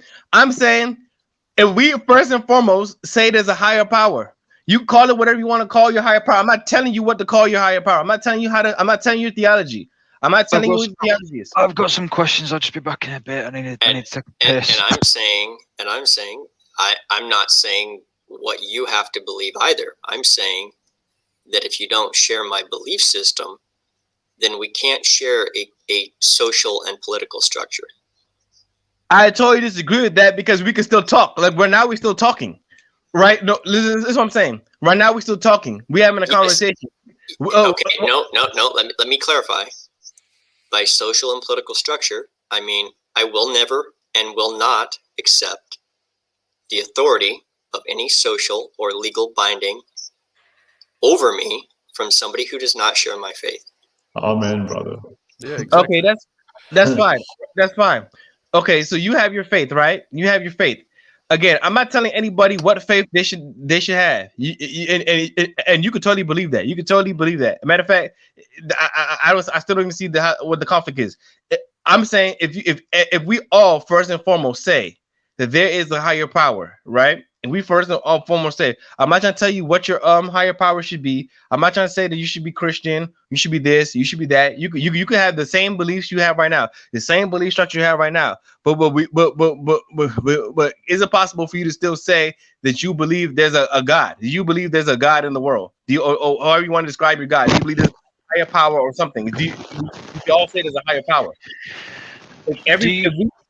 I'd like to ask you just a couple of questions. So, do you believe that the different religious groups can coexist, not equally, but coexist with each other in a semi-peaceful manner? That's the whole point of what I'm trying to get at. That's exactly what I'm trying to get at. I know that's what you're saying. I'm just asking: is it yes or no? Is that what you believe? No, I'm articulating that. I'm articulating a platform for that. So can I ask you for your motivations, Taylor? Is your motivation to try to unify people who believe in or approach their faith in different ways? Let's pretend, just say the differences of the three Abrahamic faiths. Forget the other things for a second. Or are you trying to unite people who don't believe with those who believe? Oh, I'm trying to make an intellectual bulwark against hypersecularization. Okay. But if you were trying to address secularization, let's say, and I can only speak from a Christian, I don't get to choose God's will and his order in the universe. I don't have the luxury as a Christian to redefine his will on earth. I'm not actually to redefine nothing. I'm just trying to say is that if we acknowledge that his will is on earth, can that make a better platform for communication against hypersecularization for all humanity? Well, I think that's different. I think that would be a question. Here's a question. As Stella said, it would still require a moral authority. So if I was a Christian or Muslim, or let's say I was Jewish, I'm going to be talking to some people about this Noahide noise that's going around soon on the stream, that I would still be looking at the Christian way of dealing with those of no faith, or including dealing with those of other faiths. No, I couldn't change my orientation or my point of view to be non-Christian and still claim to be Christian. No, that's I'm not telling you to change your orientation at all. I'm I can't do that and be a Christian. I'm not being difficult. I don't have the luxury of defining the will I'm not of God. asking you to do that. I'm not asking anybody to change the theology at all. I'm saying we all saying that there's a higher power. If we communicate on the basis of there is a higher power, no matter how we want to define it. I mean, okay, everybody in my way of thinking has a right to proselytize how they want to proselytize. Everybody has even Satanists. That's a tricky one. I have to get into that. That's a tricky. You're right. That's a tricky. I haven't worked all that out yet. I haven't worked that out. Well, how about this? Hindus do believe in one God, but they believe the gods are manifestations of it. But a Christian would see that as either weird or heresy. Yes. Even Hindus. I'm not trying to tell you what your theology should be. I'm in no way trying to dictate to anybody theology in providential constitutionalism. That's not part of providential constitutionalism. I'm in no way trying to dictate to anybody theology. All I'm saying is that there is a God, and if we all agree that there is a God or there is some type of higher power, I call it providence, and the providence has some effect or has effect on how we live. Just like you're saying, the will of God is real. If we all can agree that the will of God is real, I'm not trying to tell everybody how they interpret the will of God or how this and that. I'm not trying to tell. That's not the point of providential constitution. Not to dictate to anybody just like the same way Alcoholics Anonymous uses the higher power. Yeah, exactly. The Same way Alcoholics Anonymous uses higher power. If we all can say that there's a higher, do what thou wilt shall be the whole of the law. Do what thou wilt shall be the whole of the law. That's what it sounds like to me. I'm just saying, like, this is not new. Like, I think even the ancients who were pagans believed in the higher power, but conflict is still going to happen because of scarce resources. But if we agree to that, our first thing, how Ralph was saying, that the issue is not between believers as much as it is with non-believing, as it is with non-believers and secular ideologies. I'm trying to say, if all the believers can agree in a platform against hypersecularity, we have a bulwark to stop global. My thing is to stop global homo. I'm trying to say, I'm trying to produce a synergetic effect with all believers against global homo. I'm trying to synergize. I'm trying to make an intellectual platform. Okay. I get it. I get it. Yeah, I understand what he's saying. The issue is that there are intrinsic conflicts between the perspectives and the goals of, let's just say, different groups, and point out the fact that we had a conversation, I don't know, about a week ago, where what I consider to be the directives in the Bible go directly in opposition to what people like Duvid believe should be the course of things. Like there is no resolution there. I was curious because we talk about Duvid about like totally different things that are nothing to do with the Jews or anything like that, but consciousness and quantum computing and stuff. But I just realized he claims that he's also a Hindu. Does he really? That's something I didn't know. And I was like, so he's really into Hinduism and stuff. So I guess he's into pantheism. So I'm trying to work out how he reconciles the Torah. I'm gonna tell you how. He has ideology called multiple truth theory. He developed an ideology called multiple truth theory. I don't know if he developed the multiple truth hypothesis. It's much older than well, I don't know if he developed it, but that's what he preaches. He preaches a multiple truth theory. Sounds Talmudic. Wait. The Muslims. There's an old saying, right? The man with two watches doesn't know what time it is, right? Well, you notice the Muslims, they, Adam's bridge, is it, that connects mainland India to that island? The Hindus have their own myth of army of monkeys building that bridge, but the Muslims say, it was Adam, and Adam was apparently like a giant, so he could create this big bridge to get him to mainland India. Hey Ralph, what's up? Would you be interested in watching the video I linked? It's the A one, that long. If you mean the A one, looks really good, but I'm not being a dick. I've got a total headache. I'm happy to play it, but my brain is fried. So okay, it's a response to a video that academic agent made, and I thought it was particularly good. And I just wanted to hear your thoughts on it, and if there was anything in it that you didn't agree with. Could we do that on the next stream? If only just because I've got blurry eyes and I'm barely keeping up with the conversation. But I've linked it. I've already bookmarked it because I'd love to. Let's do it. We can do a stream on that. But so just to get paid right. So really, if your idea is to reject, so I'm trying to map the model in my head of what you're doing. So if your idea is, which sounds a good idea, is to reject or combat globalist secularism on the basis of people who have faith. There's only a couple of models that would work, right? One would be a universal model that unites the faiths against them. Another model would be each faith decides to tackle it themselves independently and has some sort of interfaith interfaith collaboration, for lack of a better word, but retain their own faiths. And the third is we just go it alone, right? Are you suggesting that we need to unite on some common purpose towards fighting global homosexuality? Number two is basically close to what I'm saying. Close to number two. Close to. I mean, it's more intricate than that, but close to option number two. I'm not telling everybody what their faith should be. I'm not telling you what your faith should be. I'm not saying that what your people's faith should be. I'm not implying and suggesting you're picking one faith as being hegemonistic, but I'm trying to work out the difference in my head of the model of, and it looks like you mean number two, right? So all the faiths have some sort of way of like an interfaith, because right now there's interfaith initiatives between Christians and Jews, Jews and Muslims, Christians and Muslims. So you look at something like an interfaith initiative that gets us to maybe share common practices, techniques, or whatever it would be in resisting global homo. But I mean, I'm only speaking for myself. I'm sure I speak for Sarama and Stella, but I mean, no disrespect, I just don't have the luxury to pick another worldview.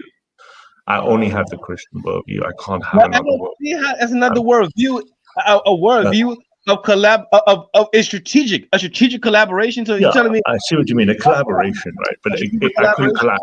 Let me put it this way: I couldn't collaborate on any principle that would violate my principles of faith, for example. But how would it violate? How would it violate to collaborate against global homo? How would that? I'm not saying it would. I'm not saying it would. I would just say I couldn't collaborate on anything that was non-Christian. In as Stella said, from tip to toe. Yeah, the New Testament says, "Be ye not unequally yoked together with unbelievers," and that's talking about non-Christians. So, I mean, if I understand my faith correctly, all I've got to do is invite you to Christ. And I would add to that these ideas have been tried and are currently being tried in many situations, and they have been nothing but destructive as far as I'm concerned. What situation? I understand the premise and the idea. Name a situation. Name a situation that you're speaking of. Name one. I can name several, but the most important one is the lowering of the standards and the homogenization of beliefs that have resulted from this Unitarian project that has already been taken place. Who? What name? You got to be more specific. I really don't know what you're talking about. I don't know what you're talking about. Tell me. I really have no idea what you're talking about. You don't know what Unitarianism is? I'm not talking about on the Unitarian Church. You mean the Universal Unitarian Church? You mean that organization? No. That church is a spinoff off the concept, but that's not what I'm talking about. I'm talking about the idea that you're putting forth. I'm telling you, has been a project, and it has been something that people have worked for and attempted for many years.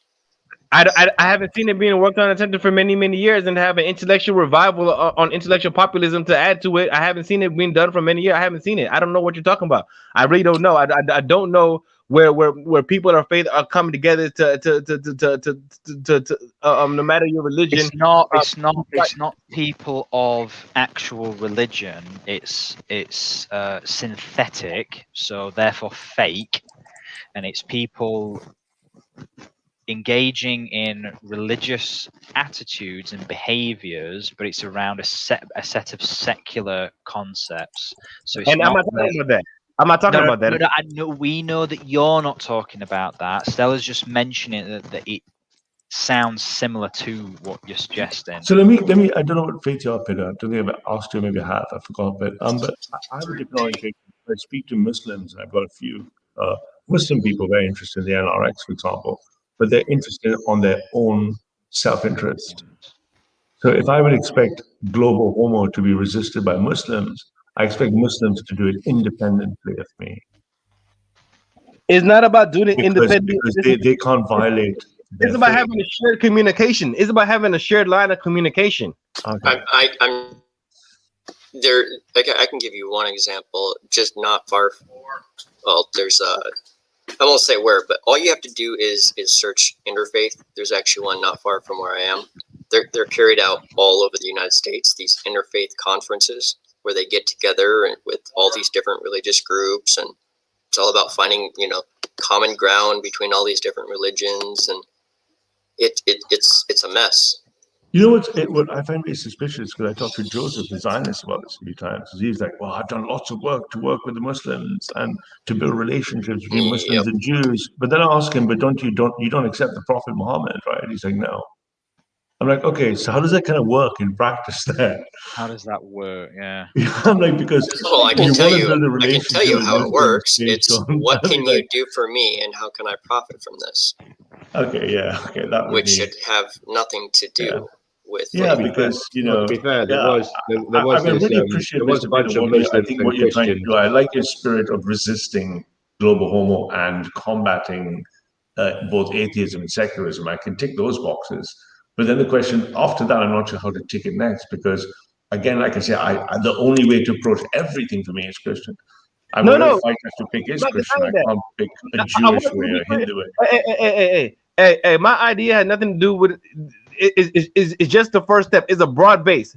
I'm just trying to make a broad-based platform that people who is an intellectual platform. It's a broad-based intellectual platform. So maybe, Peter, let me try a different twist, and maybe I don't know if this will happen or not. Would it be better to make a broad-based platform resisting secularism, global homo, without it being a faith, maybe based on politics, and then people can come in as a political war, but it wouldn't have to conflate or interoperate on a faith basis. Oh, that's what he's saying. What I'm saying. That's exactly what I'm saying. So it wouldn't have anything to do with faith, then, right?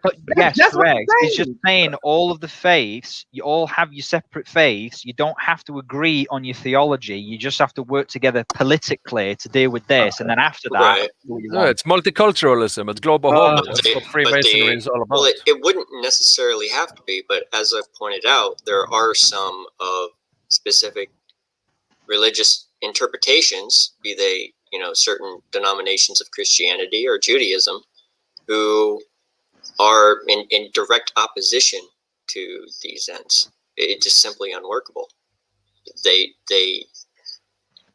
I don't know how else to word it.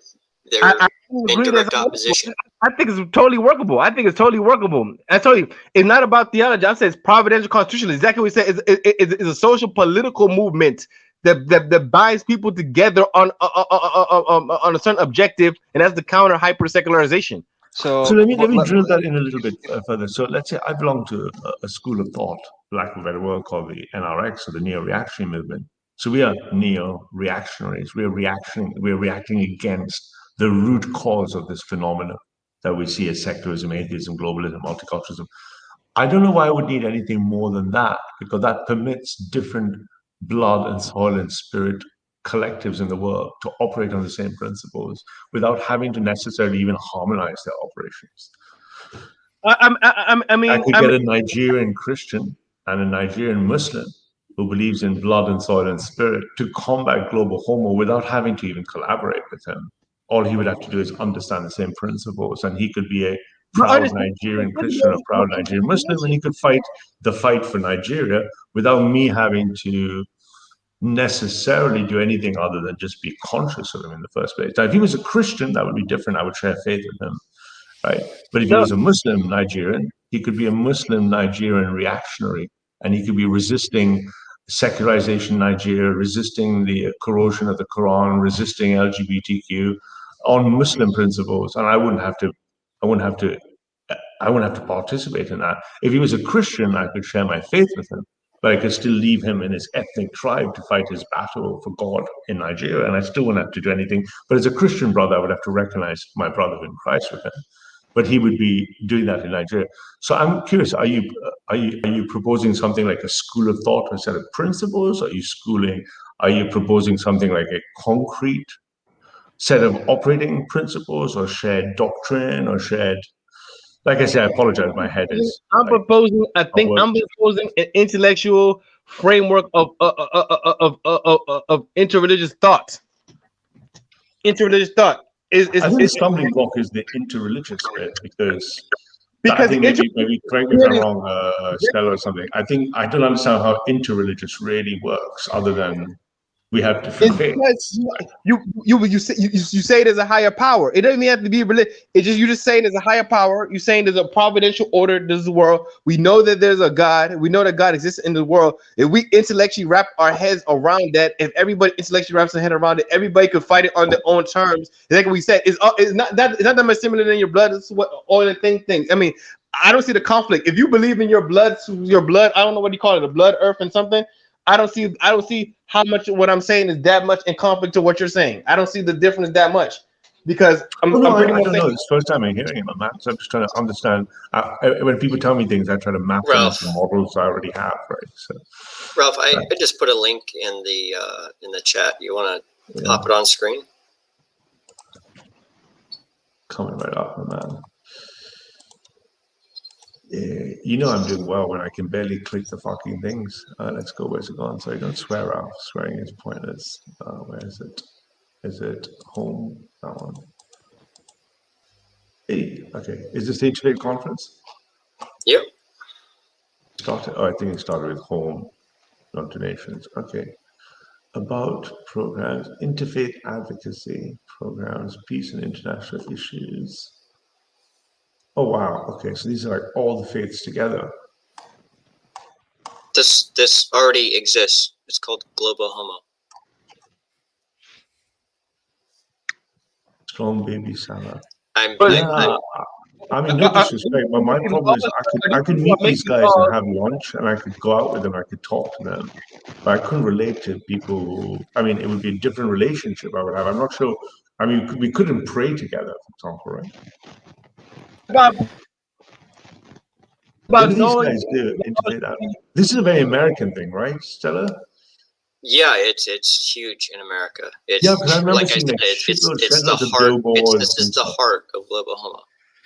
America was founded on freedom of religion by Freemasons, so this was the plan all along.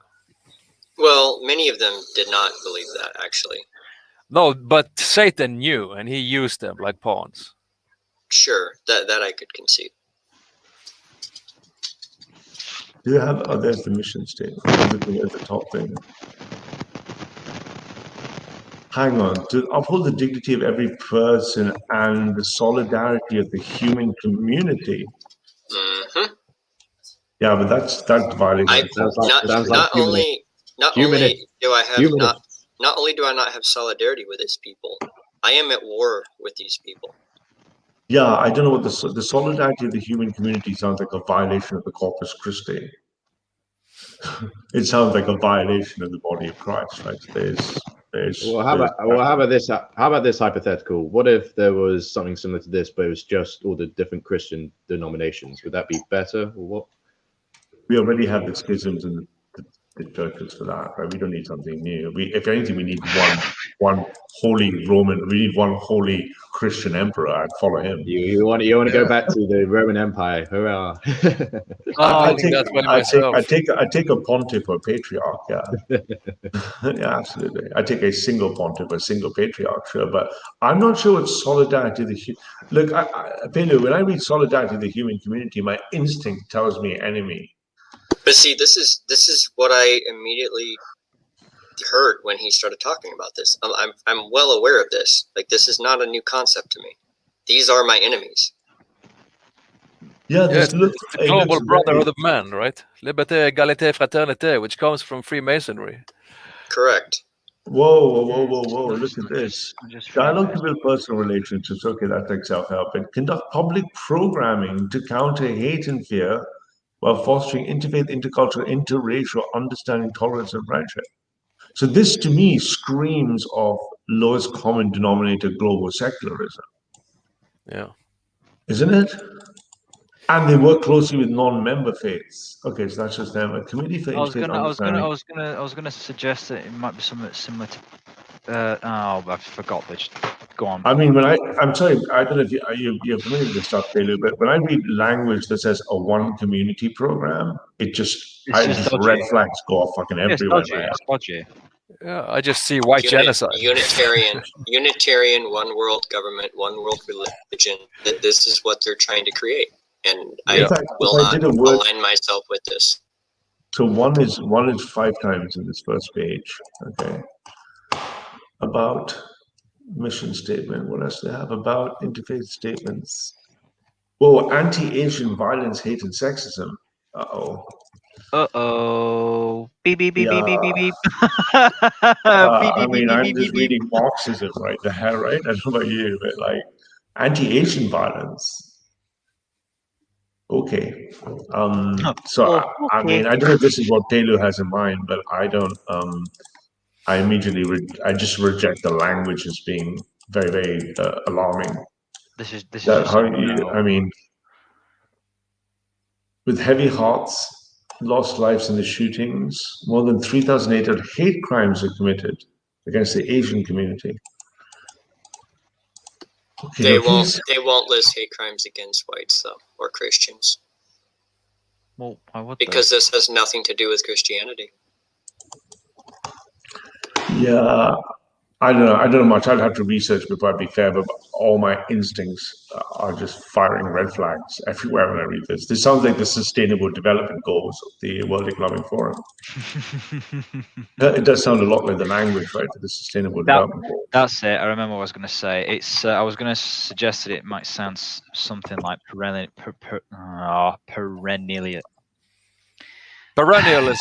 Thank you. Yes, but it's not. It's not. Oh, this is Satanism, and this is a wolf in sheep's clothing. This is outwardly they appear like an angel from God, but inwardly they are ravenous wolves. Is gone. You do realize actual Satanists don't actually believe in Satan. Yeah, they believe Lucifer was the good guy. He was oppressed. He was just fighting for his equality. But they think the whole story is allegory. You know. Yeah, but they always miss out the part that you have Lucifer. But they always miss out the part that Lucifer was when he was in heaven, and then when he fell, Satan. They always miss that part out. They miss the change. Well, the funny thing is, isn't Lucifer meant to be Jesus's brother, or kind of like it? No, he was an angel. Oh, aren't they both called the Morning Star at some point? No. But if I read the Sustainable Development Goals of the 17 SDG clauses, it reads like that's website: no poverty, zero hunger, good health, well-being, gender equality. It sounds like sheer global homo, right? Right, gender equality is anti-Christian. Hey, I'm not giving them my credit card number or my name. I am your long lost brother. I would like. It's mainly going to be Muslims, Jews, and Christians, and you know the one thing they can agree on is equality. Jamie, you're also going to have you're going to have every faith, so you're going to have pagans involved in that as well. Like every single one is going to be involved in it, and I think that's what pisses me off the most is that the pagans that you get that. The retards. They're just secular fuckers. I would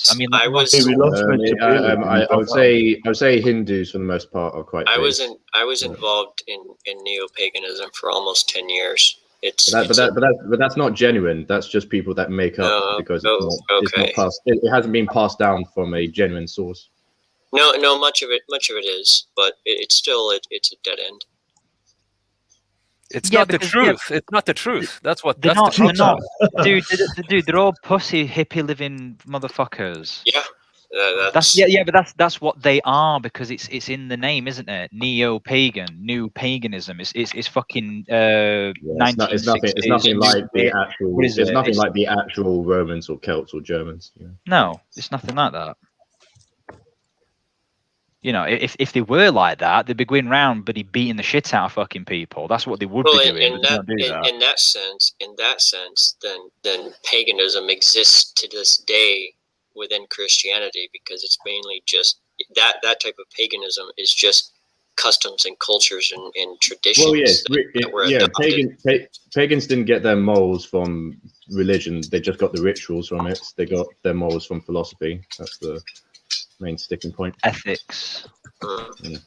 Is something interesting though. Lucifer is it's associated with Venus, which I find interesting. So Venus is god of love. Yeah.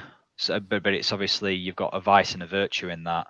you've got a duality in that, and then you've got like there's also like a fucking grey area as well, which is interesting. I didn't know that. What's also interesting is Baphomet is the trans god or demon, whichever you prefer. Oh, that goat-looking one.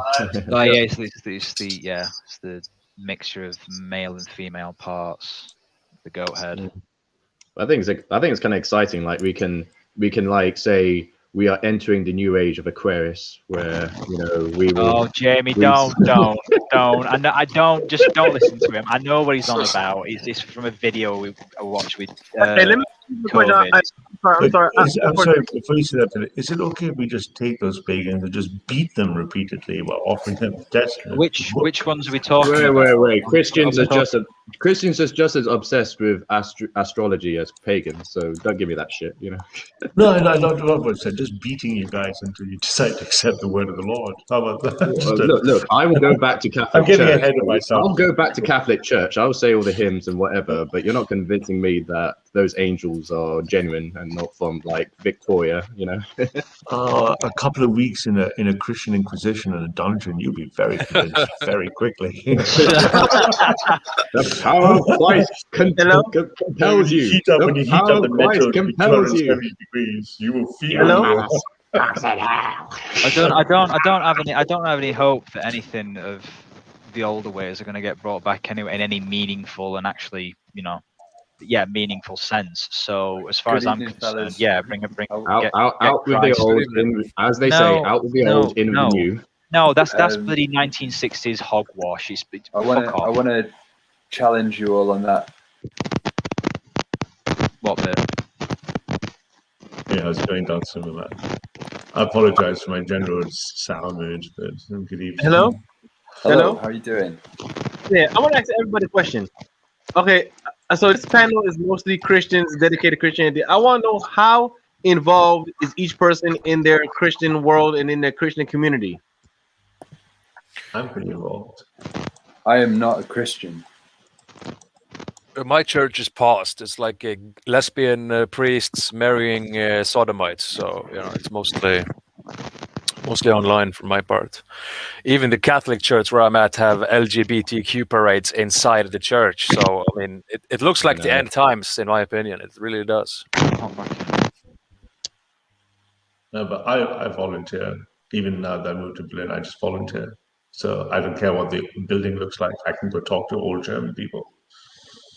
So, well, be honest with me. So nobody is a pastor or deacon or something. So nobody here functions in the. So nobody has a functional capacity within their church community. What do you mean functional capacity? I mean, okay, are you a functionary? I mean, a functionary. Like, okay, are you nobody here is a pastor or a deacon or any type of of. Well, okay. if you live in the cities, you don't get the same community sense as people who live in the countryside. So that is a issue. No, but if you live in a city, you can still be a deacon. You can still be a deacon. You can still be a something. You can be some type of functionary in the church. Yeah, but hardly anyone goes to church in the cities. In America, they do. In America, people still go to church. In America, people still go to church. In my neighborhood, I'm gonna tell you right. In my little town shit. There's a church literally on every single block. Every like I don't know who's going to all these churches. We have so many churches. But doesn't mean we have a church for every. It doesn't mean it's always used for worship. Literally, like every couple of. Dude, I went to Job Club, which took part inside a church. So the churches are multifunctional. Hello? Yeah, we can hear you. I'm just saying the churches are multifunctional, so they're not just for worship. They're for counseling meetings or job club, like I went to this morning. Children's playgrounds or nursery, whatever. It's not really holy anymore. No. In America, people are going to church. Though. In America, people are going to church on Sundays. They're going to church. In America, but as I was saying though, I'm trying to figure out how can. I mean, I'm not a Christian at all. I'm a Muslim. First of all, I'm a Muslim. But I'm listening to you guys talking, and y'all seem, well, not all of y'all, but most of y'all seem to be passionate about Christianity. But I'm trying to figure out how I'm trying to figure out if you're just online talking about it, what's the purpose of this vigor for Christianity if you're not if you're not involved in the actual functioning of the church life. Like the church needs your bodies in there. They need you actively doing what you're supposed to do, or how do you expect to resist? Because the churches have been compromised. You know, they've been compromised, and you know, do you it's see going that to be coming back? Do you see that being fixed? I think it will. Hard to say. I think it will over time. It's going to be a long road, and some will and some won't. I mean, that's the rub of it. And linking back to Ralph's statement earlier about, you know, or that sort of interaction with Paleo, and you're saying, you know, you kind of want a Christian state, I suppose, or would you settle for power sharing with other faiths? No. Really? Because, you know, no. You're going to have to. It's their principles. It's their principles. They won't budge on that. Well, yeah, but that takes a reductive and sort of artificially narrow sort of semantic interpretation of principles, because you can have analog principles expressed through a different sort of framework of terms. They'll probably see you as temporary allies, but as soon as, you know, the problem's fixed, you know, it's going to be fisticuffs. So in that case, and you know, say this with respect, you're not. It's not fisticuffs necessarily, but separation, yes. Yes. So in that case, you know, rather than merely being ethnats, you would be theocratic ethnats. I'm a theocratic Christian monarchist. And so you're not an ethnat? This is a difficult question to answer because, okay, I'll put it this way. To me, a monarchy, a legitimate monarchy that isn't an emperor or a oligarch of types, a monarch is essentially the patriarch of his people. So natal connection is implied in a monarchy. Yeah, that makes sense. Like you can't have a legitimate German king of Japan. Like that's just nonsense. For sure. Well, wait, where does the legitimacy of a monarch come from? Does God just decide to pick them every time they're coronated? Well, monarchs derive their legitimacy from a number of places. You know, first and foremost would be the god or gods of the respective. It's both God and natural order, a patriarch. Let me just get this in though, because it's interesting. There's an elective nature to monarchy, which partly happens over generations and generations. Partly it's a competition, and you know, you have families and clans who are, you know, perhaps ruthless, perhaps smart, or perhaps even good at governing, you know, or in reality a mixture of these features, and they rise over time, and then, you know, they are representatives of their home culture, ideally, but people often overlook the elective nature of monarchy. You know, there's been many junctures at which kings have been chosen, and in fact they couldn't get very far without some support unless they ruled purely on a tyrannical basis, which is quite rare. So the idea of a monarchy surely is over. No. Well, I mean, how can you I'm say sorry, it's Claire, not what when was we're all constitutional monarchy? Claire, I'm sorry, before we go ahead, what I missed what you asked. I was pointing out that the time of monarchy has come and gone. It went with the American Republic when the Americans rejected the idea of monarchy. What do we have now but a constitutional monarchy? And there's no point to having one. No, I grant your premise, and it has. I would agree that as of today, that is an accurate statement. It is my belief that that is not a permanent state. I believe that we are going to return to monarchy. Why do you want to return to an absolute monarchy? You're asking to be ruled by an absolute dictator. Because it's better to have one tyrant than 100. Well, no, hold on a minute. I think the main thing is this is going to get. I'd like to just get this point out in regards to the meanings of the words that you're using, because otherwise it's going to be just spiraling tangents, and they're going to be all over the place, right? So there'll be no actual concise understanding of what's been said. When you're referring to a monarch in absolute terms, he is not a tyrant. That is a form of an absolute monarch, right? What he's likely to be is a despot, which means he has absolute power. A tyrant is one that uses that absolute power in evil and malicious ways. Amen. Okay, right. Well said. In regards to a monarchy, that is, well, it's mono, one, and then anarchy, a form of government, singular government, which refers to one man, right? It's not a dictator either, because a dictator is not necessarily religious or divine by God, right? Wrong word, but you get my point. A dictator would usually be somebody of a constitutional monarchy, right? That has so the absolute monarchy is already gone at that point, right? So the dictator exists in either a democracy or some form of autocracy, right? Where they might be at the top, or they might be some form of oligarch that's at the top of all the other ones, right?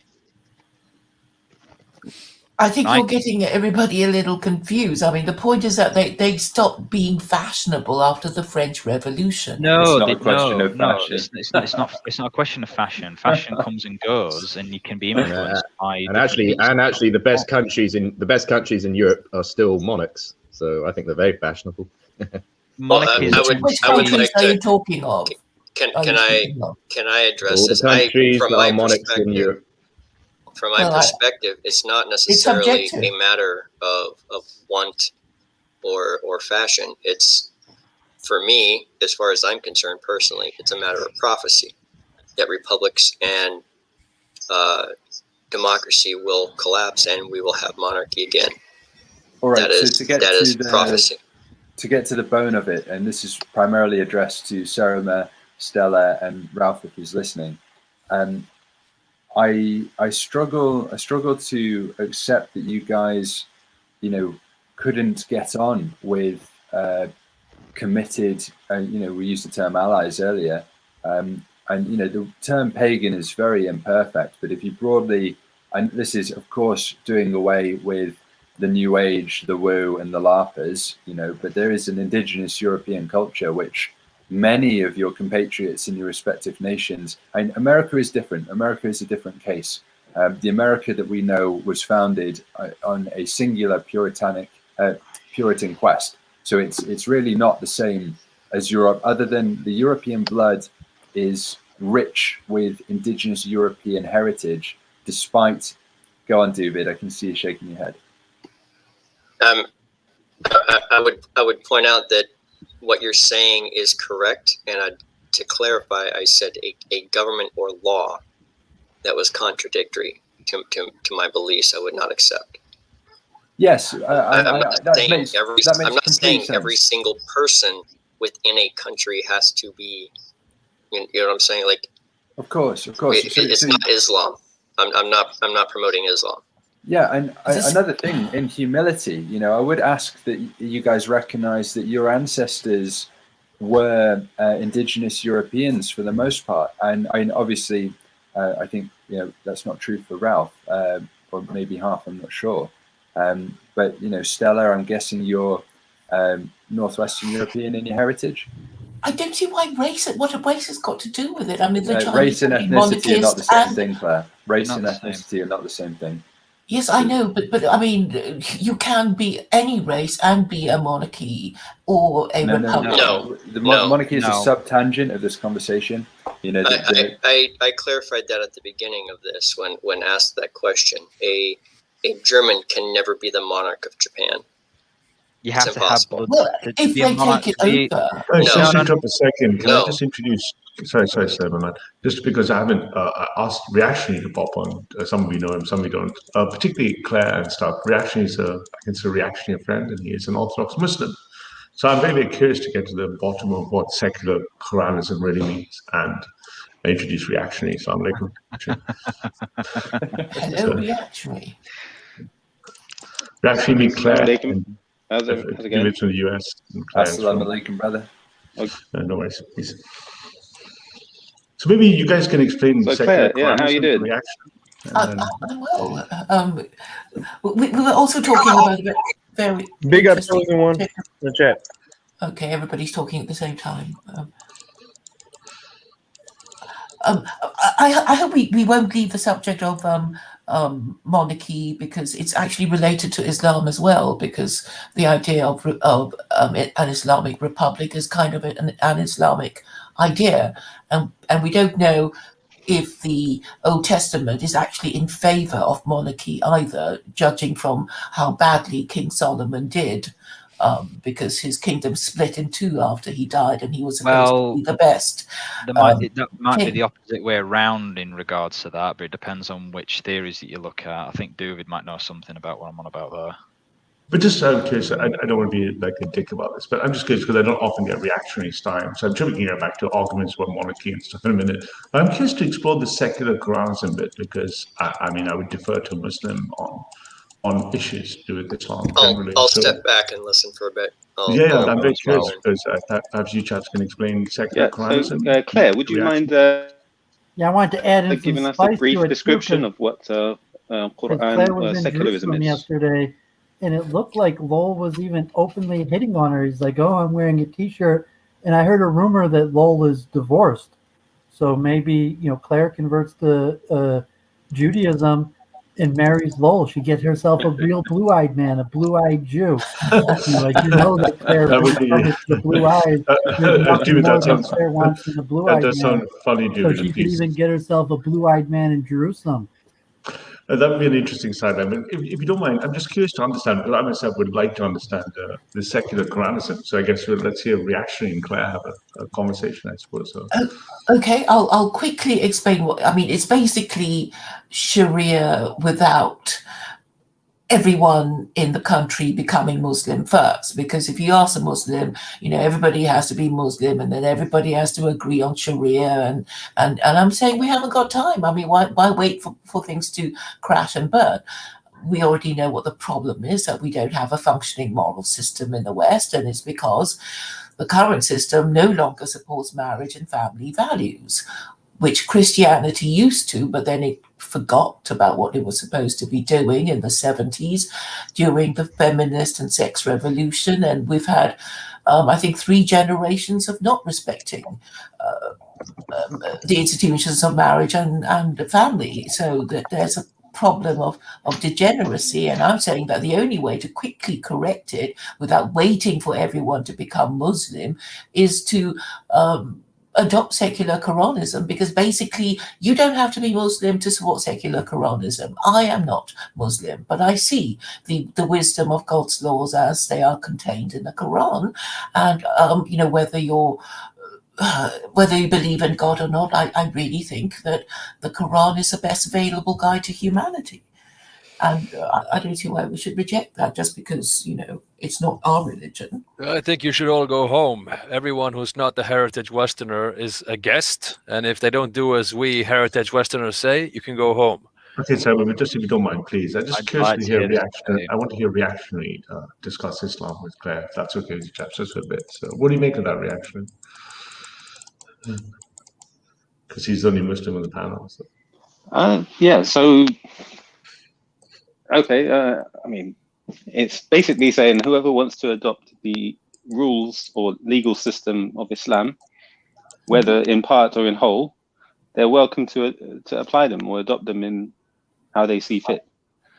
And in a secular fashion, meaning you're not required to be a Muslim in order to adopt these rules. Well, that's up to any nation to do as they please. Every country, or sorry, every people are sovereign over their own laws. If they choose to apply the Sharia, that's up to them. Yeah. Could you apply the Sharia reactionary without using the Quran? Would that make sense under jurisprudence? Well, I don't think Claire is saying that you don't use the Quran. What she's saying is that the Quran and the Sunnah, the Sharia, in other words, Islamic law, is a system that exists, and it's already there. Why try and invent something new or some alternative system? You're welcome to use this system. Like, you don't have to be a Muslim to apply it. Is her So it view. wouldn't. There's no connection between the jurisprudence to the Quran, or Yeah, there's nobody saying get rid of the Quran. They're saying, yeah, the Quran is there. You're welcome to use it, and you're not required to be a Muslim to use it. Now, practically, I don't think it would work, but it's an idea. What other practical difficulties, reactionary, that you foresee? So practical difficulties include things where, to apply certain rulings, a person needs to believe in the concept of God, that God witnesses all that they do, or God is a witness over what we're saying. To make a promise, you have to believe in God, and that God witnesses what you do. Sorry if I'm repeating myself, but and also interpreting the texts. A non-Muslim can attempt to do so, but without believing in Allah and the Prophet Muhammad, it would be quite difficult to do so. Well, I was thinking of using it the way the EU did with EU directives. I don't know if you understand what it means, but basically an EU directive applies to all the member states, so they've all got to, I don't know, whatever it is, I can't think of an example, but they have their own laws and their own legal system, and they just apply the directive in their own way, in the according to the legal traditions of their own country. So that's how I get you. Thank you. Yeah, so Ralph, what Claire is saying is not to change the Quran or get rid of it. What she's saying is that the Quran is there. It's a system of governance that exists. A country is welcome to adopt it and interpret it. A bit like what I understood from Claire, the example she's giving is with EU directives. So you still have sovereign states within Europe, but EU law is precedent. So, but how countries within Europe apply those EU laws, they have flexibility in how they interpret the laws and apply them. So they can. But yeah, I think I understand the principle. So the question I really had is: so there's no. I mean, I'm still slowly making my way through Islam. Really slowly. There's a hell of a lot to read, but it seems very difficult to how I would take any of the 4 or 5 schools of jurisprudence and somehow make that meaningful in the true sense of the word meaning, without accepting Allah and the Quran. Hey, I want to answer that. I want to answer that. Okay. The reason why I'm actually a Muslim too, right? And the first thing about Islam, the first verse, when you start in the first verse, it says the Quran is for the God-fearing. It's a guide for the God-fearing. It's a certain way it cannot be applied without being a believer. There's no way possible. Pelu, can I comment on what you Spencer said? and Edward Dutton's book, Quran is for dark-skinned people. You could claim that Quran is for everybody, like Claire, who desperately wants to land a blue-eyed man. But in essence, the Quran, Islam is a dark-skinned strategy. I don't know about dark skin and all that stuff. Percentage-wise, that what doesn't really address the point. Of Islams across the world, Okay. like 95% of Muslims have dark skin. I mean, I have dark skin, but doesn't mean that everybody got dark skin. But I was saying that if you're going to say that is Islam a universal religion, and if it is a universal religion, how come it's dominant among dark-skinned people? Well, North Africa isn't dark skin, is it? And Chechenians. What about Macedonia isn't dark skin. Bosnia isn't dark skin. Indonesia. Turkey Indonesia. Bosnia is really the only place where you have blue-eyed Muslims, and even like Islam was in Spain, wasn't it? In Chechnya. Yeah. I said that on the other day that Elijah Muhammad specifically says it, that Islam, you may be thinking of the nation of Islam more than Islam, normal Islam. Of dark-skinned people. That doesn't mean anything. It addresses the concerns of the God-fearing. That's what it says. As a matter of fact, I'm gonna get the Quran and start reading it in Arabic. I mean, anyway, it comes from the Middle East. Mr. Pelu, when you said the Quran is for those who are God-fearing, what the verse actually says is it's a guidance for those who fear God, right? It doesn't mean that somebody who doesn't fear God can't apply the Quran. In fact, in Muslim lands throughout history, where Sharia law has been the rule of the land, non-Muslims have often chosen to be judged by Sharia law. So non-Muslims can live by Sharia law. There's no reason they can't. Who were the judges? Who were the judges? Let's be real. Muslim judges, yeah. Okay then. Thank you. Well, there are not many judges in comparison to the population. Well, that's a good question. Does the judge have to be a Muslim? Yes, it does. The Qadi has to be a Muslim. Yes, he does. Mr. Pelly, does the judge have to be a Muslim? Of course. Of course. What are you saying? There's never been a Sharia court with judge with a Muslim. Why does the judge have to be Muslim? Has there ever been a judge in the Sharia court that's not been a Muslim ever? In history? Ever? Ever? No. Ever in history? There are reasons for that. There's historical reasons for that. Yeah, man. Okay. I mean. Oh, I'm not getting involved in sacrilege. I'm not getting involved in religious reason why that cannot be the case. You can't. It's for the God fearing. It's for people with iman. It's for people with taqwa. It's not for the non-believers. It's for the God fearing to apply it and use it. And it's always been the case. It's never what you're saying has never happened in history. You're talking about things that never happened in history, and there's a reason why it's never happened in history, because that's heresy. It's pure and simple. That's heresy and blasphemy. Okay, I'll give you an example. Let me give you a clear example. In the West, in Europe, and in the United States, we have conventional banks like HSBC offering Sharia-compliant mortgages and Sharia banking. Non-Muslims are often working for these companies, implementing or even in charge of these companies. Headquartered in London. I mean, you have Sharia by country in like Malaysia, but most of Sharia banking was actually headquartered out of London.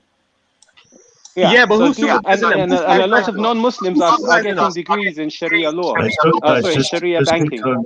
Please, Philip, just take turns of turns. We can't hear you two people speak at the same time. Who's supervising them? Who's writing it off?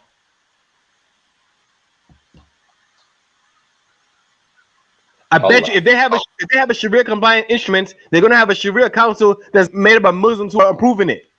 It's not made up by non-Muslims approving it. They're gonna have an imam or a scholar who signs off on it, who oversights them. Why does it have to be a Muslim? What's the difference? It's always been the case, because it's not for the Islam, it's for the Muslims, because the Quran is for the God-fearing. It's always been the case. For the God-fearing. Then you're saying that white people aren't God-fearing because internationally, whites make up less than like 2% of Muslims. I don't know why you made it a racial question, David. Because it's a racial fact. If you say Islam, about, well, I mean, if you claim that Islam is this universal thing, it's not. Whites are only 2% of Muslims worldwide. Okay, so I mean, I don't see what the point of you bringing that up. What's the point of you bringing up?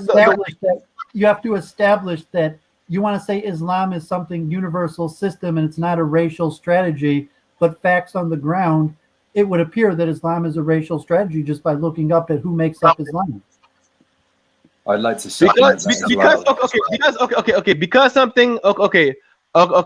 something has a certain Islam is for the God-fearing, and then you say that only 2% of global Muslims are white, and of the global white population, like less than 1% are Muslim. You're saying that 99% of whites are God-fearing by logical extension. That's a coincidence of geography and time and history. That's a coincidence of geography and history. Hang on for 1 second. Every culture and language and religious framework doesn't stand alone in the ether. It's rooted to a specific group or groups of people from a specific land and territory. It cannot be severed from its organic roots and the people from which it sprang, and that's reflected in all these stats. I mean, I can't say, okay, I'm from Sierra Leone. Why is Sierra Leone a Muslim majority country all the way in the western tip of Africa? It's far away from Arabia. There's Muslims. There's Muslims. Yes, and those peoples have their own heritage, their own cultures and their own lands that they're neglecting for a foreign religion. And not neglecting anything. You got Muslims all in Indonesia. In Indonesia, you have them. What about all the Muslims in Indonesia, in those places? You skipped over my point. Isn't Islam those people have heritage from the Middle that they are East? neglecting. Isn't Christianity also from the Middle East? Yes, and I am not Christian. I think, to be No, honest, we're just to wade addressing in there, Mr. I think Duvid's if you look point at Dotton, that Islam addresses one race. but if you look at Dotton's work, I would disagree, and I think Dotton applying a racial allocation is a post hoc analysis by Ed. We have to address the racial demographics, like Hinduism or something like the fact that 90-some% of Hindus come from a certain racial category. The fact that Islam, is made up of multiple different racial categories, but white is not really one of them. But isn't that a post hoc justification? Even Hindu, there's maybe like 50,000 Europeans, Hindu Europeans globally, but relative to the almost billion Hindus, the white Hindu population is far less than 1%. Well, I appreciate that, David, but so my point I'm stressing, isn't that a post hoc justification of the data? As opposed to saying that God didn't choose the racial. Coincidence that Islam or Hinduism is not popular among white people and is most popular among certain racial demographics. That's just a coincidence to you that doesn't even need to be mentioned. No, I don't think it's a coincidence. I think it's a post hoc reasoning. Ooh, I think it's because Muslims and Hindus live in very warm tropical or desert areas. It gives them a certain different mindset to Europeans who, for the most part, live in cold northern conditions. Well, so the religion is adapted. I know there are Muslims who are the exception, but like a group strategy that Islam, Hinduism is a warm weather strategy or an environmental strategy. Well, all the civilization strategy is more popular among certain types of people is definitely informative. It can't just be tangential information that doesn't mean anything. I'm just saying, like in the Middle East or India, there's quite a large underclass because, unlike in Northern Europe, where there's the winters, it would have culled the population of the but I'll tell you why I disagree with both of you, because both of those are atheistic rationalizations based on genetics and on God. Rationalizations of what? Rationalizations of the data distribution. Wait, aren't we meant to understand God's creation? Yes, but if you're understanding it bottom up as opposed to top down, are you denying the metaphysical and you're looking at everything under the metaphysical? You're saying, here's the data under the metaphysical, here's the distribution by faith, here's the distribution of faith by ethnicity. Therefore, post hoc, these people chose their faith because of that. So it's an atheistic analysis. If you're going to make a statement that the religion bears truth, like Hinduism is a universally true religion for all people, and then you have to look at the demographics. So you make the claim that Islam is for the God-fearing. So the conclusion of that argument is that white people are not God-fearing because 99% of white people are not Muslim. I didn't make any such claim whatsoever. It's the conclusion of your claim. I didn't say you made that claim. Islam is for the God-fearing. That's the most ludicrous thing I've heard in my life. It's the conclusion of your claim. So if you look at the black population worldwide and you say 20% of blacks are Islamic, 60% of Arabs. I mean, I put in the Pew survey, if you care about the numbers, but like take Hinduism, that you say Hinduism is universally true. Krishna is a universal God to all people. Then how come 99.99% of the followers of Krishna come from one ethnic sect? And if Krishna is a universal God to all people, what does that say about the rest of humanity that doesn't recognize Krishna? David, if I may, that idea in Hinduism that God is for all people, it doesn't mean all people will follow Hinduism. That doesn't follow. Yeah, that's the question of a group strategy. So, like Dutton and Richard Spencer saying, I'm saying that in essence, Islam is a group strategy, and then say, well, what group is it a strategy for? Just like if Hinduism, Judaism as a group strategy, well, it's a group strategy of the Jews, Hinduism as a group strategy. It's Nobody mentioned the group strategy until you mentioned group strategy. Right? No, but let me introduce the concept of group strategy allow me to debunk the randomly. group strategy, but still I don't understand. I'm struggling to understand. There are 500 million black Christians and there are 500 million black Muslims in Africa. So are we making the claim, therefore, because there are 500 million black Africans and 500 million black Christians, that Africans have a 50% group strategy? Or are we saying really the only reason they became Muslims or Christians is when they heard the word and changed and converted? Well, you could look at there's a native group strategy. So is Christianity black or white, or is Muslim black? Well, if you're talking about people using a group strategy that's not their own. So say blacks who are Christian or blacks who are Muslim are not applying their own group strategy. They've chosen to apply a group strategy of a different nation. So you think they should be mystical and spiritual? Well, I think they return to their original group strategy or whatever. You're saying that's their right to choose a different group strategy. So, okay, just because if I was born into a group strategy of a nation, like I'm part Cherokee, and say, so what's the Cherokee group strategy? And like, no, most Cherokees have chosen Christianity as our group strategy. Just like most blacks don't use their native group strategy, they use a group strategy of a foreign nation. But nevertheless, isn't that a bottom-up strategy that starts with the assumption that our genes are selecting a group strategy? This is my problem I have with Ed Dotson. I've spoken to him many times. This is my problem I have with Ed is if all I have is a hammer, everything looks like a nail. It doesn't if all I apply have genetics. is gene-wide association studies, I'm going to look at genetic studies and look at the prism of the world through genes and race.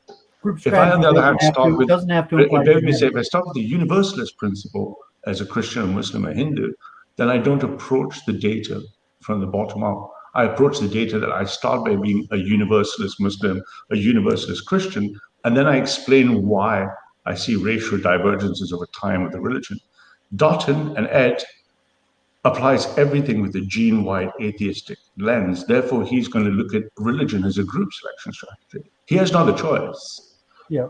Well, I agree with your assessment of him, but I don't have a genetic look at group strategy. And like, so if you're just looking the origin of what group benefits most, who created that strategy, where did it arise from, and then other people, obviously the fact that people could use a group strategy that's not their own goes against genetics, but just saying that clearly religions to some extent are a group strategy, and that the group strategy of religions in many aspects is largely racially divided, that if you look at who employs the group strategy, that there's racial dynamics and percentages that clearly show that racial groups apply various religious group strategies at different percentages.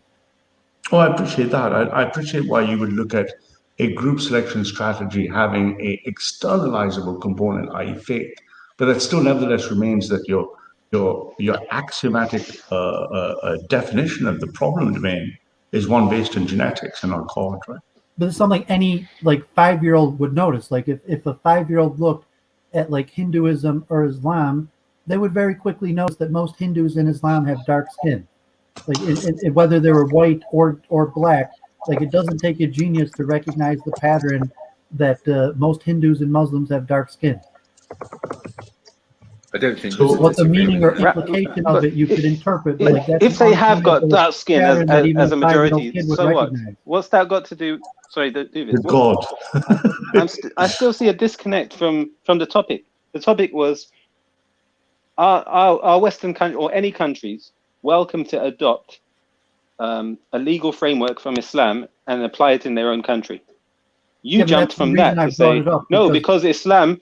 You're saying Islam that is a strategy of Europe is not going to adopt the whole of Islam, but nobody is saying they should adopt the whole of Islam. What Claire is saying that there are rules in Islam that can be applied. Europeans need to adopt a foreign people's group strategy, and for whatever reason. So I mean, Claire is not packaging Islam, whether it's foreign or she's local. Trying to package Islam for foreign. European it was people. adopted. Well, I mean, secular Quranism, the purpose of what she's trying to do is to get mostly Europeans to adopt this group strategy. That's her main purpose. I don't think her main goal is to proselytize Europeans. She didn't say she wants to adopt the whole group strategy. What she's talking about is adopting aspects of the Islamic law. So, for It seems example, to me- chopping the hand That's of a why the thief, point of group right? strategy and the Is that origin- something that would be beneficial to Western society? If a particular country says yes and votes for it, why can't they apply that law? One thing that you have to address the group strategy question. That's why I brought it up. What's the group strategy got to do with anything? Because you're looking where the origin of these laws, what countries and systems operate according to similar laws. And if you're saying that a country that doesn't use laws like that should adopt laws that are the norm in different nations and countries, you're in essence saying that you should take the group strategy of a foreign people and use it for yourself. But that's what Claire was saying about EU law. You have EU directives applied by different countries. So those EU directives are foreign. No, I Sorry, go on, disagree Ralph. fundamentally as well, reactionary, because I believe again, if I drew a simple philosophical stack, I put the metaphysical at the top, and I put all my physical underneath it, and I use a group selection strategy as a gene-wide type association, a model on the universe. If I put that model first, then faith is a derivative ontology. So therefore you could say, and therefore Ed will say, oh, it's a gene-wide association study saying brown people like Islam, etc., etc. But that is taking the tacit assumption that God is a secondary derivative concept of your genes. I think people who are autistic like Ed can't help. He's assuming that religion is false. He's an evolutionary psychologist, and so his working axiom is that religion doesn't come from God; it comes from evolutionary. I understand Ed's points really well. So it's just his axiom basis. So if you believe in God and you believe the source of the religion is universal, you still have to address the group strategy question. Like if it is a universal religion, how come it's dominant? I mean, his axioms are very clear. Oh, absolutely. So then if I flipped and I said, no, I disagree with that doctrine, and because I'm not an atheist and I don't see everything as an unfolding of gene space in physics over time, and I believe in the metaphysical, be it whatever way you look at the metaphysical, then no, I look at explaining away the difference of different races and cultures adopting faith as a historical fact. Yeah, so you're the one who has to explain group strategy, not Ed, because his axioms make sense with his conclusions. If your axioms belie the facts of the racial demographic difference, if you're saying it comes from God, how come it's dominant in racial categories? Racial categories come from God. Everything comes from God. Yeah, because it comes from God top down. So if you imagine that God has given us, and that's why I think you popped up because of the multiple truth hypothesis. If you assume a single creator that's spanning faiths, or you assume some pantheistic worldview, and different people have been given a different way to reach the metaphysical, even though they might not be deistic or theistic. Nevertheless, that axiom orientation changes the question of what question I'm trying to answer. Therefore, I would say brown people in this part of time, in the case of the Vedas, chose this. Brown people in the times of the desert chose this. Black people later first had their own one, but when introduced to the word of Allah or Christianity, they changed it. And that change would be a group strategy evolution, as opposed to saying my gene-based approach found God as a bolt-on. I reject Ed Dr. Navid Hand. Ralph, he's just a racialist, right? Ralph, yeah. Sorry, go ahead. Yeah. Ralph, I think David's comment really sounds like a trolling comment.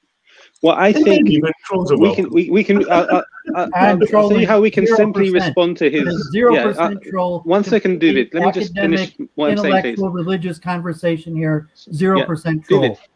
David, let me explain why it doesn't make any sense what you're saying, because we can just give a different example. Instead of talking about Europe applying Islamic law, let's talk about, let's say, Brazil. Is Brazil majority white? Yes, no? Brazil's a different racial category, and Islam is not that popular in South America. So Islam is not popular in South America, right? It's far away. It's in, if you want to consider another continent, white or not, is a different question. And Brazil is not majority white. Brazil is majority black, as far as I'm aware. Let's say in Brazil, whites basically run Brazil. They control the institutions. They're mostly the elite. Okay, so you accept them as white. So you accept Lebanese people as white. Race. There's a bunch of different dark-skinned people. So if you want to say Hinduism is a message for Indians, here, I think it's best you have that different you don't religions. fall down tangents that are not useful to the discussion. Just lay out what you're going to talk about. If it's a hypothetical, lay out the groundwork, make sure you agree on that, and then move on from there. Yeah, it becomes redundant otherwise. So let's take a Caribbean nation like I don't know, Haiti, and Haiti decides we're going to adopt some rulings from Islam. All right, your argument now about group strategy falls out the window. You can negate that argument now. Okay, is there a problem with them adopting Islamic rules? Something that's untrue. Haiti is not adopting Islam. Islam is not popular in Haiti. Yet. Unlikely ever. Islam is not popular in Europe, but we're discussing adopting Islamic rules in Europe, right? It's a hypothetical conversation as far as I'm aware. This is what Claire is proposing. She's saying, that's why I'm mentioning the group strategy, racial component content. That it's important. You can't. No, that's why I'm saying it's a trolling comment, because you're just diverting from the topic. In racial demographics. Okay. I'm not trolling by bringing up racial demographics. You're not listening, obviously. No, I understand. I understand both sides in what you're saying here. I understand what David's saying. Is it beneficial to broadly Europeans, not going to go into any specifics to do with different ethnic groups in Europe, is it beneficial for Europeans to adopt Islamic laws? That's why he's saying about the group strategy. And what regards you're talking about is just within the laws themselves, what Europe adopting these laws in regards to Claire. Yeah? That's what you're getting at, right? David's just bringing up the group aspect of it to get across a point. Why would Europeans adopt Islam? Correct, David? Yeah, and Claire. Yeah, so a clear example is when that Claire is not so when the 2007, 2008 or South America, she's pushing Islam to Europeans. Okay. Yeah. So the answer to that is look at the 2008 credit crisis, when Gordon Brown came out publicly and said that capitalism has failed, or Western capitalism has failed. We need to look at an alternative system. And he was talking to David Rockefeller and lots of world leaders in economics and finance. Now, a realistic case that was put forward at the time is we need to adopt Islamic finance. London announced that we want to be the world leader in Islamic finance. Okay, so there's a clear example of aspects of the Sharia being looked at as suitable replacements for aspects of Western governance. What's that got to do with group strategy? Because the demographics that London is majority non-white already, so it's not necessarily that London is pushing it because they think it's a good group strategy for white people. London is pushing it because there's hundreds of thousands. So this is your straw man. Okay, and I'll just demonstrate why what you're presenting is a straw man. This is why I said you're trolling, because you're saying that adopting Islamic rules and principles means you have to adopt a foreign race. Okay, it's not. Islam is not linked to race. Not necessarily. I didn't say that. I mean, you could. Islam is abstract from race. It's distinct. It's separate. In your claim, any race can adopt it. That's why I'm pushing any back. Country can the adopt main it. reason I came in with the conversation was to push back this concept that Islam is distinct and foreign from race. Why? Because here I have to disagree with the respectively, because I think the orientation matters philosophically. So if I take the case of Dutton, because he is a materialist, so he's going to believe in some. Just say because he's a blue-eyed man. You don't have blue eyes. He does. Yeah, I don't care. I don't care if you had blue eyes. I don't care if he's. I couldn't care less if he has green eyes, blue eyes. Exactly, because you can't look at him and say he probably thinks like that because he has blue eyes. I don't know about Claire. I'm really not interested in that. I'm interested in the philosophy of science. So if you start with the philosophical position in science, which he must do, which is either he's a scientific realist, i.e. his epistemology and ontology is only given by the scientific method. He starts with physics, he unfolds into genes, and then he explains everything as a genetic evolutionary structure. Metaphysics is a bolt-on, it's a gap, it's the science of the gaps. But if you believe in God, you can't stop with that philosophical orientation.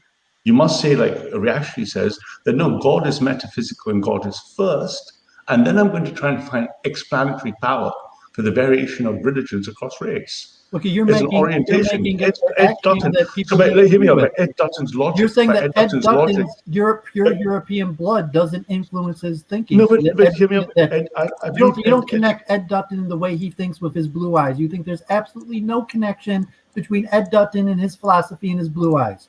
No, I believe I believe the opposite. I believe he's a victim of his blue eyes. You say he's a victim of his blue eyes. Absolutely, because I believe he is actually a victim of the fall of God in Christianity and in Europe. And I believe as a consequence of that, if I took him, he would be metaphysically defeatist. And by his argument, and purely as a war of the gene pools, white people are going to be replaced and he would be defeatist. You can even look at evolution. Like evolution is largely a blue-eyed man's philosophy. Almost all of the developers and the majority of believers in evolution are in fact Europeans. Like they say, atheism is a unique disease of the blue-eyed man. It's like I think it's interesting. Like if you look at Aristotle's work, he's basically how the West or Europeans think. It's very materialistic and very logical or reason based. Well, I'm making the point. I mean, Right Reaction and Claire are both trying to change the blue-eyed man's opinion and are making this point. I'm not trying to change that you don't think opinion. that his blue eyes are connected to the worldview that he has, and therefore you could just take his blue-eyed worldview and mold it to something else, like Islam. So that depends. Or That would depend on your orientation. But I'm looking like, no, I could never change Ed Dutton's opinion because his opinion is related to his racial, ethnic background. But I think you misunderstand what I'm saying. I'm not changing his blue eyes are immutable until we get gene cell therapy anyway, but on live people. But I'm not saying that. I'm saying the consequence. So let me give you a simple example. If the area of a circle is pi r squared, is the area of a circle a blue-eyed concept? Or is it a universal concept? Well, I mean, that comes from Euclid. I mean, like mathematics. Yeah, let's pretend Euclid. Let's pretend Euclid had blue eyes, for argument's sake. Well, the rabbis actually made the point that logic is a European strategy, and a lot of the rabbis tried to reject logic as Greek. To say logic is not objectively true. Logic is part of the Greek religion. I mean, Ed Dutton, he's a Northern European, so the Greeks weren't necessarily blue-eyed people. If you talk Euclid and Aristotle, they're more Mediterranean as opposed to Northern appreciate all European. that stuff. I absolutely do, but my question still remains hanging in the air. My question remains in there. Is the area of a circle or the circumference between 2 pi r, is that variable by race or is it an objective truth? It depends who you ask. No, but is it? I'm asking you. Is the area of a circle variant by ethnicity or is it a constant? I would take science, but to say whether mathematics is absolutely true, but no, unquestionably, mathematics and science is largely the invention of the blue-eyed man. No, but I'm saying my question historically, like calculus, the search of entropy went through this, like Leibniz, Newton. I appreciate algebra. People, the developers, even the Jews were. Even the Jews were integral in the math and physics were largely blue-eyed people. The question remains unanswered. Is the area of circle variant under race? Does it matter where the idea or origin comes from? If it was blue-eyed people who came up with these ideas, you say that it's divorced. It's the same thing about Muhammad. So you're saying that he came up with Islam. Well, I mean, bring it back to the Islam as the group strategy. Because Muhammad came up with Islam, they're saying it's intrinsically connected to the racial category of Muhammad. So the same thing with modern mathematics and physics is that it was largely developed by blue-eyed people in a certain region. And yes, there is a connection between modern science and mathematics and blue-eyed people. I appreciate all of that, but the question is still unanswered. Is the area of a circle invariant or is it altered by ethnicity or space and time? Well, I mean, I'll go back to Plato and the forms. There are no perfect circles. So saying like, no, I mean, I didn't say there are no perfect circles in the material realm. Not a perfect circle. Is the area of a circle, pi r squared, invariant or constant, or does it vary by race? You're asking a metaphysical question about the truth level of mathematics. Yeah. It's an analogy. Yeah. Is the area of a circle vary depending which part of the world I go to, or is pi you r say the Carnot? I have to look if Carnot was a blue-eyed man, but the Carnot cycle and the let's assume engine, all blue-eyed. You could make a combustion engine in India and China.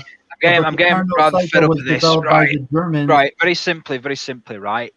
if a black man comes up with the concept of pi r squared, is that different to a white man with blue eyes coming up with a similar concept of pi r squared? Is it different, yes or no, depending on the racial category? Race of the person invented right? Yes, yes or no? Does it change? Well, if yes you or look no? at mathematics and science as a strategy of David, I don't I put it in want that a way. Like complex engineering, answer. I would like anybody a could yes be an or no, engineer. a yes or no answer, depending Well, on put it this what way, I've just asked. that yes, mathematics and engineering is in fact a Germanic strategy. That engineering is the strategy of Germanic people. But that's not the question we're asking, my friend.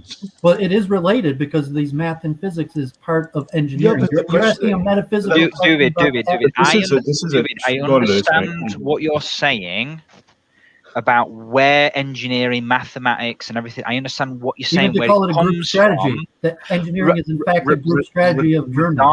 Regardless of that, I'm simply wanting a yes or no answer to if a black man with brown eyes comes up with the idea of pi r squared is the area of a circle, is that different to a white man coming up with the same concept? So the thing is not the point being is not the concept is different, it's whether or not the concept becomes different because of the racial / ethnic origin of it. I'm not interested. It's like if you're asking if the Quran was revealed to blue-eyed people in northern Russia, but historically, no, the Quran was revealed to Muhammad and Arab countries. So mathematics and physics arises largely from Europeans, and so you're just asking a hypothetical question that historically didn't happen that way. No, but that's not the question we're asking. We're asking a much simpler question, which requires a really simple binary answer. Is the area of a circle invariant? Or does it vary by genes? I don't know how to phrase it simpler. Well, you're Does talking anyone else reality. in the panel struggling to understand the question? First of all, Because it's a bogus question in the way the metaphysics of it is. See, Ralphie's trolling. You can't answer a simple like what's common sense for everybody to see. I'm trying to work He's acting like he can't see it. This is the Christian. Logic does not arise. Logic arises from the Greek religion. Logic was actually a Greek deity. Like I mean, that logic came from one of the temple Greek cults, and to say you could separate logic, you could separate the two parties logic. are speaking as cross purposes. Is the same essence question of saying anybody could be Muslim now. No, Anybody could use Islamic law. Does it matter? These are qualitative historical annotations decorating the question in logic. My question in logic is a propositional claim. I want to know in a propositional claim, I'm making the claim the area of a circle equals pi r Just for the squared. sake of argument, Hang on a second, no. The second propositional claim, I'm saying the area of a circle is pi r squared was invented by a blue-eyed man. Now I want to ask the claim, is the area of a circle invariant? Well, even say the answer. There's only a binary response. The answer to that is no. yes, but say karmatically, every time that a black man or a Chinese man or a Jewish man uses that karmatically it benefits the discoverers of that idea because there's a connection between the idea and the people that it arose. So even if it is invariant, there's a karmatic connection between the people it arose from. So suppose all the people in the world suppose there was only one white person and everyone else was non-white, and there's only one white man discovered or described the area of a circle as pi r squared, and now he has a formidable benefit, a secondary benefit that everyone else who's non-white. Does that change the area of a circle? You have to metaphysically ask about the nature of the metaphysics realm. If there's a connection between absolute, there's too many metaphysical assumptions that you make when you say that. But what does metaphysics got to do with the area of a circle? Because which circle? Well, you're talking Plato, you're implying the Platonic form. Yeah, I mean, perfect circles don't even exist. In the material realm, even according to physics, perfect circles don't even exist. Form is an ideal. Doesn't actually exist. There is no such thing as perfect I describe circles. a circle not metaphysically. I describe it as a loci of points of a fixed distance. Well, you do agree that there are no perfect circles in the material realm. So I mean, I'm not talking about materialism. I'm talking about the abstract. See, he's trolling. He's going down the argument of philosophical mathematics. But he isn't really. I understand philosophy of science reasonably well. There's no philosophical questions here. There's just evasion. There's no not evasion. I'm telling you that perfect circles don't exist. I love it. I love it how David has weaseled out of every question. I don't think that's fair. I think you have to establish your axioms, and you're assuming axioms that may not necessarily be true. Let's talk this one. David, bear with me. Let's sort this one out. So let's just drill deeper if we want to drill deeper. So in the philosophy of science, but yes, I am basically saying the comparison between Islam and Arabs and Muhammad is similar. Yeah, but let's forget to geometry, mathematics, and science. I want to just stay on the circle for a second. So let me drink. Like when you say we're making assumptions about ideal forms, let me ask you a quick couple of questions. Do you subscribe to the philosophy of science from a realism perspective or an anti-realism? Are you a relativist or a scientific realist? Do you believe when I say the area of a circle is something that do you commit to the ontology or do you not? But if you drill me down, I'm more from the school that the material world is an illusion.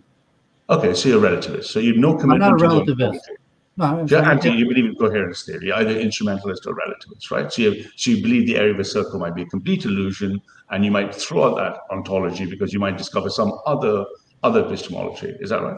What so you don't commit to anything of what we observe in the material realm, or even think about in the intellectual. So the problem you have doesn't necessarily map to the absolute reality. Absolutely. So if your problem, of course, is if you're subscribing to coherence, the coherence orientation philosophy of science, i.e., you're pessimistic about meta-induction, then you cannot adopt any ontology by genes, because genes, of course, would be a gene description of the world would be metaphysically ambitious, right? It would be the scientific realist part, right? Let me just share my screen. Let me just make this easy. So let's just put this on the diagram because a picture is worth many, many circles. What I want to do is just pin you to the following picture, if I may. And let's just get the circle stuff out of our way. So there's only the following 6 orientations in the philosophy of science. According to the European construct. Now you're telling me you're not even a blue-eyed man, and you're trying to explain to me the blue-eyed man's I'm much more dangerous. I'm much more dangerous than a blue-eyed man. So the people who came up with these classifications were largely European. Ralph, wait until he gets into the philosophy of words. Well, I was like, you admit that what you're talking about right here. Don't worry about the blue-eyed man. It's my duty to protect the blue-eyed man. Well, I was saying, Ralph, you admit that the people who came up with this classification system were largely European. I couldn't care if they were Martians because you don't care, but so you're avoiding what I am saying is relevant information. No, but what I'm going to do is just like you don't consider the fact that Muhammad was Arab. Relevant. You don't consider that the what we're doing is now we're running away. What we're doing on the board is we're running around and we're running away from the question. But what I'll do is I'll follow you and I'll pin you back. So let's take the circle thing to its limit. There are only 6 orientations in the philosophy of science. When I asked you where you were, you identified as an anti-realist, meaning you are relativistic, you're an instrumentalist, one of these two, and you're saying the things I see about the world, I'm metaphysically defeatist. I don't have to agree there's a circle, as opposed to a materialist scientist who would say, if I was a quantum mechanics person, I would say whatever ontology my epistemology gives me, I'm pinning myself to that. So gene studies, blue-eyed men, the sequencing of the 20,000 genome, genetics and evolution must sit here. You're telling me you sit over here on this side and you don't necessarily commit epistemology to a circle, and then you jump back over here and you say, oh, but it's done by a blue-eyed man.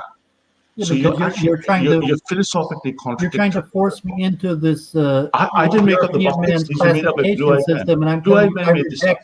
I don't look at things through the European man's classification. Yeah, but if you force me into this classification system, you might have to put. Remember, this is the blue-eyed man's classification. So this must be the best one, right? Look, there's a blue picture at the top. So if you're all about the blue-eyed man, this is the blue-eyed man's philosophy of science. Who came up with it? Are you not required? Are you not required to quote the source? Are you not required to quote the source of your classification system? So hang on a second. So what's the source of this classification? It's not fair for me to ask you what the source of this classification system is. The philosophy of science. You have many such pictures. Even look at the names. You have the names here. Look at all the names. According to the names here, I only see Jews let me ask you, do you have an alternative? I'm looking at the names here. All these names are Jews and Europeans, right? Is there a single name? Yeah. So Hey, I'm asking you. You showed me this diagram. I see Rosenberg, Jew. David, my friend, we can demonstrate at least. Well, how come all the names on this list are Jews and Europeans? They may be Jews, they may be Martians, but does it not matter that all the names listed on this diagram are Jews and Europeans? Here's where Christians can help our Jewish brothers and sisters by demonstrating the fruits and spirits of Christ. One of which is patience, and under patience, what I'm saying to you is, you're claiming these blue-eyed men. Here's all the blue-eyed Jewish men. They have identified and classified. So Penrose would agree with me. Absolutely everyone else would agree with me that this diagram is correct. You're saying, when I asked you a simple question, whether you're a realist or anti-realist, you can pick whatever you want. You picked anti-realist. So you said, I'm not committed to the epistemology that gives me the ontology of the area of a circle. Fair enough. You can be a relativist. But then you're invoking scientific realists and saying, white man, blue-eyed man are responsible for this thing. Can you notice the orthogonal contradiction? Who are the names? I mean, I'm not a betting man, but like, start typing the names of the people on this list, and you'll see that they're all Europeans or European Jews. Can I interject with a couple of questions for you here? So, absolutely. This is good. By the way, may I interrupt to say assalamu alaikum, wassalamu alaikum, Zubida, my friend. David, I think you will appreciate what I'm going to ask Ralph here, because I think it might illuminate, the sort of the cross purposes people are talking about. So, Ralph, that graph you showed us, would you accept? Well, do you believe that graph is a perfect revealed truth of the world as according to Christ and the absolute notion of truth? Is that an authentic? I would say is it infallible? It is our current understanding of how we describe the philosophical position in science and the physical layer. Critical race theory, Ralph. There's only white people on your list. What are you talking about? There's only white people on your list. We can't take turns.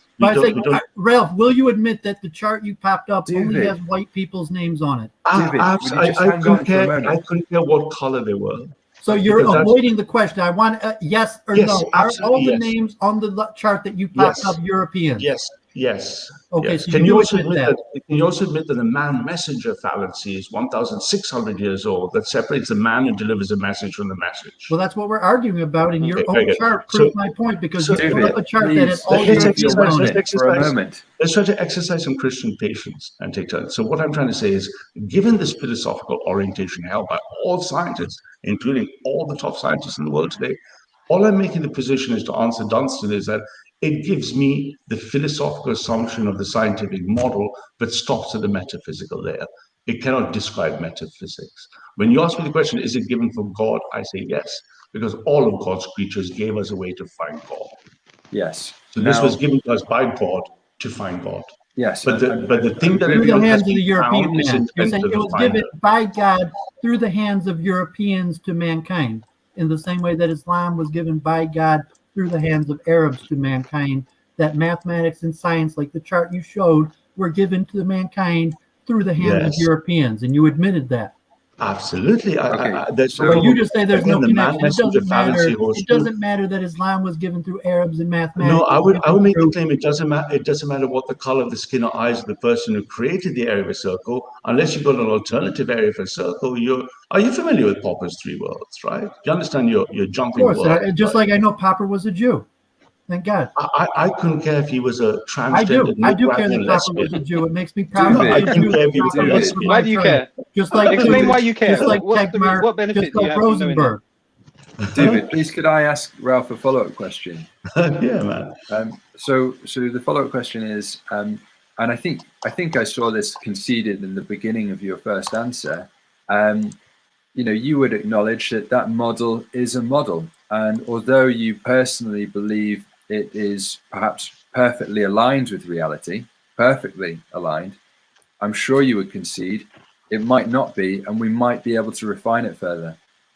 No, embedded within that is the very process in which it evolves itself. So it is a perfect model. It's a perfect model of the layer between the physical world, the philosophy of the physical world, and the metaphysical. It does not describe the metaphysical. And you wouldn't concede that you may be wrong in your estimation of that? It's not a question of whether I'm wrong or not. It's a closed model. But the model is we have created that model as a way to describe reality. not the model. What about the World War II it's not the debate where model the of reality. Germans It isn't a debated model of that this was reality. Jewish? Well, a portion of reality. No, it isn't. It's a layer above it. It isn't. It's the epistemological philosophy of the thing that generates models. The models themselves have to keep improving. Quantum mechanics, quantum chromodynamics, field theory, string theory, M theory are just evolutions of instantiations of the meta model. The meta model is philosophically closed. I mean, you're using the Frankfurt School, that like the post-Judaic, because before World War II, the Germans said that was Jewish I try science. to point anything They by said the that there Jewish was a Frankfurt School if I connection can help it. between Jewish scientists and Jewish ideas, and the reason we don't think like that today is because largely critical theory that you supposedly against. No, but critical theory again would you are put using itself- critical theory when you, because the No, but critical 100 theory is years just- ago they disagreed with you and they said that Einstein and these various theories were No. specifically Jewish and were designed by Jews No. and had a Jewish outlook to them. No. So you don't care that Popper was a Jew, but that's based on critical sorry, but theory. that's just- Without critical theory, it matters that Popper's a Jew. No, it doesn't. And that's just wrong for very foundational reasons. Surely you can see that, because what you're trying to claim You there don't is know your that World War II history then. Let's take some turns, please. what you're trying to say is that because my epistemology might vary or my ontology might vary in the science, that somehow the framework in which that epistemology operates is not constant. No, And the you- framework of I'm the philosophy claiming of that you're science using allows critical- the you framework claim of the to be philosophy of against science critical aligns the theory. variation of both the epistemology and the ontology. Otherwise, you wouldn't have a Kuhnian revolution. You wouldn't allow, for example, so the Kuhnian revolution allows the transformation of both the epistemology and the ontology to generate new theories. Well, the Kuhnian But the revolution, meta the framework is Judaic still revolution, constant. that there's Kuhnian revolution is in fact the Judaic revolution in line with critical theory. I don't know what this has to do with critical And theory. like, no, I'm I just want talking you to about- pay I'm not talking homage to about the politics. Jews. When you quote Popper and Kuhn, you have to say thank you, Jews. I mean, God bless the Jews, God's chosen people. We're forever grateful, I'm not no talking doubt. about but, Moses. I'm talking but about I'm less Popper and interested. Kuhn. I'm less You interested don't in think the that Jews. you don't think it makes any difference that Popper and Kuhn were Jews? I'm less interested in you the know, Jews. like and World War I'm more- II, Germans did. As a Christian, They I'm thought less there was a interested. difference between No, let me- German let me- science and let's- Jewish let's- science. let's pin you. I'm making the note that you're quoting Jewish I science. appreciate it a You bit do worked agree up, that David. you're quoting Jewish science. I appreciate you're a bit energized here, David, but allow me to just point to why the following diagram shows you that I don't care what epistemology I use in the axis left to right, or what ontology I use left to bottom.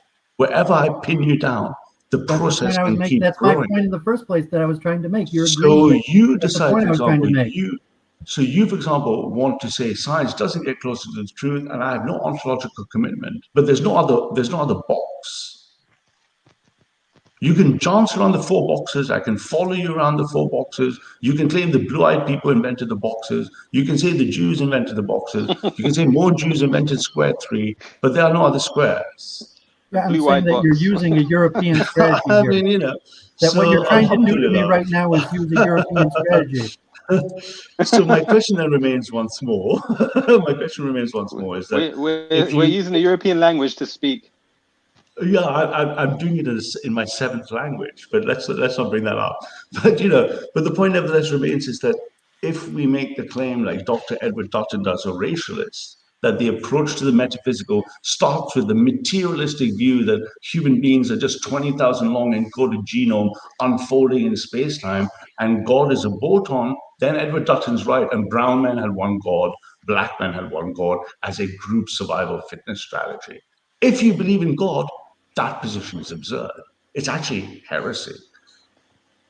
It's actually heresy, because I don't believe my genes are just unfolding in space-time and God is just a bolt-on. There's an old joke I saw at the molecular biology lab toilet that said time is merely an evolutionary function of the DNA molecule. So if I look at the universe as just something that supports the DNA and evolution of life as a materialist, I would just think the passage of time is just a function that changes the state of my gene space. But if I believe in God and the metaphysical, not only is the view heresy, it's actually scientifically absurd. It doesn't matter what color, if the person who invented the area of a circle was a lesbian, it doesn't change the area of a circle. Yeah, and so I'm fundamentally saying, just like Islam, that you are trying to phrase things in the language of the blue-eyed man, and within the blue-eyed Only because he strategy, wouldn't that understand what if I you're switched claiming is language. objectively true is in fact the European blue-eyed man strategy. No, this is again. I can't believe That's the point of the argument. Why I keep on bringing up the origin of the ideas that you're quoting. And objective truth only belongs to Europeans. Nobody else can understand objective truth because it's science, and I'm saying science isn't objective. Science is currently in its package. It's a European group strategy. No, it isn't. That's what we're arguing. So you're just saying, no, it's a fact. Science is something universal. Just like Claire is saying Islam is something universal. No, I'm looking back and saying science is a European group man strategy. No, but this is literally saying, this is literally taking a materialistic, deterministic way of the universe and just saying there's a connection between the ideas and the people the ideas arise from. That's no, I'm saying ideas. I'm not saying deterministic, but I'm saying there's an inseparable connection between the ideas and the people that the ideas arise from. I'm not saying that. Well, you're feeling. And you're saying like, no, there's absolutely no connection between the ideas and the people that arise from. You're arguing against yourself. I'm not saying that. What I'm saying is when pressed, you can't answer the question by me, Lewis, actually anyone, if the area of a circle is objectively true. Because you're saying it's a product of a blue-eyed white man. Because you keep on quoting Europeans to prove your point. Right, what is this fucking problem with the fact that a white guy with blue eyes fucking made it up? Who gives a shit? No, I'm asking him. I want to know what his problem is here, right? If it was a Jewish guy that came up with it was all Jewish stuff, then what?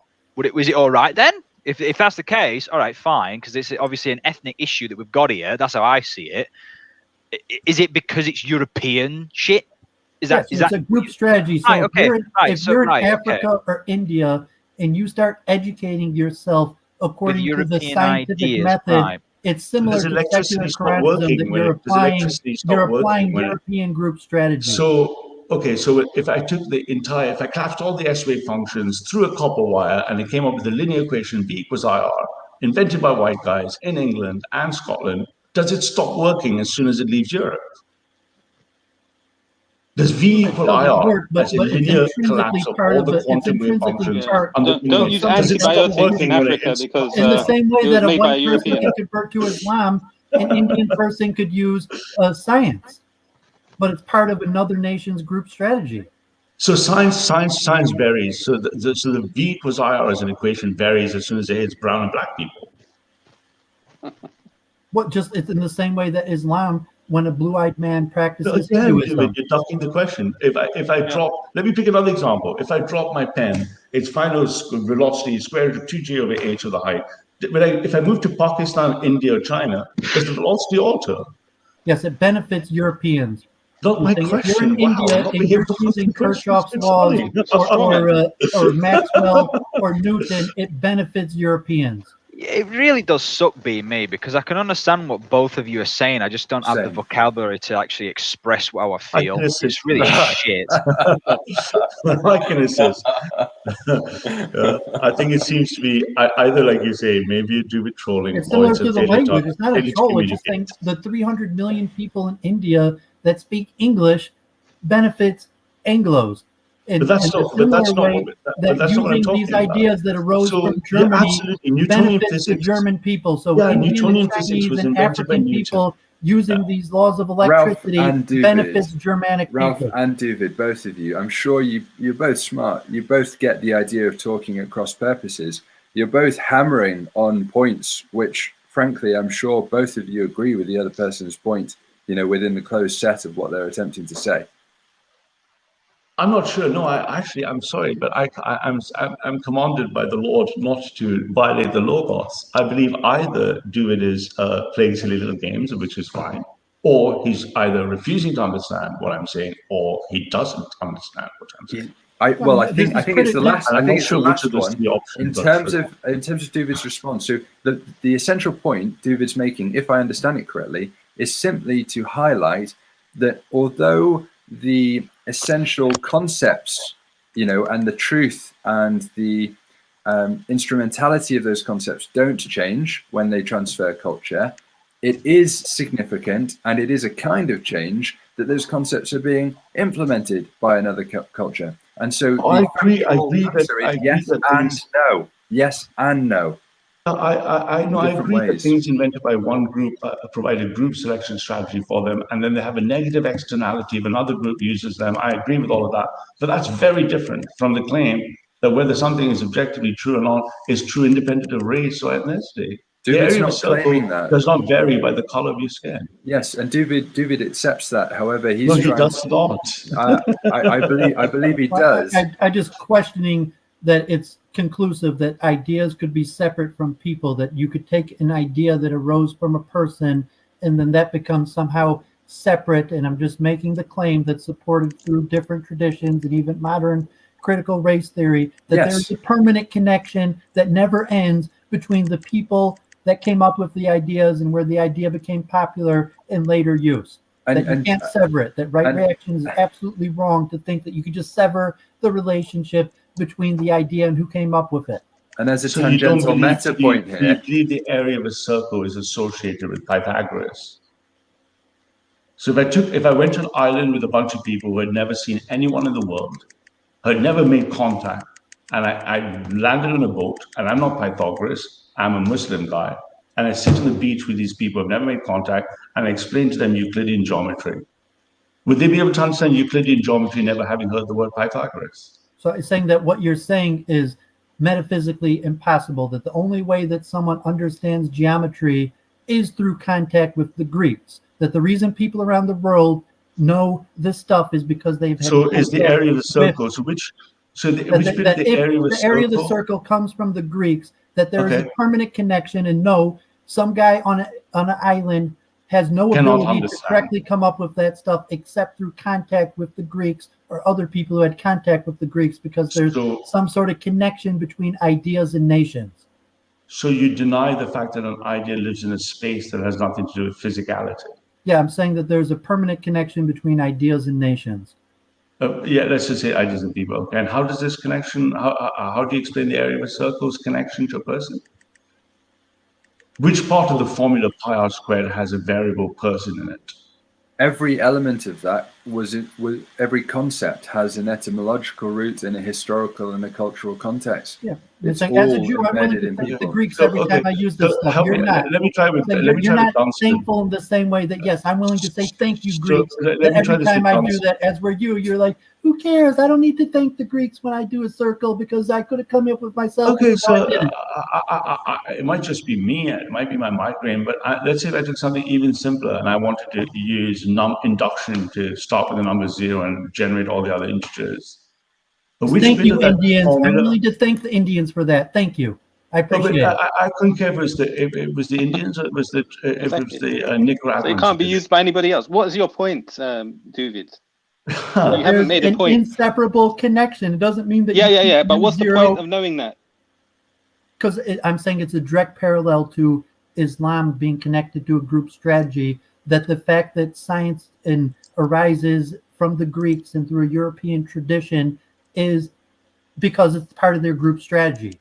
And so these things. All right. There's a group strategy. True. Islam is linked to Arabs somehow. Yeah. But what benefit? What does that? Why does that stop another country benefiting from another country's group strategy? Because there's such a thing as karma, and when you use another nation's group strategy, there's a karmatic debt that's owed. Just like when you use all these things that Germans came up with in engineering, there's a karmatic debt to the German people. How about this? All right, this karmatic debt. Where'd you get this from? Is this an observable fact? This is my metaphysics and belief system. It comes. I could tell you the metaphysicists and all right. sages. So in your metaphysical belief system, are we prohibited from benefiting from other cultures? Then? Well, you're not prohibited, but you're better off yourself noting it. And to me, if I'm in Israel and I'm Jewish, and I get some sort of bacterial infection, am I allowed to use antibiotics because it was made by a Westerner? Or should or will there be some karmatic debt owed that would, enslave the rest of my people for you're taking it to an extreme and that's saying like you're like permanently enslaved forever because you use the formula of a circle. But there is some sort of karmatic imprint that you're using something that was developed. Okay, let me try to be fair. Let me be fair to do it. Okay, I think I get what you're understanding. So if you're taking a kind of, I don't know what to call it, but a cosmic consciousness type argument that says any entity produced, be it a metaphysical idea, thought, has got a cosmic connection to the people or person that created it. And therefore, you're saying there's a residual attribute associated with the created and the creator. Is that your argument? Yeah, you don't have to straw man like permanently enslaved, but there's some kind of karmatic imprint. And then, what is a group strategy? If you say Islam or something is I want the fundamentals. I'm saying that modern science and mathematics is largely a European group strategy. Right. But is it coincidence, or was it given us by God? You can interpret that in different ways. If you want to call Newton a prophet of the white man, you could look at it in that way. But yeah, there is a connection. Like I don't know if you consider Leibniz and Newton and Kirchhoff and Carnot your prophets, but in some way I look at Newton, Leibniz, Carnot, Euler as your prophets. So there's a supernatural reason why, say, blue-eyed people have contributed the most to science. Yeah, and I recognize that. Like when I learned science and mathematics, it gives a little bio of the origin of the ideas, and I recognize that. In fact, when I told Richard Spencer, I told him I live in Detroit. I always lived in a majority dark-skinned area, but I recognized that the majority of the books on my shelf were written by white men. I did recognize that. I could be in an esoteric battle against the white man, but I recognize that the majority of my education and the books that I've read were in fact written by white people. Okay, so I have a question for you, a genuine question, right? I have a genuine question. If I take the word in Sanskrit, color, and I take the word in German, schwarz, and I take the word in English, black, who owns the concept black?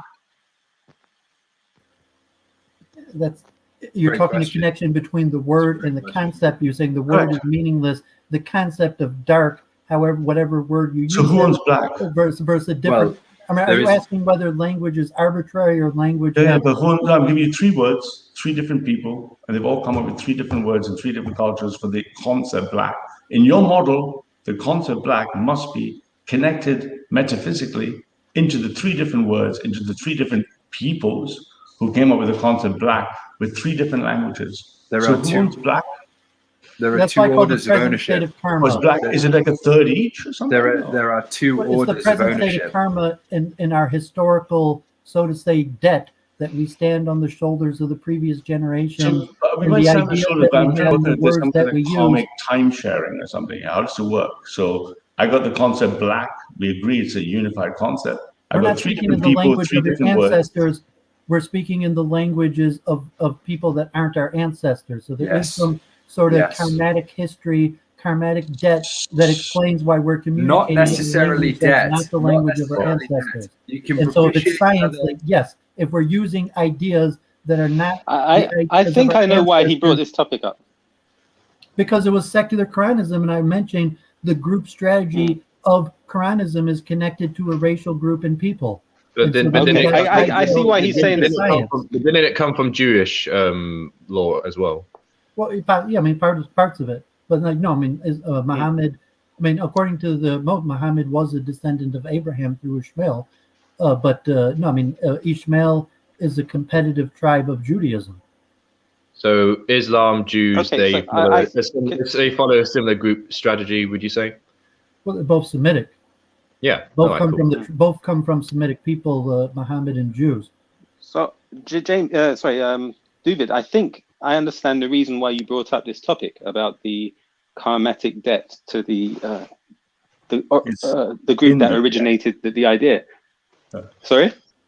Yeah, I brought up because of Clare and secular Quranism, and then to use like an objective scientific logical standard. I said science and logic is an objective. Yes, so I think strategy.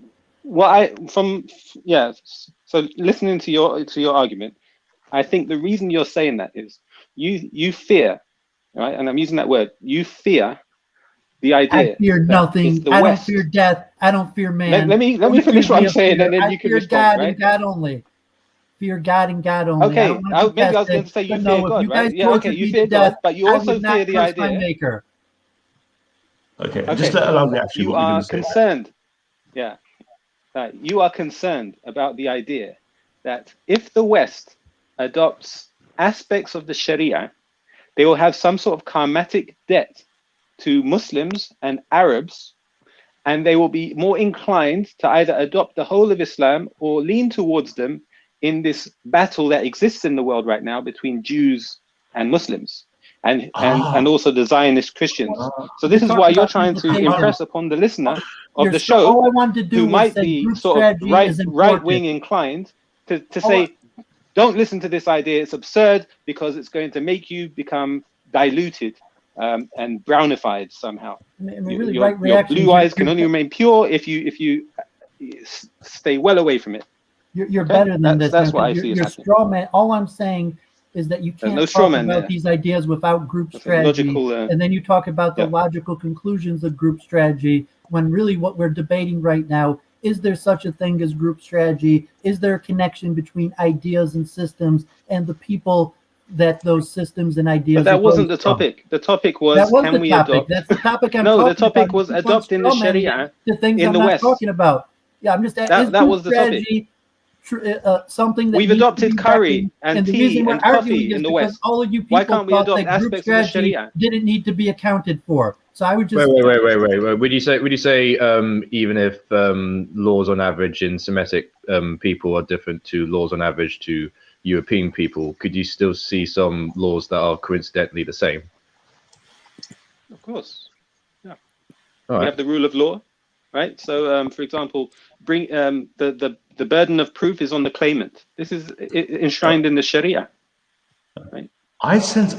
Correct me if I'm wrong. I mean this in the politest way. I sense a fear of Islam in here somewhere. I don't know. Is that just me? Well, he's trying to promote the fear of Islam. Is what I conclude. Yeah. God forbid. I'm not trying to promote the fear of anything. I think he's just saying it's something that has to be factored in, and the fact that Islam is dominant among demographics matter. Right reaction, his whole computer program, his whole argument. Why are you afraid that the world would become karmatically you need to talk about demographics. And here you guys you're happy for the world to be karmatically in debt to you have white to talk supremacy? About demographics. You can't ignore demographics. So right reaction, all of a sudden when it comes to science and philosophy, demographics don't matter anymore. No, opposite. I spend all day fighting in the defense of the people I care about and their demographic destiny. But your position would be one of laissez-faire defeatism. That would say, hey, in the cosmic universe, the white guy is going to get what's coming to him because of his karma. Hey, que sera, sera. Me, I would fucking fly the church across the sword and go, let's go, motherfuckers. So no, absolutely not. No, I'm a fairly, I'm being polite. I'm a very conservative. But it seems like I just found out that whether it's right, Ralph's way of thinking things of, it's logical to a certain point, but then the rest of it has to be filled in with supernatural computer stuff. Everything we're doing right now is because of the logic I believe in. Right. If there's any karmic conscious vibration, it's because of a lot of Turing machines operating at a formidable rate. So maybe I'm wrong, but the only reason this whole screen and your computers and your phones and all the protocols are working because the logic is not wishy-washy. Even if it was invented by a blue-eyed man, it's still being used in a cafe in Karachi. And the logic didn't change when the guy in Karachi logged on in his computer. Logic is no substitute for God, though. It's not something to be worshipped. It isn't. I'm not claiming it is. I'm a God-fearing man. Yeah. I'm not claiming it's a substitute. I'm claiming I don't know what the alternative is that rejects it without putting something that's coherent in it. You don't even know that you're Aristotelian. You don't even know the history of your own Christianity and the early Christians that tried to reject logic as being some form of idol worship, and so you're assuming that it's okay to be a neo-Aristotelian and there's nothing un-Christian about it because you don't know the own history of your own tradition.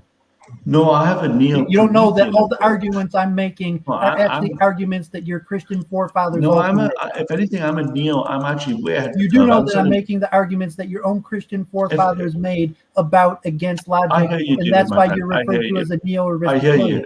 I hear you, but what I'm saying is opposite. I'm sort of some nutcase neo-techno-Promethean Christian, which says even if I took the latest advances in science, all it's going to do is move me closer to God. because you're a neo-Aristotelian, so you're not even accepting Oh, that you can Aristotle is argue nothing. against that. I'm interested in much more higher order logics than Aristotle. I'm more a Neo-Platonist than a Neo-Aristotelian. Okay, yeah, but I mean, Ralph, thanks for having me on. I need to jump off. This is the interesting point. Like Ralph's group strategy actually proves to be more successful than people who are Neoplatonist or Gnostic type thinking. I believe this whole group strategy thing is ungodly. We're not framed by God. When I say race, if I look at Ed, right? So I like Ed Dawson. If I look at all these genetic arguments, group strategy, I get it. I've read enough gene-wide association studies I can quote off the top of my head, right? But that is still a materialistic, ungodly worldview that says everything is just my fucking 20,000 string genome and proteins unfolding in space-time. I reject that out of hand as materialism and atheism. Yes, it's a mixture of biological determinism. Yeah. Now, does that mean I reject race realism? Not at all. Do I reject science? Not at all. Do I promote race realism? Absolutely, but under God.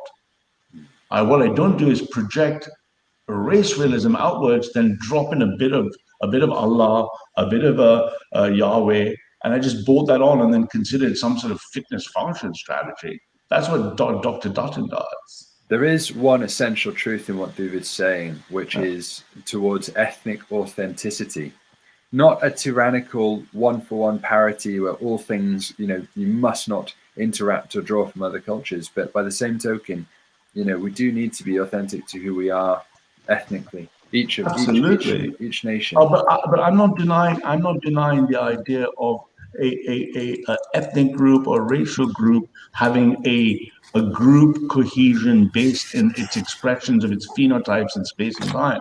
I'm saying its value matters under God. Otherwise, it's just look. If you're an atheist, to me, you're no different. Your value of life is no different to my television. You're just a configuration of atoms. Why should I value you more than a television? Why? Because you're conscious? Ethnos is Greek for nation, Claire. Yeah, but even if but what does it mean to be white? Nation, right? I could eat you. Why are you trying to reduce Northwestern Europeans into a color?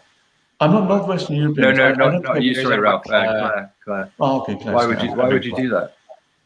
I'm not. But it was David. It was David who spent the last. How long has he been talking about race when we wanted to talk about secular Quranism? I mean, what was the point of it? I will tell you guys to keep well away from it because it's brown shit, right, David? Right? I mean, that was what he was doing. God. And I said group, and he's done it group strategy was the main 90 thing. minutes, and he's going to still harp on about the group strategy shit. Well, what's that about? How is it going to help your group can't strategy? talk about these ideas without. I mean, you can. I mean, if you wanted to. No, say, we've talked if you about wanted it to for say quite going long forward, enough. we're going to talk about these ideas without mentioning group strategy. It's full of shit. Dude, that's you're fine, full but of shit. from my You're full of shit. epistemology, You've taken up enough time. You've taken up enough time. Yes, well, we'll just go and talk about your group strategy. Religion is group strategy. Yeah, and Islam is group strategy. Ethnic group strategy is keep just talking. one layer. Not all group strategy is ethnic group strategy. There's many types of we know that besides your Judaism ethnic is group strategy, right? We know Judaism is group strategy. That's the just like capitalism and communism are also group strategies.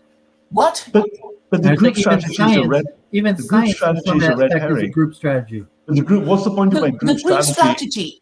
All religions are basically group strategies, right? You can view them that way, sure. You look at Kuhn's Revolutions of Science is actually in terms of group strategy. Even Kuhn is largely talking about group strategies. Okay, when you finish talking, I'll talk.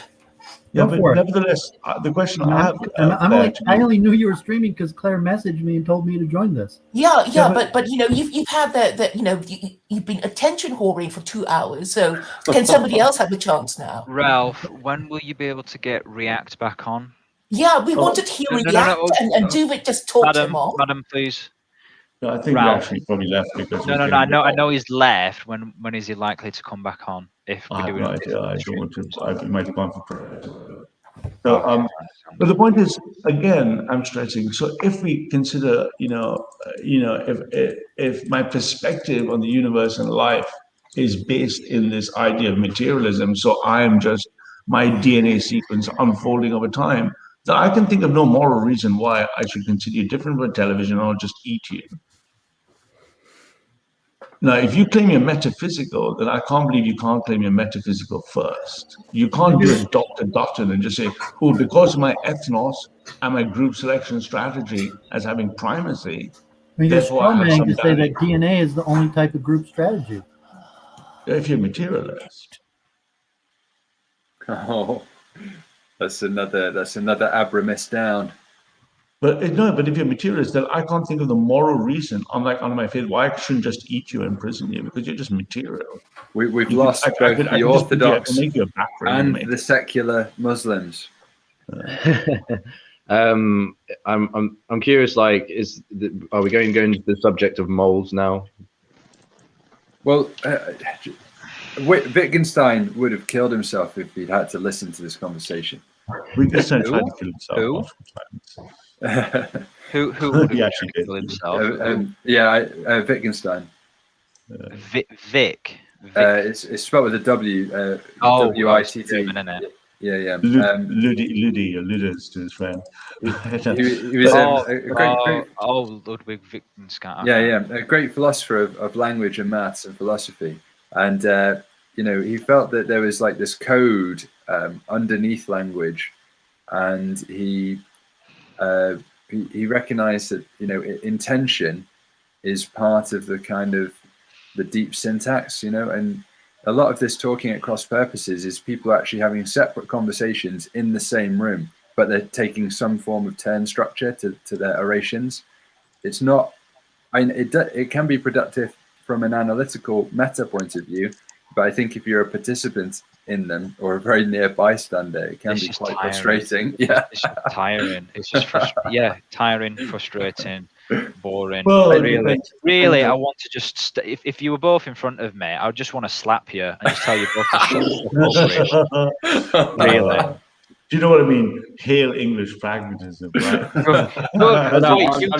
English ice cream, please. Rise of the Anglos. Rise of the Anglos. I'm just glad that I managed to extract the supernatural beliefs from both Ralph and David. Well, violence is also a group strategy. I mean, violence could be an individual strategy, or violence could be a group strategy. Yeah, it can be, and it can also be. Some groups. Go on. Well, some groups use overt violence, and some other groups use more gossip violence or violence. They do, and in regard, and if you were to apply that into a political framework, that is regarded as soft and hard power in a political context. You can boil it all again. You can boil it all down to genetics. No, but I think to be fair to David, boil it all down, but at the end of the day, what actually makes you want to do these sort of things? What inspiration do you get? What aspirations do you get? What power? What makes you? No. That's Jamie. That's it. That's if you're a materialist. You only give a toss about the material universe that you can engage in, right? Yeah. Whereas if you're the opposite of that, there is a driving force that you would refer to as a god or a deity or a higher power, if you're going to be more vague, and that is what powers you forward. It makes So you're just going to be a monk then? Well, no. This is Jamie. I've mentioned this multiple times in regards to the meaning of words. The word inspiration. What does it mean? To breathe. What does it exactly? To breathe, right? And what is breath? Where does that come from? Even spirit is Latin for breath. Yeah, but what is the breath of God? The breath of God. God breathes into you. But have you heard that the spirit is often referred as the feminine energy? Oh, Jamie, I think it's Jamie. If that's true, I think you'd have to show me where that's from, because if that's the case, I'm just going to call immediate bullshit on that. No, it's true. There's God the Father. God the Father is the masculine, and the energy is feminine. It's yin and yang. That's ridiculous, Jane. That's ridiculous. That's just dumb. I'm sorry, that's just dumb. But there is no feminine. What's happening? You're going to either Wordsburg or Pagansburg in a minute, right? There is no feminine in the Trinity. All the Trinity is masculine. The Holy Spirit is He. Christ is a He. The God is a He. I don't know. The only way I think, like when the apostles of Jesus were all locked up in that room, you know, and waiting for the Holy Spirit to come in, and then fire appears on their heads, and they speak all the different languages in the world. I think that feels very feminine because women know language better than men, and you know. That's anyway. So it's what you said. So if I understand, just to keep this, try to bring it back to a bit of sanity. So I guess his orientation is he's adopted a foreign outgroup thing, i.e., Hinduism or Hindu principles of karma, and he's applying it bottom up in a race realistic strategy. And then I guess your utilitarian measurement function is karma, right? So as long as your group is performing well, am I understanding you right, David? If your group is performing well, i.e. the Jewish people or any other group, then they're going to be rewarded by some iterative function of karma. So right? Well, it's like I put in the chat, like karma has multiple aspects, but the main advantage of group strategy is that it's an independent of morality at the system to interpret events. So the question, who is the good guy, who is the bad guy, becomes a separate issue to the point that you have groups, and groups use strategies regardless or independent of morals and good and bad. So karma has action reaction in terms of a morality that you do good or bad, and rewarding the righteous and punishing the wicked. But like in a military, if you ask what happened in the war, what happened in the battle, you could give a complete history without asking the question who was right, who was wrong, who are the good guys, who are the bad guys. And that's mainly the benefit of talking about group strategy, is to avoid the moral question. So you see morality as defined as morality would be measured, if anything, by a group function, a group karma. Or... Yeah, I would look at, I'm a dualist, so I say morality and good and bad is not something that actually exists in the physical world. It's a spiritual judgment.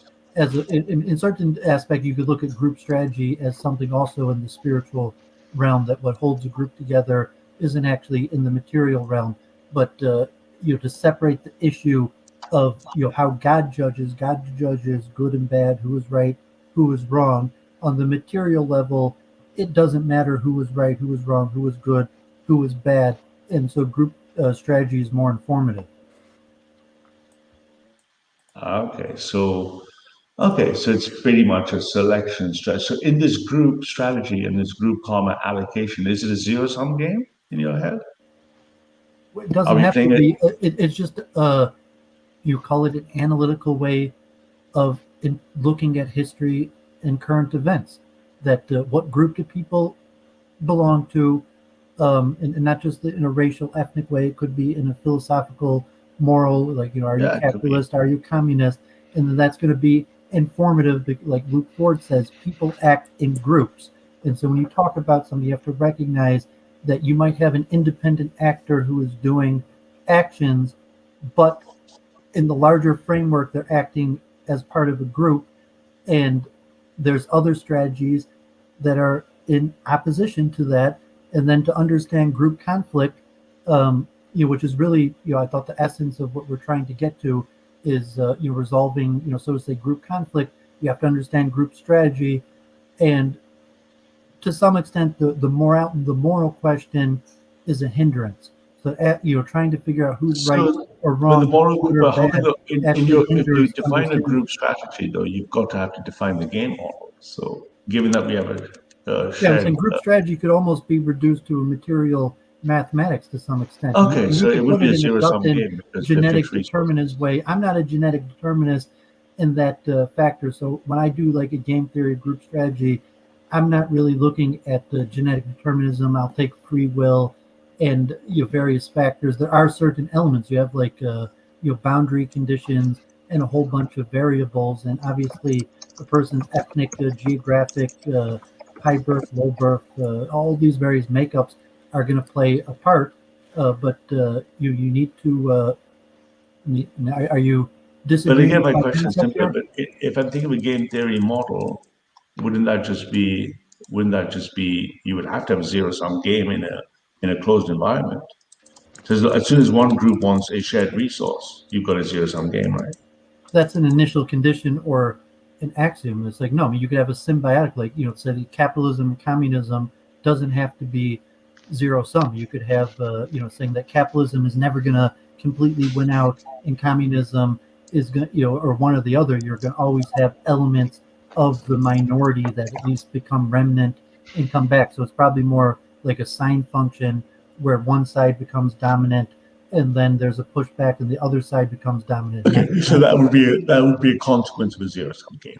You could have waxing and webbing, or you could have any kind of outcomes, a hegemonistic outcome, oligopolistic, but I think they'd all be functions of a zero-sum game. Right? If you want to put mathematics, I've been trying to connect it to like predator-prey models and be some sort of differential equations that might have like sinks, and so it'd be predator-prey. And not all predator-prey models are zero-sum because there's symbiotic relations, and then you have called like sinks and sources that would become likely that there's going to become some sort of, like, mathematically you could predict that you're going to achieve homeostasis at certain ratios. Okay, so you don't believe that, for example, technological progress could create an open limit system that says we could keep growing with a opposite of a negative externality, if you like. So, for example, here's some interesting information. If you take our species and you plot our consumption per energy per mammal, or per mammals are good enough, by our mammal species size, in the last 100 years, the humans have been over 300% for the first time in evolutionary history, been consuming more energy per mammal. Well, you can agree objectively that these are the initial and boundary conditions of the absolute system that both of us are under. At least we could agree that these are the initial and boundary conditions that I'm using and that you're using, as opposed to saying that there is one objective system and we just have to figure that out, and then they were both going to be subject to that rule. And so multiple truth hypothesis, I said maybe that's not even the case. Maybe there's not one objective system that we're all under. So it's best to just understand the axioms, initial and boundary conditions that the various systems are using. Okay, all right. So you don't so how would you approach, perhaps a better word, how would you approach the inevitability of the transhuman condition? Let's say our best estimates are 40 years, right, for entering the phase. So would you assume that we are materialistically possibly going to mutate, but our karma is just going to be a change of energy, like a Probably we're going to agree on that.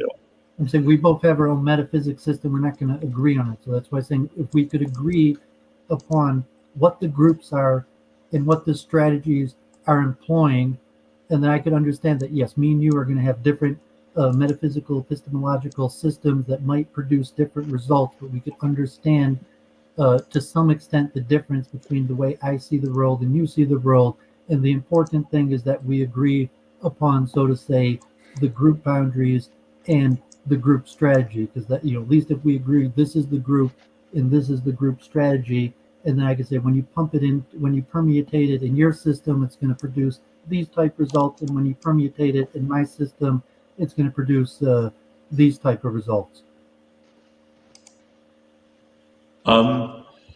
So would you say, okay, interesting. So would you say personally, speaking of personal question, would you say what matters to you is the total combined fitness function of all groups in whatever configuration, or the optimization of your group's fitness function? Well, when Claire messaged me, she told me you guys were talking about the multiple truth hypothesis. So the multiple truth hypothesis is a framework and system to understand axioms and the predictions.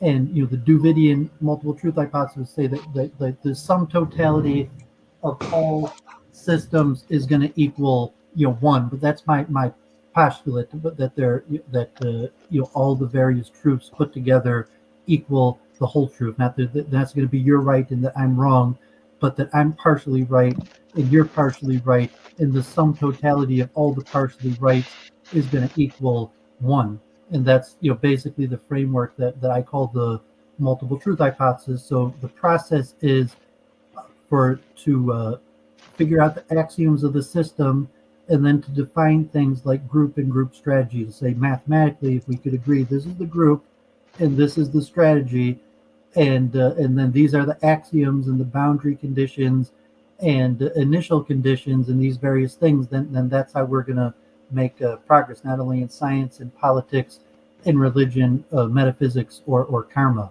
And so you could take it separate. We could look at it, first let's talk about the metaphysics that does not include morality in good and bad. And once we could agree upon a metaphysics to some extent of that doesn't include morality, then we could add in more complicated systems like morality and good and bad. And you might have guys like Jean-Francois Greppi or Edward Dutton that probably are maybe in a nihilist camp that largely reject morality and good and bad as irrelevant or false information. So interesting. So if you assume that, so I guess what you've got in a sense is, I'm just trying to map this to my little very tired but nevertheless computer science brain. So really what you've kind of got, I guess, in your worldview is multiple models of concurrent actors, right? You got this group or these individuals acting with a group agent is going to have its own stack, if you like, with its own epistemology, its own physics, its own metaphysics, its own morality. And then you're assuming that the world will unfold itself by these groups playing themselves out in a shared universe, because it's still a shared zero-sum game, and that somehow, do you expect to see harmony, or do you expect to just see evolution adapt these groups according to whatever their strategies were? Or do you have an overarching principle that sits I'm not above necessarily expecting anything. I used to like quoting the Newton quote that your definition of intelligence is to hold multiple conflicting ideas in your head at the same time. So that I understand what like all of you, so to say, are saying, and I understand they're conflicting, and then to analyze in some sort of mathematic framework the truth value, what I call like through like an AI like truth discovery function, like a chess program. If you were trying to create a number to analyze the position, here's the position, you're going to give some sort of centipawn value estimate of the position. Theoretically, if you took an AI program and set it to a truth discovery function to discover the truth of a certain system, that in essence that's what I'm trying to do. I'm trying to first understand your system and then try to use some sort of truth discovery function to assess some sort of value of your system, and then comparatively, and saying that all systems have a truth value greater than zero. Maybe some systems have higher truth values than other, but all systems have a truth value, and no system's truth value is one. And the truth is made up of a totality of different truth systems. Could I ask a question about that then? Could a system theoretically, if it makes negative predictions, like it gets predictions wrong, would it then have a negative truth value? I think it'd be zero. So it's like if a system makes any level of correct predictions, it'll have a positive value. If you wanted to assess something in negative value, I haven't thought enough about it, but right now my system generally would just assign it a value of zero, and even my system disagrees, because right now I'm assuming, although like I haven't tested or published, or even I need someone like Ralph's help to actually write the AI truth discovery program, and they have computer programs that like in terms of truth verification, like truth discovery functions are a known phenomenon. But the hypothetical question, if you had an AI truth discovery function and you set that to discover the truths of the world, that would be some sort of precursor. Is there such a thing as a negative value, or is zero the lowest value that a system could have? So, but just to be very clear, so we've got a couple of issues there. So I'm just trying to roll through my head so I can kind of map what you're saying. So we've got multiple, I'm going to use the word stack. I hope you just accept that as a word. So multiple stacks running, and if there's an AI program, let's say associated, it could discover the truth if it was if the halting problem didn't show up. Let's presume there's no halting issue, and we've got something that has some marginal utility because it's going to be decidable and tractable within some time to have utility. You're saying these multiple independent things, possibly AI assisted, would find the best truth value for a genetic group or a genetic plus metaphysical group. And then the world would be ordered under the multiple truth hypothesis as I guess, the coexistence of multiple tractable truths discovered by different ethnic, religious, spiritual groups It would be like in a Schrodinger's co-located equation. world, because It'd I be still like can't get over the Schrodinger's zero sum equation. yet.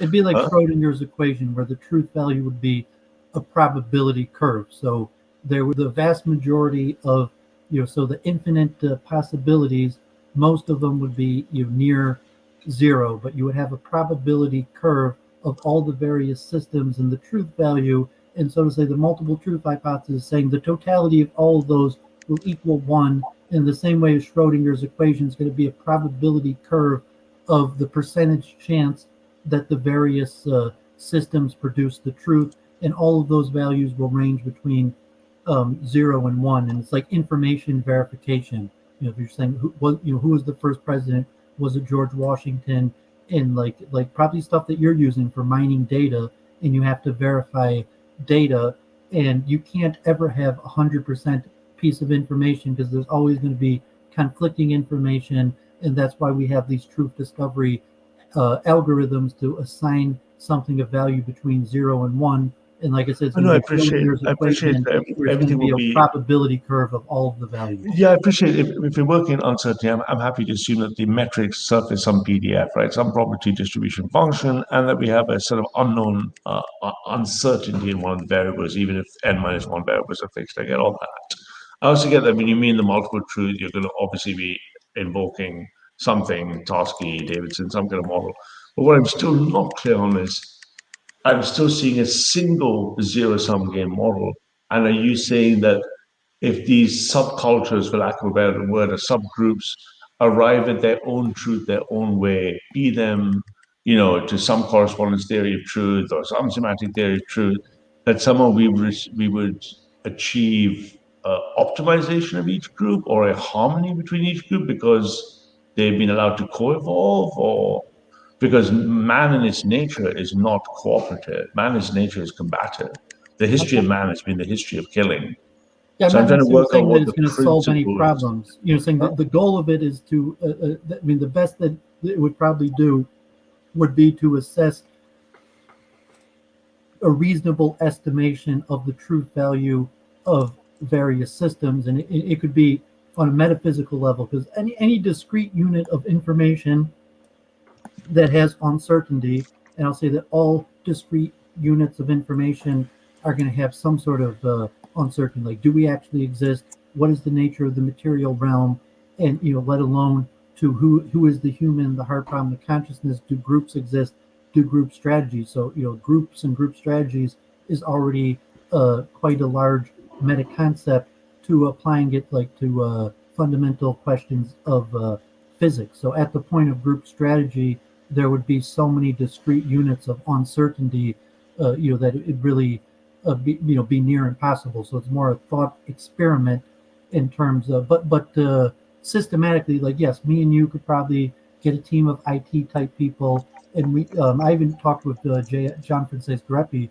about it. Like if you had like with the program that you're writing, if it had all relevant information about all people in the world and some sort of various systems of how you divide the people into groups, and it could be war games where say all scenarios lead to all people dying no matter what, and saying so multiple truth hypothesis doesn't necessarily predict that there's going to be a good or bad outcome. It's a metaphysical framing for us to try to understand the world, and no clue the results that it will lead to. But isn't the problem you're gonna hit some serious limit problems though with that right straight away? So even when I do some crude maths, if I'm like got a little time in a train or something for what I'm building for the political platform, I mean you're talking about something like 180 terabytes worth of just base data that's not being simulated. We have 60 million citizens in the UK, and that looks like it would be the minimum kind of dimensional sizes That was before I ran anything like a Monte Carlo on it or anything to do things like predict, for example, swing components in voting. If you're saying that's going to be done by machine learning or something, the first problem you have with that is you've got a big control problem. You're going to have to work out the regime in which the interface that machine learning works, right? I mean, it's like, even I would say what you're doing is partially based, or I would frame it in my multiple truth hypothesis. But I frame multiple truth hypothesis as the AI is a thought experiment. Let's say you had the world's most powerful computer that had access to all known information, and then you create the world's most powerful algorithm and set it to discover the truth. What would truth look like under an AI function, the most powerful computer with access to all possible information set to discover truth? I think those problems tend to be quite sort of like, well, wonderful, and sort of like if I was reading Asimov and stuff. My experience of working in very large data systems is the utility of truth has a time value. So I might be able to run a very complex risk how does the computer assess a chess position?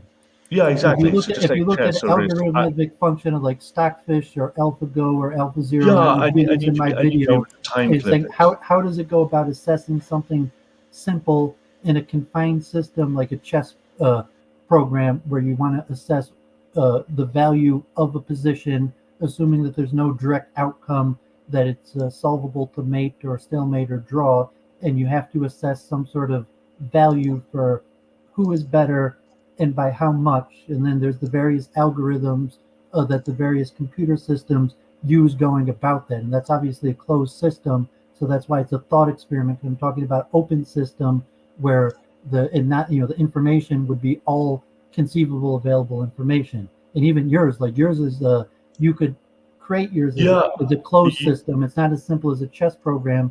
You're taking a certain closed set of information that you deem valuable, and you're admitting that there's definitely more information out there than your system's able to. But within that, you could use my framework even within your system to look at what's the information available, what algorithm does your system have any truth discovery algorithms? No, it would actually be just projections, but you've got a deeper problem than that. I think like a chess assessment. Yeah, but I'm saying like a value between 0 and 1. I mean, chess, like not between 0 and 1. Stockfish will have a plus or minus in centipawns, but if it's like AlphaZero, where you're going to create a value between 0 and 1, does your program have algorithms that assess values like that? Not so much that way, but there's a deeper problem actually when you actually do it in practice. Is that, and I think Penrose and Hamroff recently gave a couple of good examples of this as well, which we know of anyway in computer science, which is that you've still got this tractable space-time problem in computer science.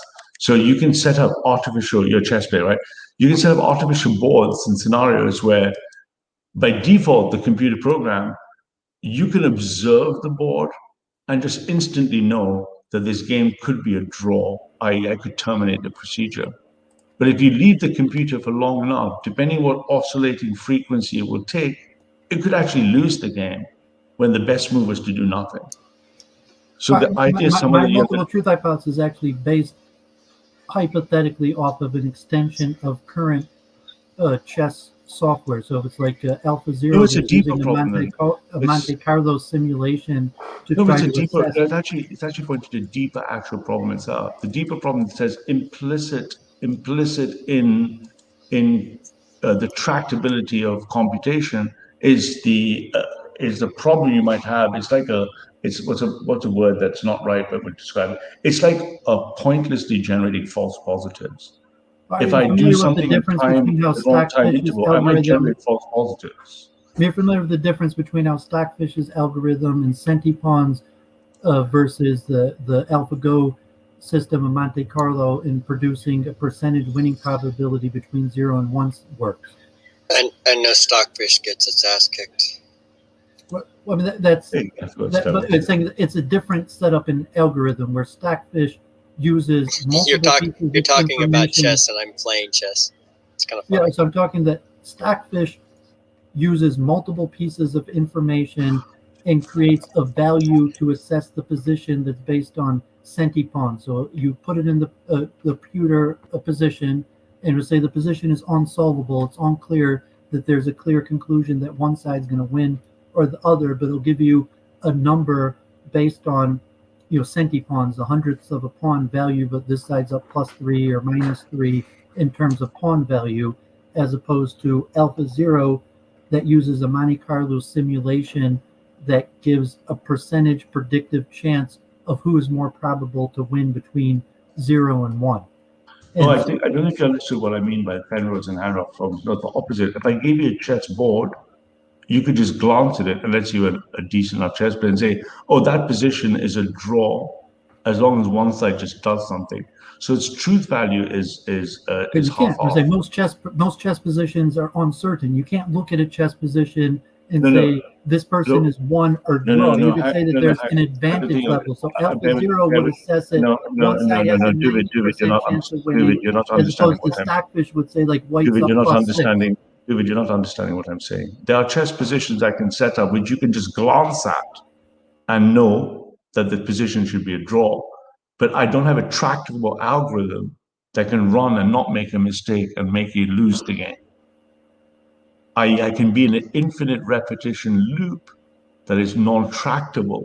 I wouldn't halt given infinite time, but I can just observe as a human being by glancing at it instantly what to do. But if I run the best advanced program, the outcome generated would be when the algorithm gives up.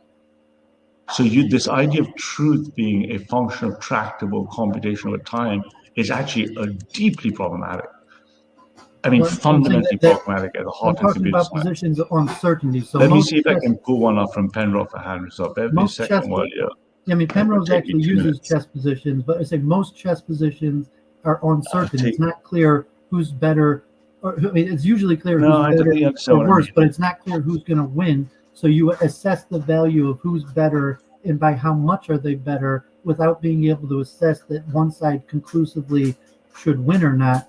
And so theoretically, if you applied these algorithms like Stockfish or AlphaZero to a larger question, let me show you what I mean. It'll be much easier than that.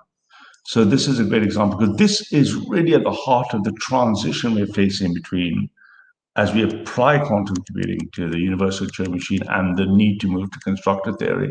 Let me share from Penrose and Hanrock, right? So if you look at this board, you play chess, right? You saw me play speed chess, you're a chess player, right? If you look at this position, just look at it. It will take you no time. You don't need to compute it. Can you see that it's a draw? It'll take you no time to tell that's a draw, right? Black can't get out. Well, black is it's only a draw with black's boxed in. Penrose's position. It's only a draw with black's best play. If black plays poorly, white could win. Yeah. So what I'm saying is now if you're given an algorithm, the outcome would depend on where the call occurs, and then there's no computational algorithm to tell you when to terminate. And that's the problem. The halting problem itself has wired into it almost this problem that for certain classes of problems, like this class of problem, that any decent enough chess player can just look at them and go, okay, black doesn't have to do anything, king's trap, white can't get in, but he could give the game away. The computer, i.e. an algorithm, can't tractably be shown to be deterministic not to lose the game. Even though you and I as a human, because I know your chess players tell you playing chess, will know that that position should be a draw. So its truth value should be 0.5. But you can't know that. So when you look at the big data problems, the problem you have wired into thing, and this holds in data mining right now, the edge of commerce, is we don't have a way necessarily to know how a single truth value system, let alone a multiple truth hypothesis, could necessarily give me closure, if you like, mathematically. Because I look at this and I don't need an algorithm to analyze that. It takes me less than half a second to identify what's happening here, right? Any decent chess player, maybe a few seconds, would determine, okay, this should be a draw, right?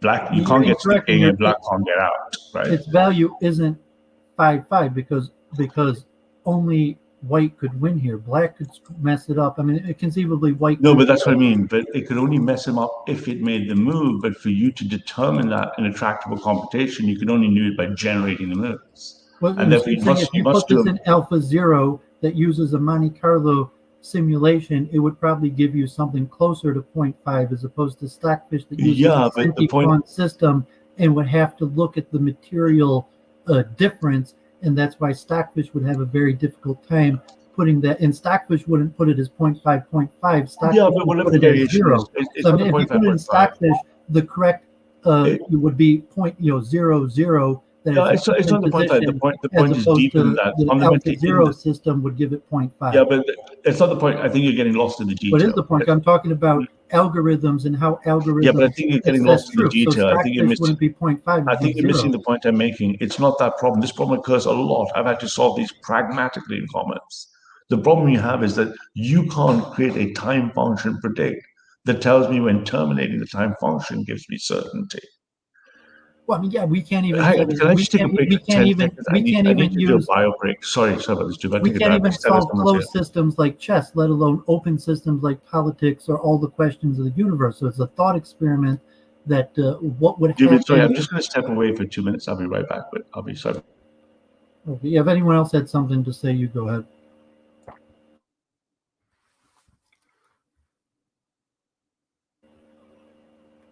Anyone? There? What's in a closed or open system, but we've gotten pretty good. And isn't pretty good just good enough? So you've given the example of Stockfish versus AlphaZero. I'm pretty sure Stockfish beats most grandmasters most of the time. Isn't that good enough?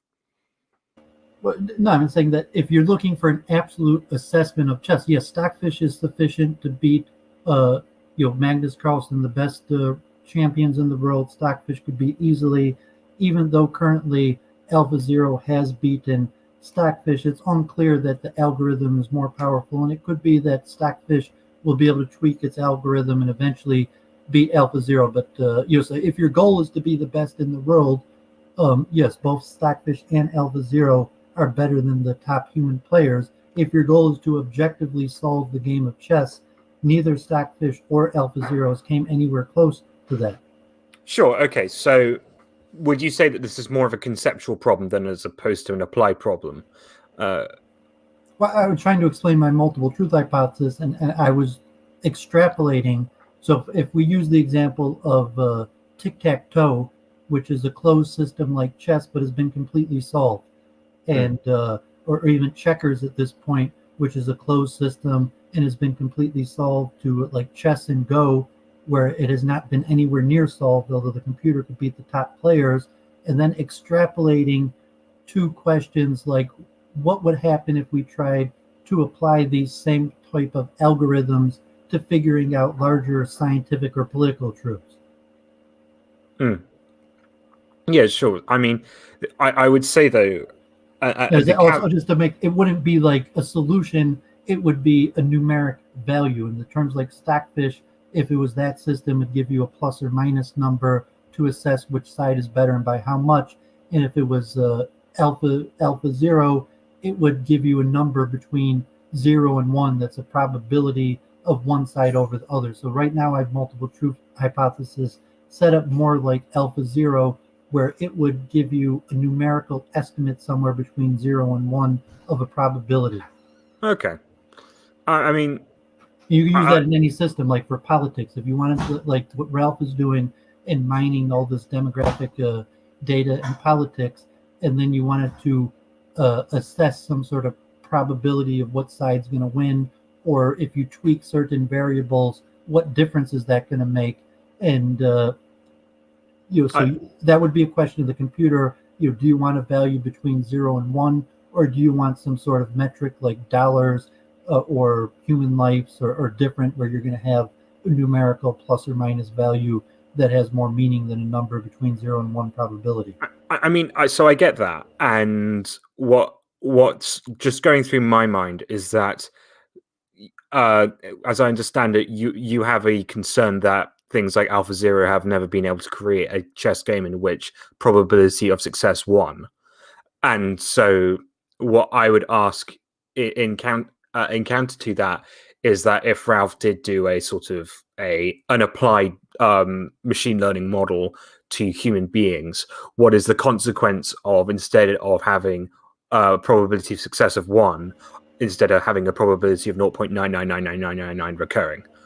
Well, let's say theoretically, if you tried to assess like a machine learning algorithm to will on certain variables, will Christianity or Islam produce a better value for a certain group? If you were able to mine enough data and say, here's a group, here are the generic things we know about systematic use of Islam or Christianity, and which one creates a better value. So you're not going to conclusively show that we should choose Islam or Christianity. You're going to get some sort of probability curve. And this could be used for science. Like Ralph was like, oh, the science, it's objectively, it's 100%. And it's like, no, even like pi equals 2r squared, in essence, we don't know that that's 100%. It might be approaching like 0.999, but it's still going to be a probability. Anything that we know in the material realm is only going to be like a Schrodinger wave equation of likelihood of how true it is. It's never going to be, we know absolutely this is true. Yeah. No, I mean, from that, I definitely understand. I come from my statistics, I do understand that. But what I would just say is that nothing will ever, this theoretical approaching of one, we could have a function which could reach a limit as it approaches one, but I don't think we could ever have an output which ever reaches one. So I wouldn't within a time limit is a practice. So the largest grid I've ever worked on for bank was 8,000 servers with 8 CPUs, so 64,000 CPUs. What a fun toy. The computation could keep running, but at some point you need a heuristic that says good enough by then. Yeah. And that's the fundamental problem you have. Yeah. Good enough by then and that's what Penrose is making the claim, that good enough by then is a very difficult problem. I mean, because you don't have a solution to the halting problem, even when you construct the can or can't possibility spaces. So you now move into things like quantum and constructor theory. You still have this fundamental problem. How do I know if I stop by then? What can I attribute meaning to that value? And we don't understand if that meaning of that value is tractable. So I could easily enter a state. If I stop from 1 to 2 seconds, I get one value, and I stop from 2 to 3 seconds, I get the inverse value. And I have no way to determine whether the value of X or not X is actually the correct value. So I could get a binary opposite condition. I could get 0, 1, depending when I stop. Yeah, even with physics, like I worked with ComSoil based out of Switzerland, the physics multi-platform software. So even if you design like a tiny microscopic material device and you wanted to test the electrical or thermodynamic properties and you wanted to create a mesh or something of it, you would be limited by computer space. So if you were like using ComSoil right now, you would probably make your program and then you would pay to send that to like South America, and on their supercomputers permutate the numbers. And even that, like in a pure material science, would still be a statistical method of a truth value. And I'm calling it a truth value. That's not what ComSoil calls it. But if you're like a device, how are the physical attributes of due to chaos theory and the different parts of uncertainty, and you're still going to have to come to a statistical method that's going to give you some sort of probability curve, and that's just for material science. So even within physics, you don't have absolute, you just have statistical methods. And we talked about earlier like the philosophy of science and like Wolfram and various things. It's like that was just basically statistical methods. That was just some pissing. That was just determine truth. Science that uses statistical methods that determine the probability of outcomes, let alone to things that aren't even science, like political. Yeah, but we have a problem deeper than that. But that's at some point, on a private stream, do it because it's a sensitive topic with a few other people. It'd be nice for me to run through the structure of the platform that's being constructed, because Jen asked, is this anything to do with the NRX? So we come back from the abstract physics, abstract computer science and stuff, back to reality. The question for us in politics, particularly for me, and I believe the NRX, is what is the nature of such a platform that would help us on our path to political power? That's what I wake up and think about. You want something like ComSoil. ComSoil costs like $10,000 per platform, and then if you want, just for one, type of like electrical engineering or thermodynamics, and each of those costs like $10,000. And then if you want to send it to their supercomputers, permutate it. So if you're talking like a business model or fundraising, where you would actually have some sort of political system like a ComSoil platform where people could plug in variables to their liking, and then they would pay to send those to your supercomputer to permutate results to get to have some sort of percentage chance likelihood, like Jared Kushner analytics that that was able to give Trump a strategy that led him to victory, and it was statistical methods at the end of the day. Yeah. So I mean, just on to even generally saying what's the conversation about and everything else. We come back to other things. Is like I'll be curious sometime. We can pick your brains on this. It couldn't be a public stream. It could be a private stream for obvious security reasons. But it'd be nice to talk about the application of this stuff to the UK election precisely. I like it public. I mean, even you say security reasons. You say, okay, so you're putting this. Do you fear death? Do you fear torture? And say, like, of course I fear death and torture. And if you don't accept my concern of death and torture, it's even questionable. Like, you're talking about political systems to win and you fear death and torture. How are you going to take over politics and get a system to win and rise to power if you fear death and torture? No, we don't. And even as a Christian, that's not the objective. The objective is election. The objective is. Maybe if I put you straight as a Christian, like how dare you fear death? You're not a real Christian if you fear death. I don't know why we got to fearing death and stuff. No, because you're talking about security concerns, why you'd want to do it privately. So I'm just talking about an axiomatic system of. Not fear of death; it's fear of the enemy. Well, I mean, fear of the enemy. What they're going to do to you is because politics is a game of war.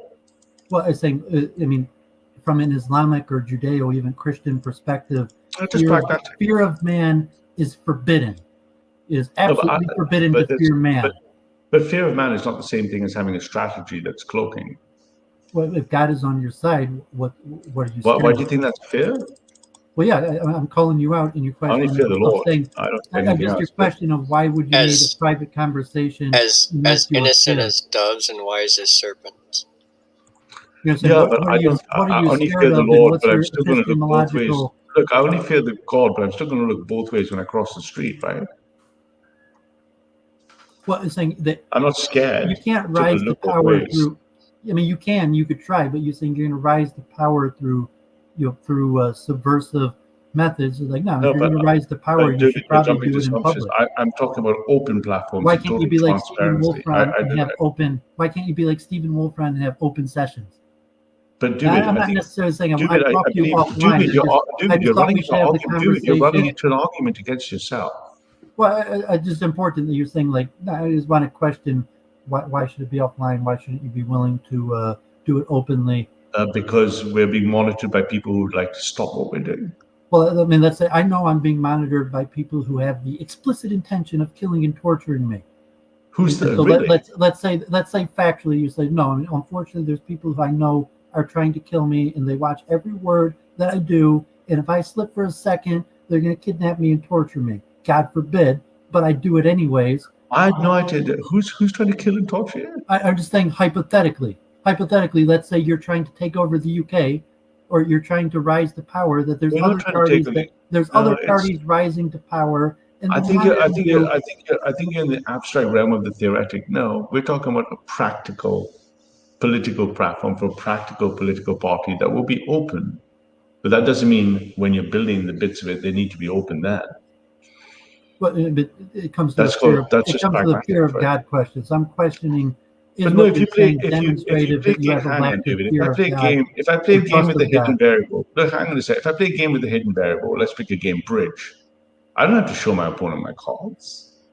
Yeah, but I'm not scared. We're talking about God and God's universe and truth. Do you really think people are out to get you? This is not to attack you as a person, but theologically, that what you're saying seems to indicate that you don't really trust God enough. And then what I would say is at least in the Christian position is that you are allowed to be afraid of death because God has naturally installed in you this idea that your life is precious and should be preserved until its appointed time or exit. Now, that doesn't mean that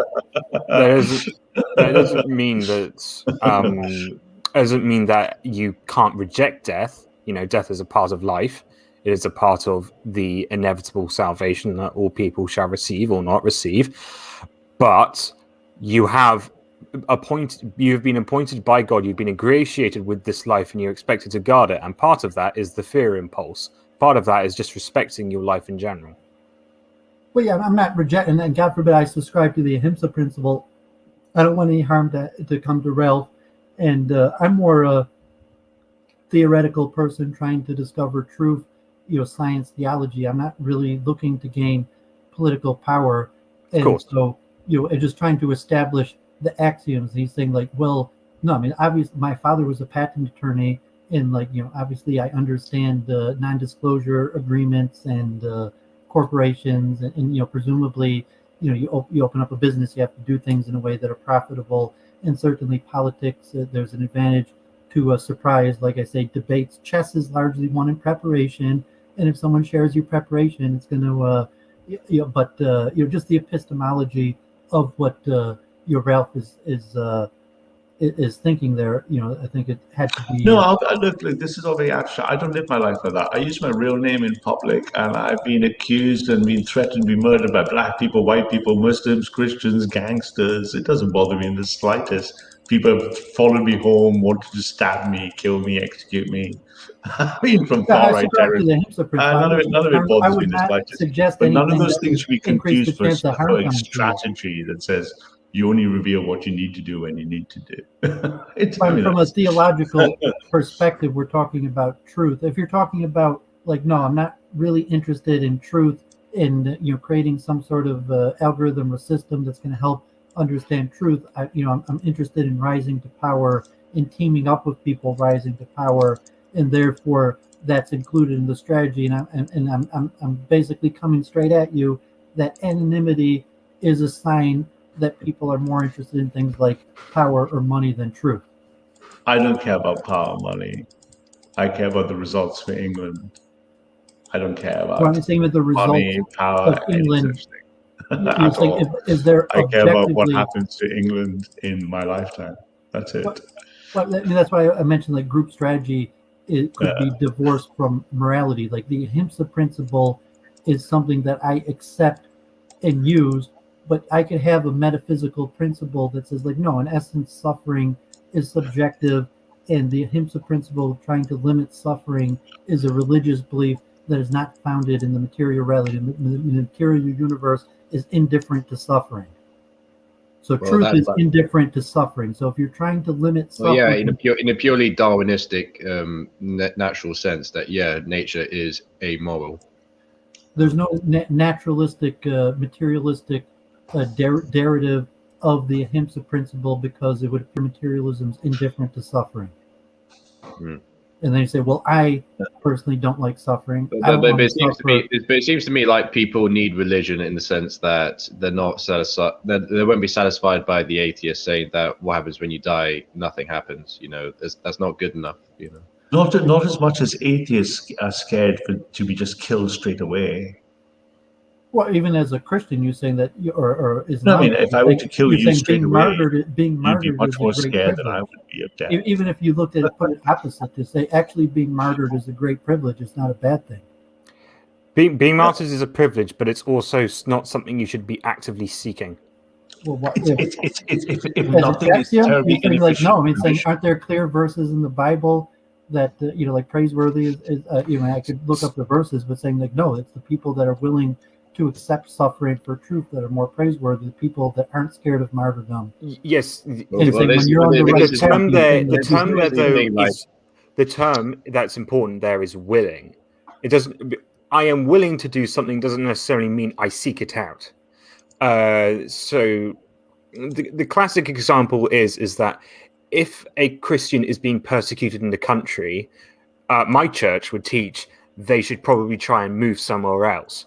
But if they are imprisoned and they are told you must denounce your faith or you die, then they must be willing to do the martyrdom. But that doesn't necessarily mean that if the opportunity arises, you should not be able to escape, because martyrdom is the ultimate choice and it is the final choice. So it's not something that you should actively seek.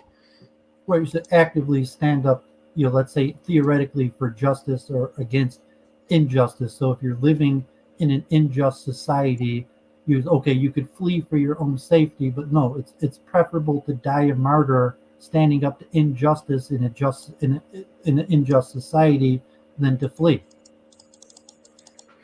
Yeah, but why is one trying to? You don't accept that principle. Let's say society is unjust. But depends. Unfortunately, your only choice is standing up to injustice and being martyred or fleeing. Depends what your goal is. Actually, martyrdom is the preferable option. Yeah, but dude, it depends what your goal is, isn't it? If your goal is a theoretical argumentation of morality, my goal is, it is my Christian moral duty to do everything I can and to stay alive as long as possible to defend Blighty. That's my top level meta goal. So if my goal is that goal, then dying voluntarily, involuntarily, fear or no fear, is irrelevant to me because it would be violating my top directive, which is to defend Blighty. So my goal is to defend Blighty and killing myself from. Now, would I die for Blighty? Where do you derive that that's your top goal? Am I scared of dying now? How do you derive that defending? What do you say, laity? Blighty. Blighty, Britain. Dear old Blighty. Yeah, the realm, defending the realm, defending. Yeah. I'm saying, where do you derive that that's your top priority, especially towards like Christianity? We say like, no, there are values I believe it's my Christian duty to defend. There are, well, even in Christianity, there are values that supersede, defense of your life, and if their society contradicts, certain godly principles, it is preferable to be martyred. Like the famous expression, it's better to die on your knees than what's the famous expression? Well, I don't intend to die. I don't intend to die whatsoever. I intend to stay alive. If I have to die, let me give you an example. If I had to die to save Blighty, that would be a different value proposition. But I believe I could stay alive, and me staying alive is raising the statistical chances that Blighty is saved. And staying alive, to quote John Travolta, seems like an optimal strategy, right? Well, I mean, in every yeshiva why boy, would we even analyzing the possibility? Every Jewish boy knows the big three. So, like, you have to choose life, and according to the Judeo system, you could break any commandment besides for three to save the big lives. I mean, he's putting John 15:13 here, but in Judaism, it's idol worship, sexual immorality, or killing somebody else. Like if someone says, "Kill this other person," that's a very or interesting point you raised. You really get my mind working. Would you die for Israel? I don't. I'm not a Zionist like that. I would die. Would you die for Judaism?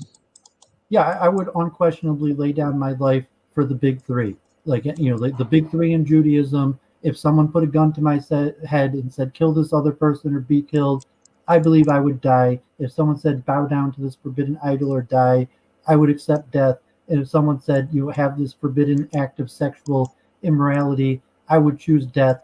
And the rabbis say that in a system where the government is unrighteous and everything about the government is sacrilegious, that then disobeying the government at any level is it's better to choose death. So if you're in an unjust society where every dictum... Do you feel the same way, David, about the U.S.? Would you die for the United States as an idea? No, I'm a man of God, but I would unquestionably lay down my life for God.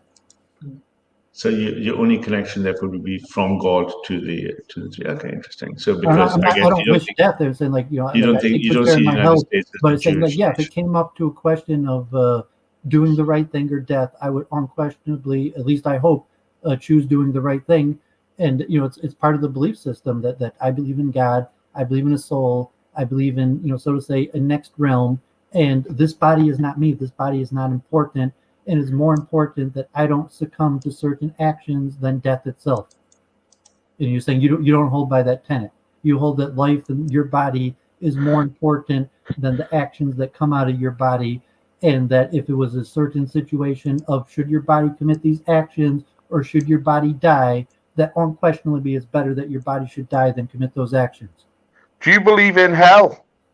Well, I mean, I put it to Ralph, that question. I'll put it to everybody on the panel as a metaphysical template, that if you had some objective, larger system where you have this body that you're residing in committing certain unjust actions or death, that you say unquestionably death is a better option than, certain hypothetical, like if it's Judaism, the big three, But whatever your system is, that yes, you agree that you would rather die than your body commit certain actions. I mean, I suppose it depends the criteria of those actions. I'm allowing you to set the own criteria. Just saying that hypothetically, there is a criteria that you would rather, your soul, you would rather not this body exist anymore than the body that you're in commit certain actions. Yeah, sure. So the answer is yes. But those criteria has to be very specific. There is one unforgivable sin, and it's blasphemy against the Holy Spirit. I can't do that. If I do that, then I have effectively caused a rupture in the schism of. I've caused a schism in the health of my spiritual essence, and that won't ever be forgiven. So I guess in that sense, yes, I won't. There is a certain thing I'd rather die than do, but the criteria for that is, the caveat for that is that there is a lot of things that I won't die for. Most mortal sins I can repent from and reinstate grace with. I won't die for this United Kingdom government, that's for sure. Yeah. Why die for Boris? Why die for Boris? People put on Judy, no, I'm even the Marines in America, it's God unit country. Like even the Marines that fight for the U.S. is their tripartite starts with God, then unit, then country. Yeah, and you get a lot of very good German ministers who, like Dietrich Bonhoeffer, who were very, very, very for Germany, but of course, when they were presented with a monstrous regime, they went with God, and I will always support those people. I don't believe that about Bonhoeffer. If you're Christian, you read the book of Job and saying, obviously, I would like to say that even if I was tortured to death, I would not curse my maker. But we know that, there is an attachment to the body, and very likely Duvid is weak. And if I was tortured to death, God forbid, I might curse my maker. But if you asked me, I would say, no, I would never curse my maker, no matter how bad the torture was. But God forbid, I don't want to be tested, because if I was being tortured, I would probably curse my maker, God forbid. Yeah. Yeah, that is even yourself, say that realistically. You say, no, I would unquestionably never curse my maker. But you say, torture is torture, and that's what the book of Job is about. Yeah, well, the whole point of torture is that it's supposed to reveal things that you wouldn't say in normal cognition. So I think by definition of the word torture, you are implying that it necessarily means that people will not behave under rational circumstances. And also, torture data shows us that confessions under torture provide very little information yield. So they're not particularly efficient ways of extracting information. But interesting. So yeah. So I don't know how we got to death and death and torture. All these bright, fun topics. Because you mentioned talking offline, so I was questioning why you wanted to talk offline. No, I understand. I remember how we got here, but I was just wondering why. Yeah, you thought the privacy. Yeah, no, absolutely. Unfortunately, it's not something. Let's just say the security of the realm will prevent such public information. That's for sure. I mean, you could have just said money. You could have just said money also. I have a patented or a proprietary software that I plan on making money off of, but just that you're framing it in some sort of ideological, even altruistic means. That's why I question. So if you say no, I'm not. This isn't altruistic, and therefore I want to talk about it in privacy. But if you are claiming it's altruistic, then I would say that privacy might be a contradiction to that. So if you simply said no, I'm not being altruistic, that would be fine. But if you're claiming to be altruistic and need privacy, that was the point I was contending.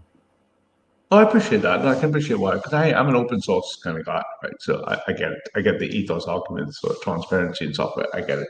But this is, to be honest, the software is just a tool. It's not the software I care about. It's England. The software is just a tool. It's, whereas I do care about software a lot, it's just a means to an end, right? So therefore, it's just a move on the board. What really matters is England, and England has enemies. So, and people have, who's more experienced than me? Paul Rimmer, England matters. Paul can testify more than me how many people in England wish to stop what we wish to see happen. Is that right, Paul? Well, you're making these axioms. So you're saying you're setting up as an axiom like England matters, and it's like, well, I'm an American, so like, England might hypothetically matter just like India or Israel matters. But you're saying in your axiomatic system, you say like, Duvid, I'm a Brit, and what I'm doing is for Britain. That's my fundamental axiom, and I can understand. I think it's broader than that. You don't give a crap about Britain. It's going to scale out to other nations if it works, absolutely. But it's for Britain, right? First and foremost, because hey, what can I say? My loyalty is to certain parts of the world. Before Jesus Christ. I mean, you're a Christian, so you're saying like, I mean, even the Marines is God unit country, and here you are, you're saying that you're a Christian, but for you, it's a country, it's country God. It's not God country. Like in the U.S., like President Trump himself, like even in the U.S., no one asked you to say that. Like even in the Marines, you don't have to take an oath that says country first. In the U.S., you're allowed to say God comes. I don't separate. You're saying in Britain it's not the same. That in Britain you're required to say country before God. Yeah, but I don't separate. First of all, I don't separate Christianity as England being a Christian nation. I don't recognize the non-Christian aspect of Britain at all. I don't recognize nor do I acknowledge any liberal civic identity or law at all. And I also apply that to all my Christian nations and all the brothers. It's not exclusively British. It's not exclusively for that, but I don't recognize United Kingdom's non-Christian government. Still is the U.S. veteran, and saying he follow its laws. He took an oath to the country by saying his oath. Even when he joined the U.S. Armed Forces, I believe in his oath he was allowed to attest that his first and greatest loyalty is in fact to God, not to the country. Yeah, but America's an abstract construct. It was formed on the basis of a constitution. It came out of certain ideologies like John Locke, which are quintessentially secular. England is an ancient Christian nation, and the Queen is our sovereign. Our sovereignty radiates into and out of the monarchy, and the monarchy is a Christian institution. The Queen is the head of the church. Britain is a Christian nation. Amen. It's for God and country. Amen. I say it's Christian soil and Christian blood and Christian history since the 2nd and 3rd century. One could argue Irish first. But if the first martyr was St. Alba, who was a Scotsman. If there came to be a fissure and a conflict between your Christianity and your nation, to say as a Christian, you would unquestionably choose Christianity and Jesus Christ over your nation. It couldn't be an Englishman and a non-Christian. An Englishman who's a non-Christian has conflict lost between his the heritage. two, your ultimate loyalty is to God and not the country. Yes. My loyalty is to God first, but not at the exclusion of So others. it only happens to be that you currently believe that your nation and God are in alignment, but should it be that your nation and God became out of alignment, then that would change factors. I believe it has come out of alignment and believe our work is essential to make sure it is preserved or defended to the best of our ability as a Christian duty. Or maybe even to Once turn England against ceases as to a be Christian. As a Christian, what point are you required to turn against your nation even? No, once England ceases to be Christian, it's no longer England. It's a different entity. David, I can actually answer that. Going back to people like Dietrich Bonhoeffer and Oskar Schindler, two very devout Christians who saw very anti-Christian things happening in their countries, so they no longer supported the tenets of that country, and they were no longer patriots. I can completely sympathize with that position because God definitely does come first, and we will know when those points. What's funny, you arise. mentioned Schindler. I mean, because Bonhoeffer chooses martyrdom, and Schindler works within the system and saves some Jews, but he largely becomes a Nazi and is guilty to some extent of Nazi war crimes, even though he does his best to save some Jews and whatever factors. But he works within the system, as opposed to Bonhoeffer says, no, time to die. I would rather leave this body than continue to work within the system. Yeah. So I mean, obviously, to me, Bonhoeffer would be preferred, but you can see examples of two people attempting to resist the establishment for the sake of their faith, and that is in some way going against their country. But I wager that both of them during the peacetime would have pre the monstrosities that happened would have been German patriots. You'd sanctifying Bonhoeffer. He wasn't opposed to Nazism on religious grounds. He was a social democrat. He believed in a united Europe, and he opposed Nazism on political grounds. He didn't choose to die. He was murdered in a concentration camp. Well, the point though is that if you have a religious ontology which goes, he was ethnically German and could have renounced his beliefs and chose life. Like Schindler, who on the outside acted like a Nazi and tried to do good, and he wasn't like a Jew. He was ethnically German, and presumably during his prisonship, at any time had he renounced his beliefs, he could have became a Nazi. But they weren't religious beliefs; they were political beliefs. Are we analyzing Schindler's List? No. We're just talking about some classic Christian devotees and how they put God before nation. And whether you agree with Bonhoeffer's politics or not is kind of irrelevant to me, because the important thing is that he, in that situation, put God before his politics, and that's I don't think he did. I don't think he did, Bonhoeffer. I think his main grudge against the Nazis was on a political level. Okay. He was a political opponent of Nazism. But this Jewish guy, right? Sorry, I can't see his name, but you regard Israel as a godly nation, and God and Israel is one. Do you take that approach? No, unfortunately, I largely think that Israel is against the principles of Judaism. It's a Jewish state for the Jewish people and serves the function of keeping Jews safe materially, physically, but Israel is largely against the principles of Judaism. I'm not like Notori Karta, I'm not, but theologically, I would say Judaism serves the function of a Jewish nation state that keeps the Jewish people physically safe and secure, but does not represent Jewish values. So you would stand for God above Israel and against Israel? Well, I wouldn't want to have to stand against Israel, but yes, I would stand with God. Creation. I would stand with God even against Israel. And in reality, that's the kind of the heart of the most biblical prophecies, that at the end of the day, all nations will turn against Israel, and the fake Israel will be defeated, and the real Israel will miraculously rise. And so I would generally follow with the biblical prophecy. That's Old Testament stuff, yeah. As Christians, I try to be a good citizen. I'm not actively against the Israeli government, but no, I'm a Jew. I stand with the God of the Jews, not the state of the Jews.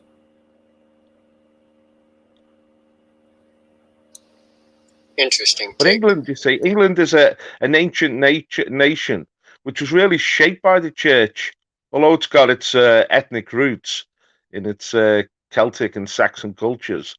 It was the church that molded England together and made it an entity, and gave it a government, and gave it a soul in its sense.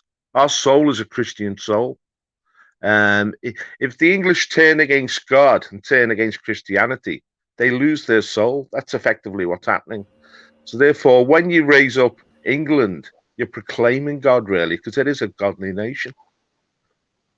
Right, but the people who founded England were pagan, and the people, the Celts before that, were pagan, and I don't think. No, but they didn't find England. They didn't define England. They just found tribal chiefdoms. England as a nation was shaped by the church. Yeah, but the monarchy also derives from the Anglo-Saxon chiefs. And no, the monarchy comes from King Edgar, who was crowned and coronated through a Christian ceremony by Saint Dunstan, and therefore the monarch is sanctified as a Christian monarch. But his descendants were legitimized because they were, whatever the pagans legitimized them back then. But they weren't the kings of England. They put England as an entity, not Saxon chiefdoms or Saxon sort of different earldoms. England as a nation, as a Christian nation. I know they didn't call themselves English. They were like Saxons, Jutes, Anglos, but that was kind of like the loose term to call them as a whole. But everything. That's what I'm saying. That England was structured through the church, through the work of St. Everything you think Augustine. of is English. Everything you think of as English is Christian. There's almost no remnants of pagan culture. But I still look at the roots. You know, you should never forget your roots. Why didn't you go back before the pagans? Why do you stop at the pagans? Why don't you keep going back? Well, I'm not going back. I'm just saying, like, don't forget your roots. You know, yes, we'll put on a new. It's like a cake. You know, there's a sponge, but there's always going to be a new icing. No, but that's not my question. My question is, why didn't you go back further? Why stop at paganism? Why not go back to the fishes stuff? because our records are kind of lacking, and the archaeological really go so far. Why not? Why not look at it nationalism, you guys? Why not look at it this way? The nation itself was based on Christianity. The kingdom was based on Christianity. Right, but it was Catholic. But now it's no longer Catholic. I'm not done. The ancestors who you claim to revere or respect in some regard chose Christianity. The argument could easily be made that England, or the British Empire, so to speak, the earliest stages of its decay when the king rejected the church and founded his own because he wanted to divorce his wife against the will of the church. I mean, all I would say is that in terms of the first kings of the English, and or in my case, the first kings of Scots, they were all under Christ. Whether their interpretation of the minute tabulations of Scripture were different is kind of irrelevant because they all chose Christ. So the original founding apotheosis of these nations, which we are comprised, is quite literally Christian. I politely disagree. Because I'm aware you disagree because you're coming at it from a different perspective. I'm just trying to lay out the opposing one, in which who knows what may have been different if the church had not been rejected. Perhaps the British Empire would never have collapsed. Perhaps certain wars would never have taken place because they were not Christian wars. Perhaps the colonies would never have revolted, and it would have been a unified kingdom. You can say what if all you want, but I'm saying the through line of the rejection of the church and the slow decay of the nation is pretty apparent from my perspective. Yeah, no, you're messing up English history. I mean, the Reformation takes place in 1533. The British Empire doesn't start to emerge until after that, the Queen Elizabeth I. No, I'm aware of that. I'm aware of America. So the British Empire was always a Protestant empire. It was always Protestant. No, I'm saying all of these things throughout history, if you trace them back, they're snowball effects. Is what I'm implying. You can say I'm wrong. That's the theory that I'm putting forth, that these things are one leads to the next. Yeah, but you're looking at a gap of 500 years, aren't you, between the Reformation and now? I mean, all sorts of things are going to unfold in that period. But Christianity gave us the impetus to become the global superpower, to mold the entire world. England molded the entire world. Our language is the language of the world. Our laws, our games. I think it's down more to the European Revolution, which Ralph knows. But do you want to think? Well, again, it's not just a genetic revolution; it's a Christian revolution. But all right, fine. But I'm just saying that there's a reason why it happened with specifically the British and not some other Christian European country.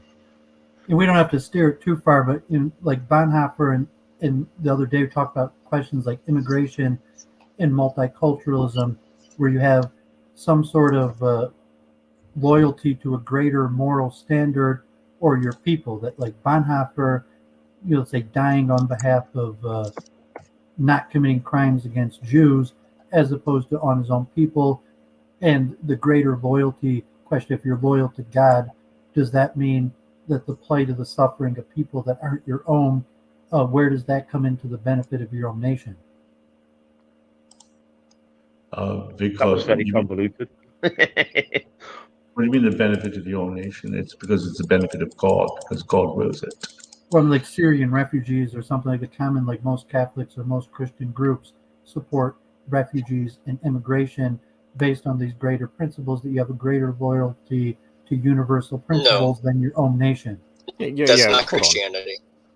That's not Christianity. But it's most Christian organizations that are pro-immigration based on this greater principle. The greater principles of your religion trump your own nation. Yeah, No, they that is not Christian religion. doctrine. It's There are a liberal institutions principle.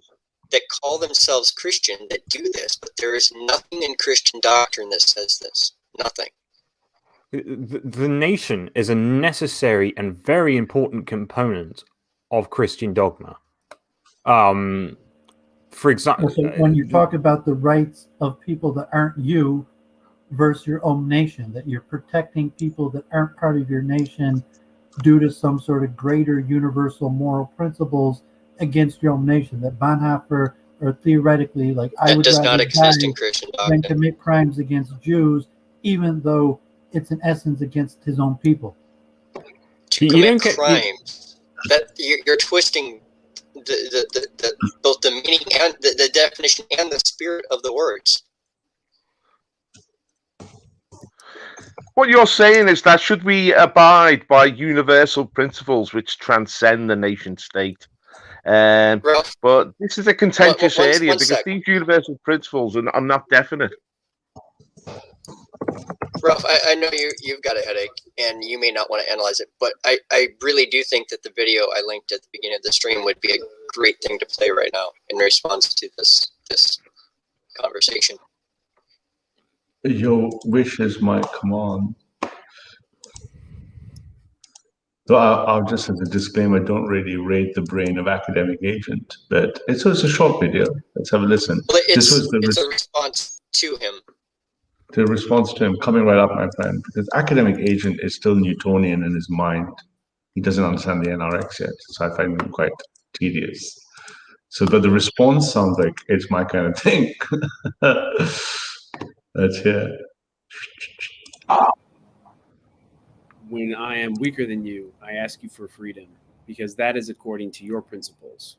When I am stronger than you, I take away your freedom, because that is according to my principles. Frank Herbert, The Children of Dune, 1976.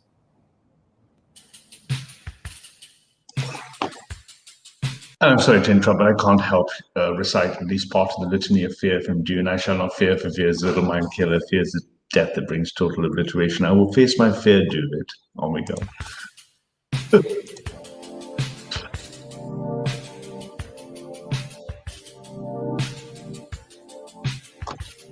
Academic Agent recently put out a rather interesting video titled Moral Particularism versus Universalism, which you can find in the description of this video.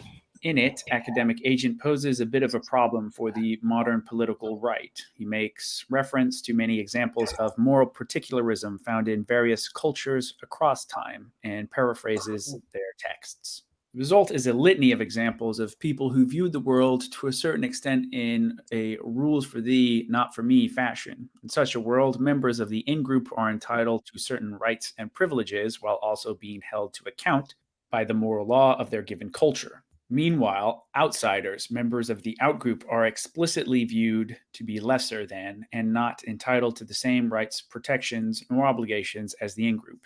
In the past, this distinction was explicit and open. Now, however, we are dealing with a similar phenomenon, but presented entirely dishonestly by the political left in the name of equality and equal rights. One has but to open their eyes and look around to see this moral particularism play out over and over across the political landscape. The political left will howl of white supremacy, institutional racism, and bleat for reparations from whites while downplaying, recasting, or ignoring the more violent elements within their coalition. Two contemporary examples of this are the violent antics of Antifa and the interracial hostilities within the broad leftist coalition. Antifa's violence and hooliganism particularly during the Trump presidency, is constantly downplayed or recast as crusade. That fourth guy's against moustache. the far right. What a We're also moustache. told people of color stand in solidarity against white supremacy. But over the past year, there's been a big issue with Black Americans disproportionately targeting Asians in random racialized acts of violence. These incidents are ignored or recast as the inevitable outcome of a white supremacist, capitalist, patriarchal system which victimizes minorities. Blacks can't be morally accountable for their actions to the same degree whites are because their social situation is the product of a white society imposing itself upon them. What makes this moral particularism at play with the left different from the past is it is doing so in the name of universal rights, principally equality. In the past, moral particularism was explicit and anti-egalitarian for any number of consider reasons. this part very Our good. people are chosen by God. They are heretics, or they are simply born unclean. Because of this, they are lower than we and should be held to a different standard. These type of justifications for moral particularism are not employed today, leastways not openly in our progressive society. Since innate group differences and cultural distinctions necessitating different outcomes are cast aside without any inspection, and humanity is a tabula rasa, any discrepancy has to be the result of unjust social structures. While striving to achieve their impossible and deleterious goals for humanity, the forces of progress and globalism are, practically speaking, engaging in constant moral particularism, regardless of how they frame it. Now, you can call these tactics disgusting or dishonest, but they do make some sense, but not because they are real or morally coherent. This leftist tactic makes sense because their goal is to achieve power, and once there, they'll be able to change the order of things and bring about a new aeon of equality and harmony in the absence of whiteness, or so they say. It is a pure, distilled, unconstrained vision of the future. With this approach, they weaponize the morality of the wider society against its inhabitants. If you're not a bigot, then open the borders. You don't want a gay child? That's homophobia. If you don't advocate reparations, you want to perpetuate structural inequalities in a society built on the backs of Black and brown people, and so on and on. A sizable chunk of the American public has already been thoroughly indoctrinated in the moral assumptions of progress, namely that equality is a good and should be a goal in and of itself, and all differences between people are the result of social pressure. Such indoctrinees will bend against their own interests to yield ground to the left, who plays on the universalist moral sentiment of their targets while they accrue ever more power. Some critics of progressivism of a more will to power mindset will see what the left is doing and say, yes, this is what we need to do to win. Moral universalism is an albatross around our necks, keeping us from building a strong, healthy society with healthy in-group preference. The problem with rejecting universalism whole hog, however, is that it inevitably leads to amoralism and nihilism.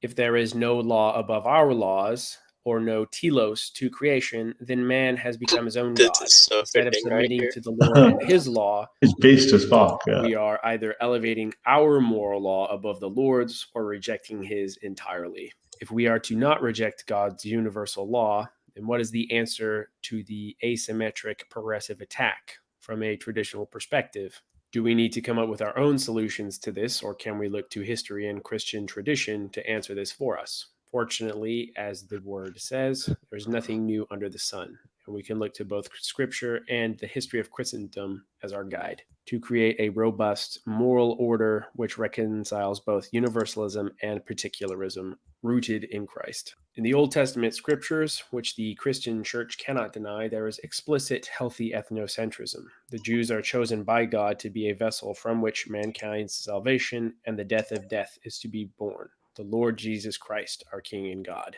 The Jews are given particular laws by the Lord which apply to them for the purposes of their preservation and preparation for the Messiah. They are promised Palestine and given the land as a nation. They are also divinely chastised at various times as a nation. Israel fulfills all three aspects of Roger Scruton's criteria for nationhood. They have a place, Israel, a creed, faith in the true God and the laws of Moses, and are also bounded to the covenant and descended from Abraham through blood. They also have certain laws and privileges which apply to themselves alone. However, despite some of the moral particularity of the Jews, the surrounding Gentile kingdoms are subject to God's universal moral law as well, and routinely judged for their wickedness, both by the Jews and the Lord God himself. Nevertheless, the Lord does work among them in his own way. An example of this is when God sent Jonah out to the Gentiles of Nineveh to call the people there to repentance. The Gentiles are also used by the Lord to periodically chastise the children of Israel in their wickedness as a way to call them to repentance, like when they became captives in Babylon. Following the ministry of Christ, the church became the new Israel. The law isn't done away with during the coming of the Messiah, but rather fulfilled, and neither are the distinctions between the nations erased. In the New Testament, we see that the different nations are present in the last day, clearly indicating that the particular culture and ethnic distinctions between peoples are not erased and preserved right up until the final judgment. While there is unity in Christ, this absolutely does not mean that we are to become homogenized and bereft of the particular qualities of our people group. Not only is the scripture clear on this, but so too is the history of Christendom as well. In Byzantium, there were a great many people within the bounds of the empire: Greeks, Slavs, Egyptians, Turkic people, North Africans, and Judeans. Within the Christian imperium, they maintained their own customs, lived in their own lands unless pushed out by invaders, and possessed their own cultural particularities, but they were unified through the church and fealty to the Christian emperor.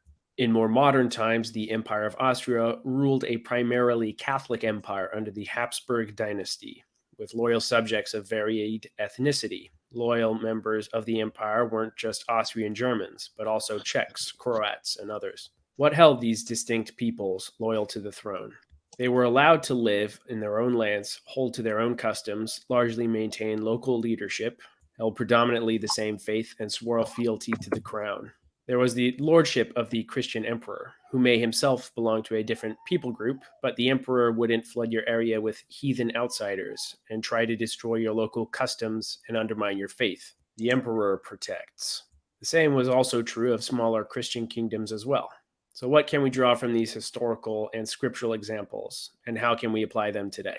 The message of the gospel is meant for everybody, and it should be the hope of all Christians for every need to bow and every tongue to confess. God's law applies to us all, and thus the dominion of the Lord's law is universal, both among the faithful and the heathen. However, the church has never advocated the deracination of person from culture and heritage. The Lord made the nations, each of its own character, as he made the many varied creatures of the earth. Therefore, to seek to destroy the nations and what makes them differentiated, say through mass immigration, is to raise a hand against what the Lord himself has created. It's true that progressive and globalist subversives will seek to employ a false moral universalism to do evil and undermine the nations and God's church. But did not Satan himself quote scripture when tempting Christ in the wilderness? This playing upon the faiths, values, and morals of others for evil purposes is nothing new, including misrepresentations of the universal law and truth of God found in the scriptures. And look at that black guy. The Bible itself warns us this would happen. The enemies of God are numerous, and while the Lord is merciful, the Lord is also a righteous judge, and authority of the sword is given by the Lord for the punishment of evildoers and preservation of the righteous and theirs. At the end of his video, Academic Agent asks a number of questions. First being, are you a moral universalist or a particularist?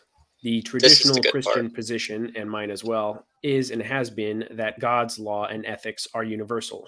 Here I make a distinction between ethics and morals. In my understanding, morals are the particular manifestation of ethics. These morals can manifest themselves in variation in different societies at different times while being valid.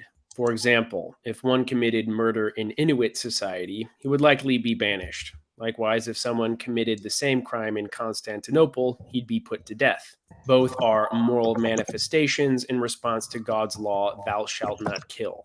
They are rooted in ethics, which necessarily have a divine source and are universal. Social morals that do not directly contradict God's law are particular and permitted to be so. So my answer to Academic Agent's question of whether I'm a moral universalist or particularist is both, essentially.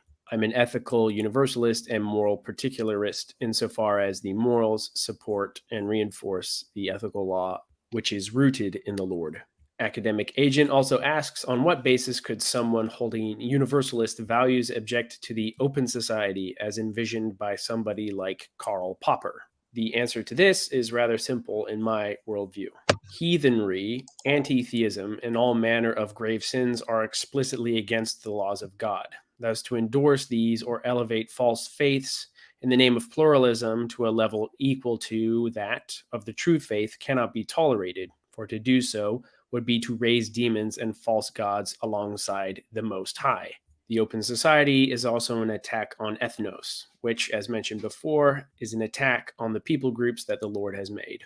In the Christian perspective, the basis of the friend-enemy distinction is whether or not one is a servant of the Lord or his enemy.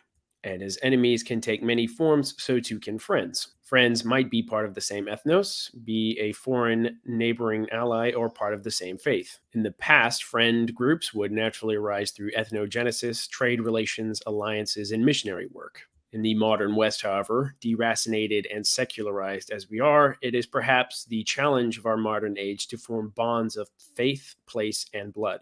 The Christian solution to this may not jive with some of the skeptics, pagans, or will-to-power types who might be listening to this. Nevertheless, I strongly believe that the first step to effective change begins with comprehending God's will for man, as traditionally understood by the Church, and submitting to it. And only when we have prepared ourselves to be such will we be made tools of providence to bring about his will.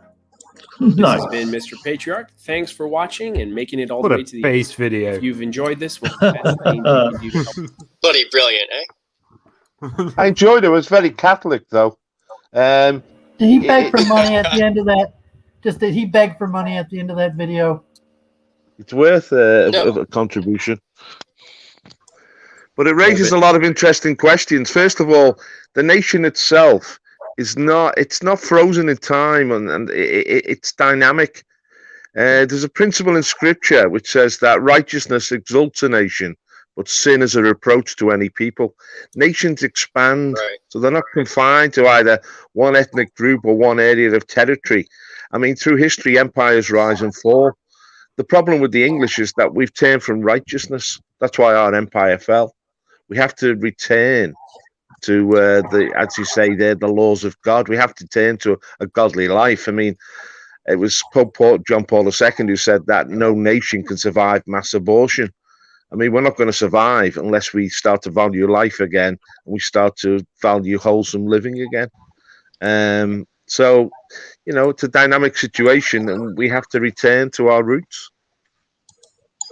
Right, but this is the thing, like, abortion's a very interesting subject, because you could say if it weren't for abortion, then the black population in America would be so much higher, and therefore increase the amount of problems that you would have had with them. Not necessarily. That's a weird approach. That's weird. I mean, the thing is, abortion has taken at least 9 million British children out of life, out of existence. 10.5 since 1971. Yeah. Which has totally undermined our nation and caused this massive migration.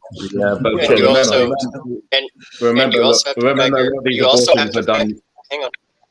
have to factor in that the number of children being born out of wedlock is a massive contributor to abortions, which would not be a problem. Well, that's why they said wholesome living as well. Society. There has to be a wholesome structure. And the most important thing that you can easily forget is that the existence of something necessitates its use. If abortion didn't exist, the amount of unsafe sex I warrant would probably decrease. The correlation between promiscuity and abortion and birth control is off the charts. Yeah, exactly. Yeah, it's no coincidence that as soon as things like birth control are released into society, you can notice huge spikes in homicide, divorce rates, abortion rates, etc., etc. It's not these things are linked. So if you get rid of the sort of like, oh, I made a mistake, here's my backup plan. If you get rid of the backup plan, people are more likely to not even do the other thing in the first place. Yeah, but the question is, how do you get discipline in society again? The reason we had discipline. The reason we had like moral discipline in our society is because we saw ourselves faced with challenges, with battles, with wars, with enemies, and we had to rise to the challenge. And now we've sort of disarmed ourselves, and we're not engaged in any struggle. We're just surrendering now. So therefore, we've surrendered our discipline as well. Well, it's because we have universal suffrage, and women make up the highest amount of votes. I think like 51%, and the natural inclination is to have a big daddy government with an unsustainable welfare state, which facilitates most of the degeneracy, I'd say. Yeah, but that was all preceded by the fact that alien forces took control of our state and began to manipulate the way we think from above. So if you start really with the rise of the Liberal Party at the end of the 19th century, and they started to introduce these alternative values, then everything follows in that wake. But if we'd have stuck with the conservative model... When did the Liberal Party get power again? Was this after the Boer War? Yeah, we're talking about the likes of Henry Campbell Bannerman and Henry Asquith and Herbert Samuel, Jewish man who's the founder of Israel. They got another power. That was the biggest turning point in the British psyche, because with the Empire, we thought every war was a just cause, especially when we were fighting Black Africans and whatnot. But when we were fighting the Boers in South Africa, and the tactics we used to basically send women and children, Boer families, to concentration camps and starved. No, the Boer War was extremely popular, and we won the Boer War. There were 3 Boer wars. Yeah, but the British people reading the newspapers, seeing that we're causing starving Boer babies. The British people voted for the Conservatives because they won the Boer War. What undermined the British Empire was the Irish vote, the Irish Catholic bloc vote, which was hostile to the British Empire. It was manipulated by the Jesuits, and they backed the establishment of these liberal governments, Asquith and Campbell Bannerman, and then the Labour Party that followed that. And this started to undermine the moral values of British society. And this allowed all this to sort of, women were given the vote after the war, and the old progressive agenda. I think the problem with all these things is that I think we've done a lot in alt-right 1, alt-right 2. I think or just generally the new right deep thinking has understood, I think, really well the progress, liberalism. I think we can't look back too much. I don't think we have much time. I think we need to keep thinking, how do we look forward? What do we do from here? We must accept the state of society as it is. You've got to accept casual sex, broken family units, and you've got to be able to build and rebuild from the ruins. Because let's not kid ourselves, it's in ruins already. Yeah, but who's the enemy? Who are we fighting against? This is the problem. That's the hardest thing. That's the hardest thing to accept, that we're fighting ourselves. We're not fighting this abstract tribe or group or whatever. It's we've created this mess, and most of us refuse to acknowledge our responsibility for it. No, but when we rearm ourselves, for example, the rise of the BNP, and the BNP becomes a million-strong backed political party, our enemies then rise against the BNP and disarm it. It's straight away, it's accused of anti-Semitism. And our enemies are mostly white, middle-class-ish, especially. The issue is, like, if you go see a problem in a house, like you see pipes leaking, you fix the leak and then you clean the mess. So, yes, there is a lot of mess in the West, sure, but you've got to fix the things that are actively changing before you change the things that already exist. If you think of the analogy of it being a fort or a village, the first thing you've got to do is secure the border, because the enemies are pouring things in from the outside. Then you can look at healing what's inside. We have no border, do we? We have no border. Well, Jonathan Bowden used to say, Britain is like somebody with AIDS. We have no immune system anymore. What's happening in the rest of the world just invades our space. So we've got to recreate a border. We've got to identify. You see, the problem, although it was... Yeah. Paul, the AFT estimates made somewhere between 3.6 to 4 million refugees were stopped by just having minority seats. But still, how many 5 million have got through? No, but it could have been 12. So we need to think incrementally incremental power, partial power, because just the effect, if there'd been, another 4 million doctors and engineers running around, it'd be even worse than it is now. In our case, it's way further than that because Britain has fallen further than Germany, right? Germany only had that surge because of the madness of Merkel. In Britain, it's pretty clear it's got to be sufficient power because the majority of people don't want immigration, including working class people who are non-white. So I don't think it's a big sell. The question is organization, motivation to get the job done. The root cause analysis, we can talk about feminism, the long march, but what are we saying that hasn't already been said? Right? I mean, the like you say, Powell, Bowden, Tyndall, they already understood these things, right? I mean, they already got it, didn't they? They warned us, right? Tyndall warned us. Bowden. I've got this hilarious image of people coming into a house, and they all see the leak going on, and then they all decide to sit down on the sofa and start thinking about how the leak came about instead of actually fixing the leak. It just seems we need a project, but where is the project? This is the problem. We've had a project. The BNP was a project. UKIP was a project. Trump was a project. The AFD is a project. Where's the project now in Britain that we can actually participate in? There are plans for a project. I have some. Yeah, but its plans are one thing. You have to put it into action, and once you put it into action, then you begin to see who the enemy is, and then the battles begin. Oh, the enemy were there before you even begin, right? They already know it. They already will try to do anything, right? Just see what's happened recently on the right. Yeah, I mean, they know that they know that they're winning by default, and they haven't got that long before the win becomes really very difficult. I think 3 electoral cycles to 4 electoral cycles, it's looking mathematically looks democratically impossible in about 4 cycles. But I mean, we're not locked into these absolute political sort of frameworks. You see, this, as you know, Ralph, this battle is across Western civilization. And if for example, if Trump had won again in America, that would have had a huge impact on Britain. If Marine Le Pen can win in France, that would have a huge impact on other nations like Spain and Italy. Yeah. I mean, Italy's really interesting. All these things have a sort of chain reaction and change the whole basis of which we're thinking. I can't see Britain being safe just from within. There's a cold wind blowing from the east. We don't know how big the effect is, but that eastern wind has swept across Germany. It's sweeping across. We're feeling it now. And Britain and Sweden, and such countries, and say the Netherlands might be lost. But Britain's opportunity is now because, I mean, what is the option? What's the alternative? It can't be violence. We'll be crushed by the globalist autocracy and their power, right? They militarize the police, Paul, right? You know that. The police are ultimately our salvation may actually come from overseas. It may, I mean, the Mongols came from the east, didn't they? The Russians might come from the east and totally transform Europe again. Yeah.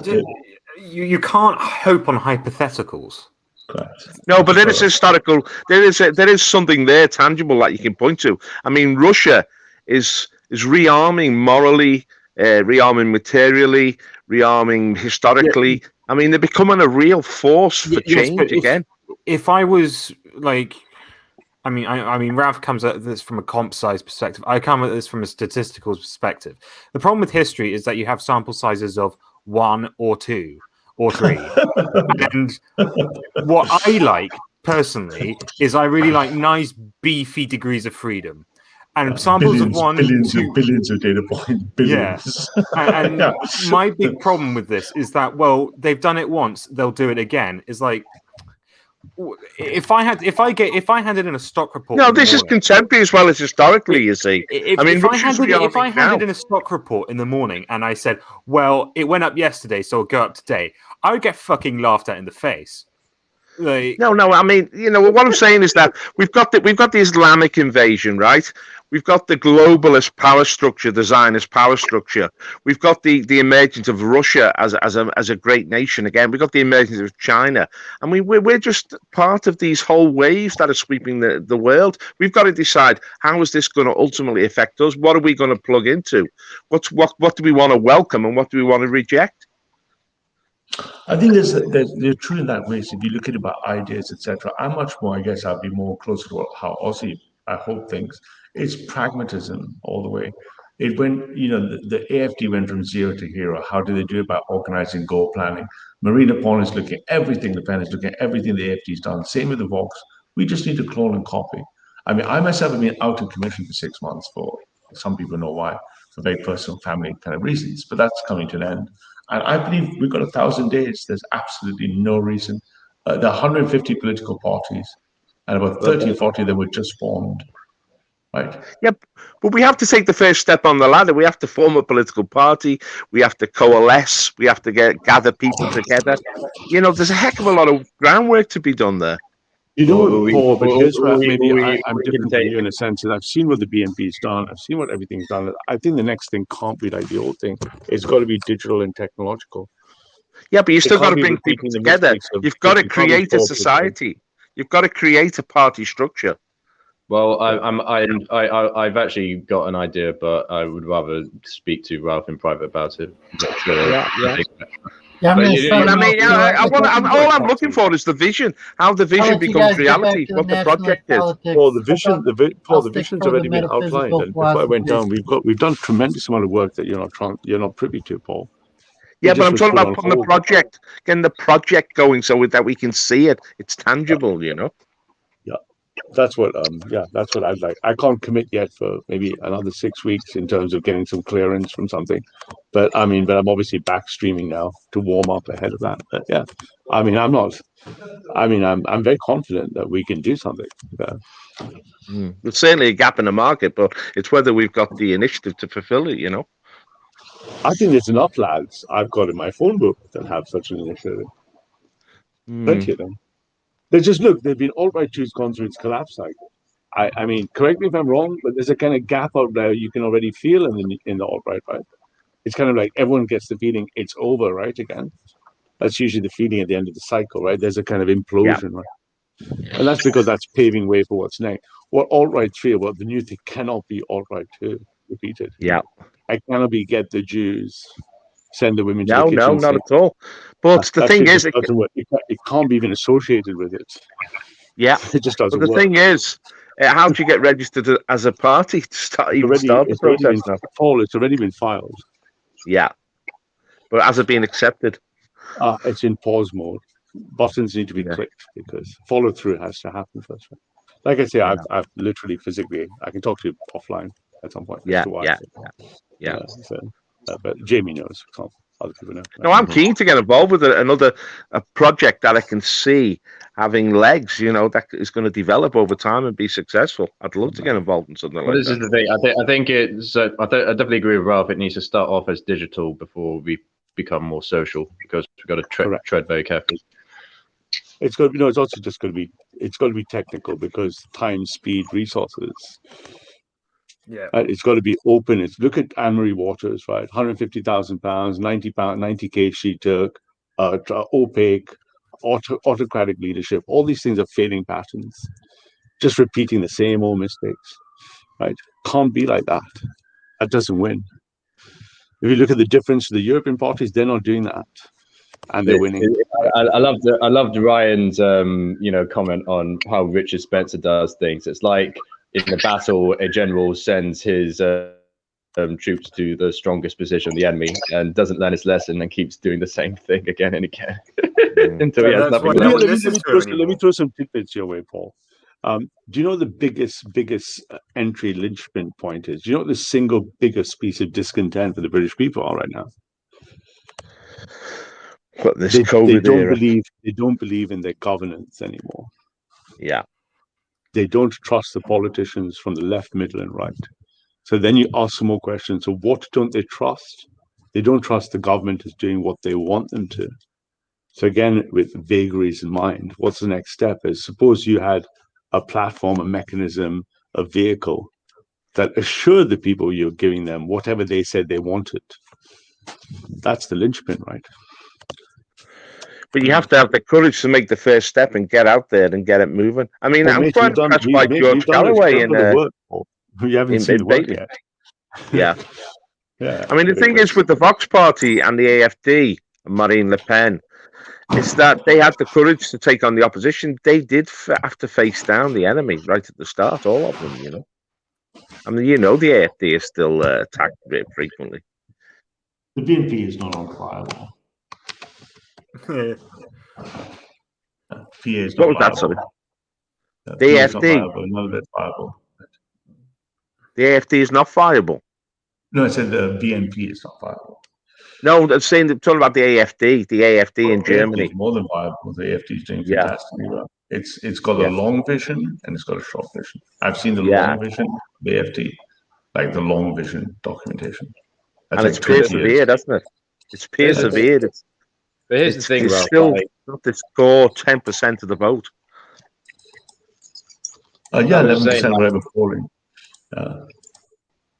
I'm just saying, of course like, you can, but can we please not Historysburg? I really don't care for Historysburg at all. I don't care about any history.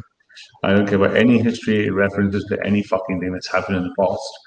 Did you guys Including know anything that like in the what the past real history Brits and who are the Celts and any of that shit. Bro. There you go, Tyler. No, it's nothing to do with that. I'm just saying that all these European nationalists, well, their policies are very, very local, whilst here in Britain we kind of like are tied in with a lot of international things, especially with Kanzuk and the United States and other things. So how do we mash that together? I think British people like to think on big scales. We Yeah, like it has to be big. Also, it has to be like doing the internet or developing the World Wide Web. Like Absolutely it's really right. yeah. It's Like got I to can't. be the fucking. It's got to be the bee's knees, the dog's bollocks, if you like. I genuinely cannot imagine a British party in which they have huge marches in the street over we got to sort out all those potholes, man. Like it's just I just don't see that in our psychology. We like thinking about large, more idealistic sentiments, whether that's right or wrong. I mean, I'd probably say it's wrong, but it's what we do. So let me flash. This is for Paul's benefit, Paul. Let me flash a couple of quick pictures at you briefly, and have a look at this. This is the heart of the engine of the solution to the problem. This diagram. If I go top down to bottom, each party with its principles, purpose, and positions can be thought of a manifesto of beliefs, desires, which result in a party's commitment. So a politician as a person is taking some action. We'll look at this in a second.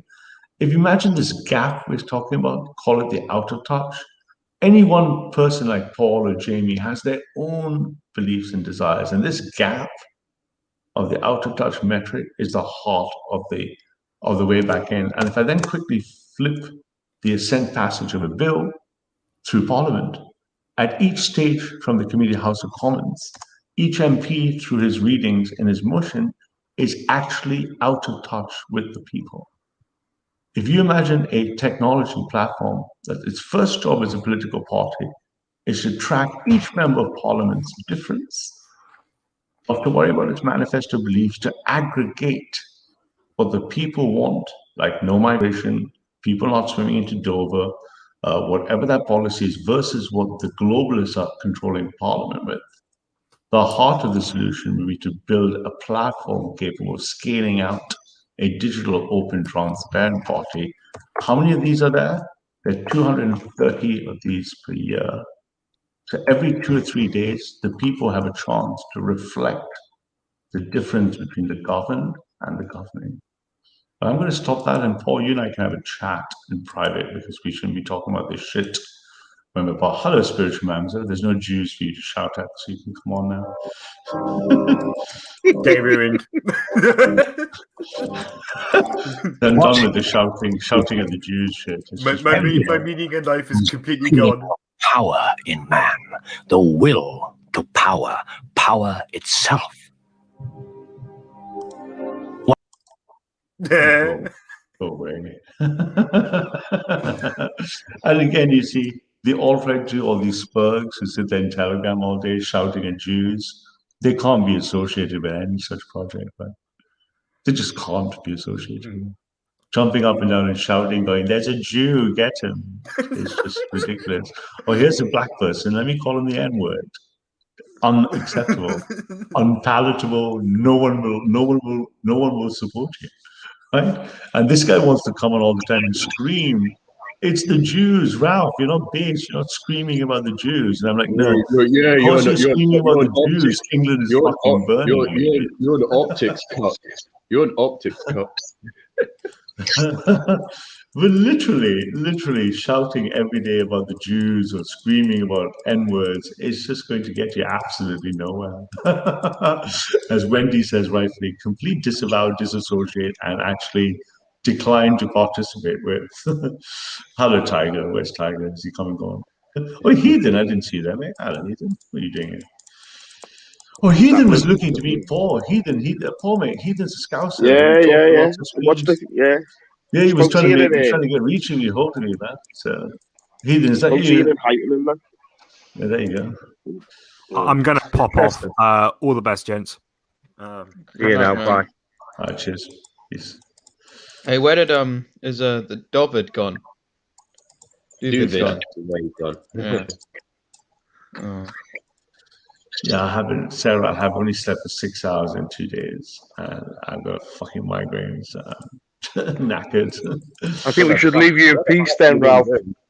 That's all right. A bit of community action before I crawl in.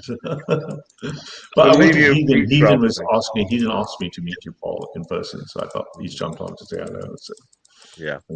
Oh yeah. Heathen, meet Paul. This is the guy from Highton. No, senior in Highton at the Tommy Robinson. Thing. Yeah. Which part of Liverpool are you from? What? Which part of Liverpool are you from? The Swan. The Swan, yeah. Yeah, we can meet up if you want. Oh no, just depends on you. Just depends on you. Like. Because I like meeting people in the flesh, when you went to Conway as well, and you know your history, all your history that you've got. There's a lot of history there, you know. Ralph doesn't value it so much these days. Mosdale Church isn't Mosdale Church the only church window with a devil on it? Yeah, I'm not sure about that. Mossley Hill Church. It was bombed in the war, Mossley Hill Church. All the windows went out to Mossley Hill Church. It could be All Hallows. There's a devil in the window behind the altar, isn't it? Probably the devil being underfoot or something, or being smitten, or. I can't remember. Yeah. So, so what's your background then? Have you been involved in any organisations? No. I met Ralph on a talk show thing online. Yeah. And then I seen a couple of your videos, and then I seen you on here. I said to Ralph, let me know when you're next on, Yeah, good. I'll just sit here, because I don't want to bore everyone else. But yeah, it'd be great to. No, come on, Heathen, mate. You bore us all on the other channels all day. Why change that, matey? It's like, nice one. There's a lot of us on Merseyside. Go on, sorry, lad. There's a lot of us on Merseyside. A lot of patriots on Merseyside. Yeah, there is. They're underestimated, to be fair. Yeah. No one votes, lad. That's why. Wasn't it 30% in the last election that voted? Well, the BNP got 6,000 votes in Liverpool, and UKIP got 30,000. And we 80,000 voted to leave the EU. So, they do vote. Yeah. If they see something viable to vote for, Yeah, but those flipping. I was in the Tesco on Wavertree yesterday. Yeah.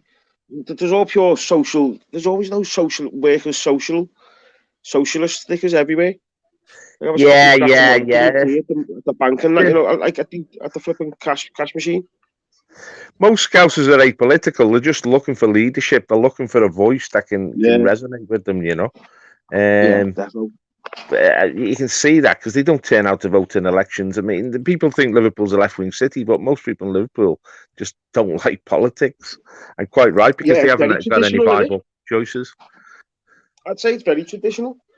So how did you educate yourself then politically? Just by watching things online, to be honest.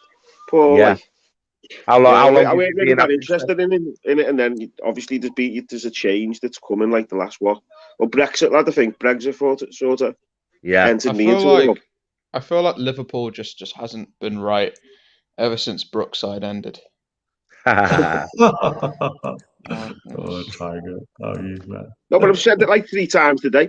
We've still got buildings there that haven't been done anything to since bombs hit them. Know what I mean? It's we've just been. Wait, which bombs? Like World War II bombs? Yeah. Yeah, you're talking about St. Luke's Church and stuff. Well, not only that, like Garston Docks and that. Yeah, but Liverpool's been redeveloped a lot, hasn't it, since the capital of culture? It has, but not as much as Manchester. Being forgotten about. Yeah, but it hasn't the same. We haven't got an international airport like Manchester, but it's certainly done well the past 10 years, Liverpool, economically. Yeah, but look at Joe Anderson. Yeah, but Heseltine rescued this city, Michael Heseltine. But the thing about Liverpool is, it's still a very British city, isn't it? It's not like Bradford. It's not like Birmingham. It's still got a lot of soul. It's got a lot of character, and it's got it's got a history. I've always said it, Paul. It's mad Liverpool.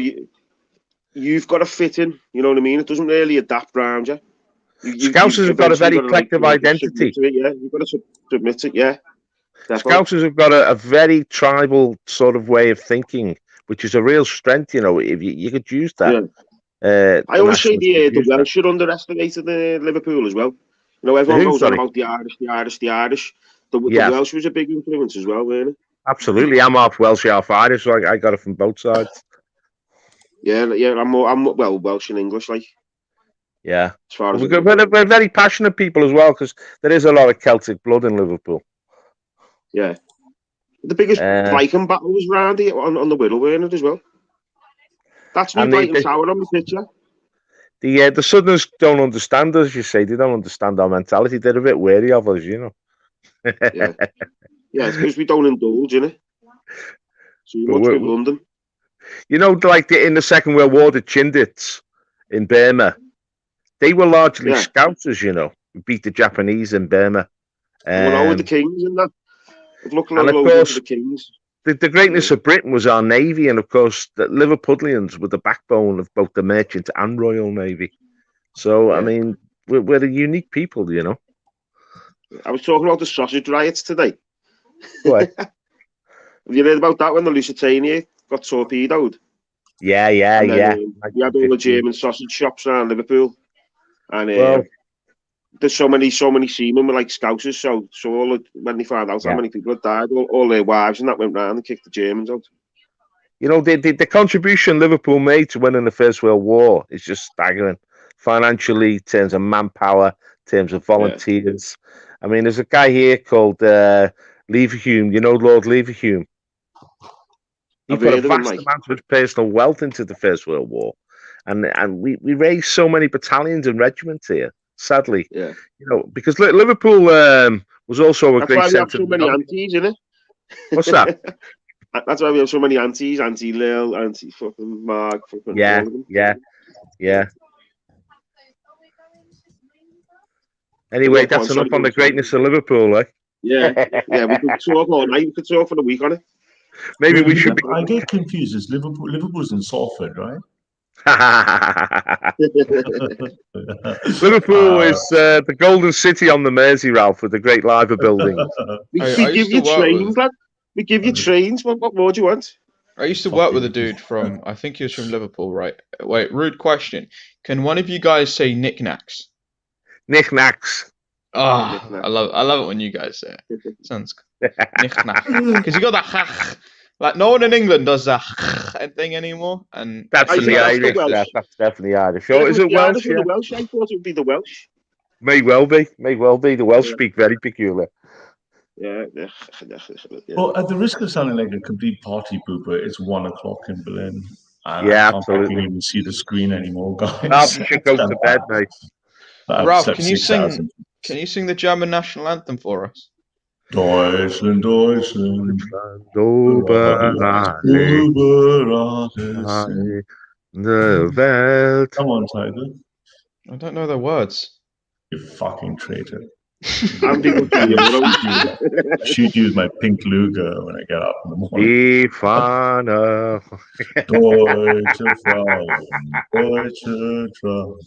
What about this one? Ob Sturm oder Schneit, die Sonne uns lacht, der Tag früh und heiß, der eiskalt die Nacht. Bestaubt sind die Gesichter, doch froh ist unser Sinn, ja, unser Sinn. How do you know Es these braust songs? unser Panzer in Sturmwind dahin. Do you know the original? I Do you know think the it sounds original like lyrics to? it sounds like that's the way we need to go. I need to go to bed tonight, man. So I think let's exit with a bit of tribute to our good friend Elron, etc. Are you ready for it, boys and girls? Do you know the original lyrics to "Whiskey in a Jar"? Yeah, I do. But I'm too tired to even think. What the fuck is this? Let's go, boy. Fucking hell.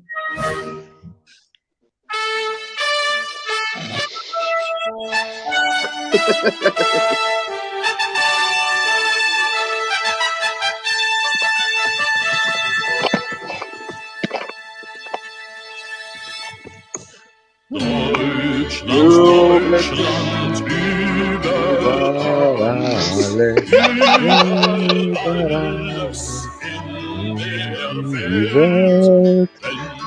Es gibt von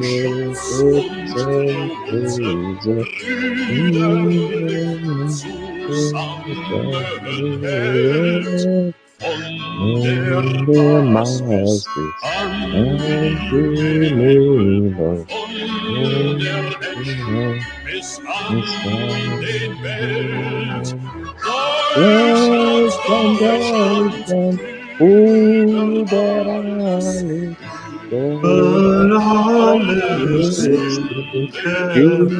Welt. Deutschland, Deutschland, überall ist die Welt. Deutsche Frauen, deutsche Frauen, deutscher Wein und deutscher Wein. Der Welt die Alten,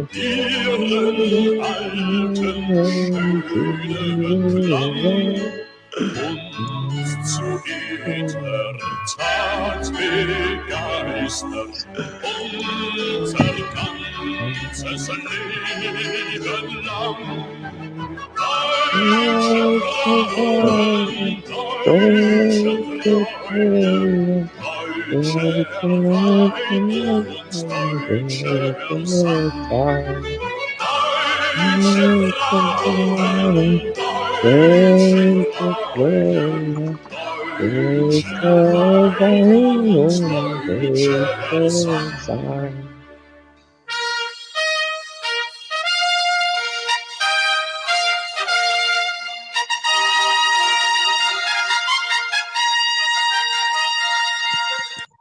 And I'm sorry, we can't quite leave like that because it would just be unfitting. And I apologize, the bottom of my heart, Elron. I just have to, but there's only one way to truly leave and top that, and that must be this.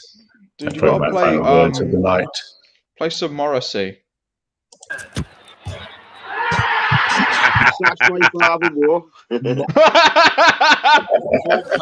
think it's all over. The most controversial final, the most scandalous final.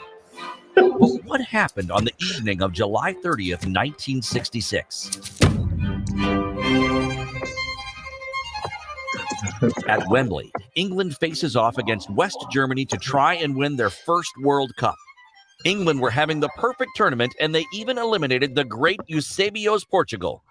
But underneath the eyes of Queen Elizabeth II, England were knocked down a peg by Helmut Haller. Punches on it to score. Germany opened the scoring at the 12th minute and render Wembley speechless. Thankfully for the English, Captain Geoffrey Hurst equalizes 5 minutes later. Geoffrey Hurst. England dominate the match and take the lead at the 78th minute thanks to Martin Peters. But the Germans hold on and end up being rewarded. Wolfgang Weber tricks the great Gordon Banks at the last minute. For the first time, a World Cup final goes This is into back when the extra English time. could play football. It's during the extra time that the most controversial goal in history is scored. At the 101st minute, Hurst takes a powerful shot. Get in there. The ball hits the underside of the crossbar, No, it didn't go in. onto the line and out. The Germans clear the ball, but there's complete chaos. The Swiss referee, Gottfried Dienst, and his linemen are petrified. The two men consult and decide to allow the English goal. Wembley explodes, but West Germany cry foul. Did the ball really cross the goal line? No The way. feeling of injustice is insurmountable for the Germans, and they would never recover. Jeffrey Hurst scores a hat trick at the 120th minute, and West Germany is officially KO'd.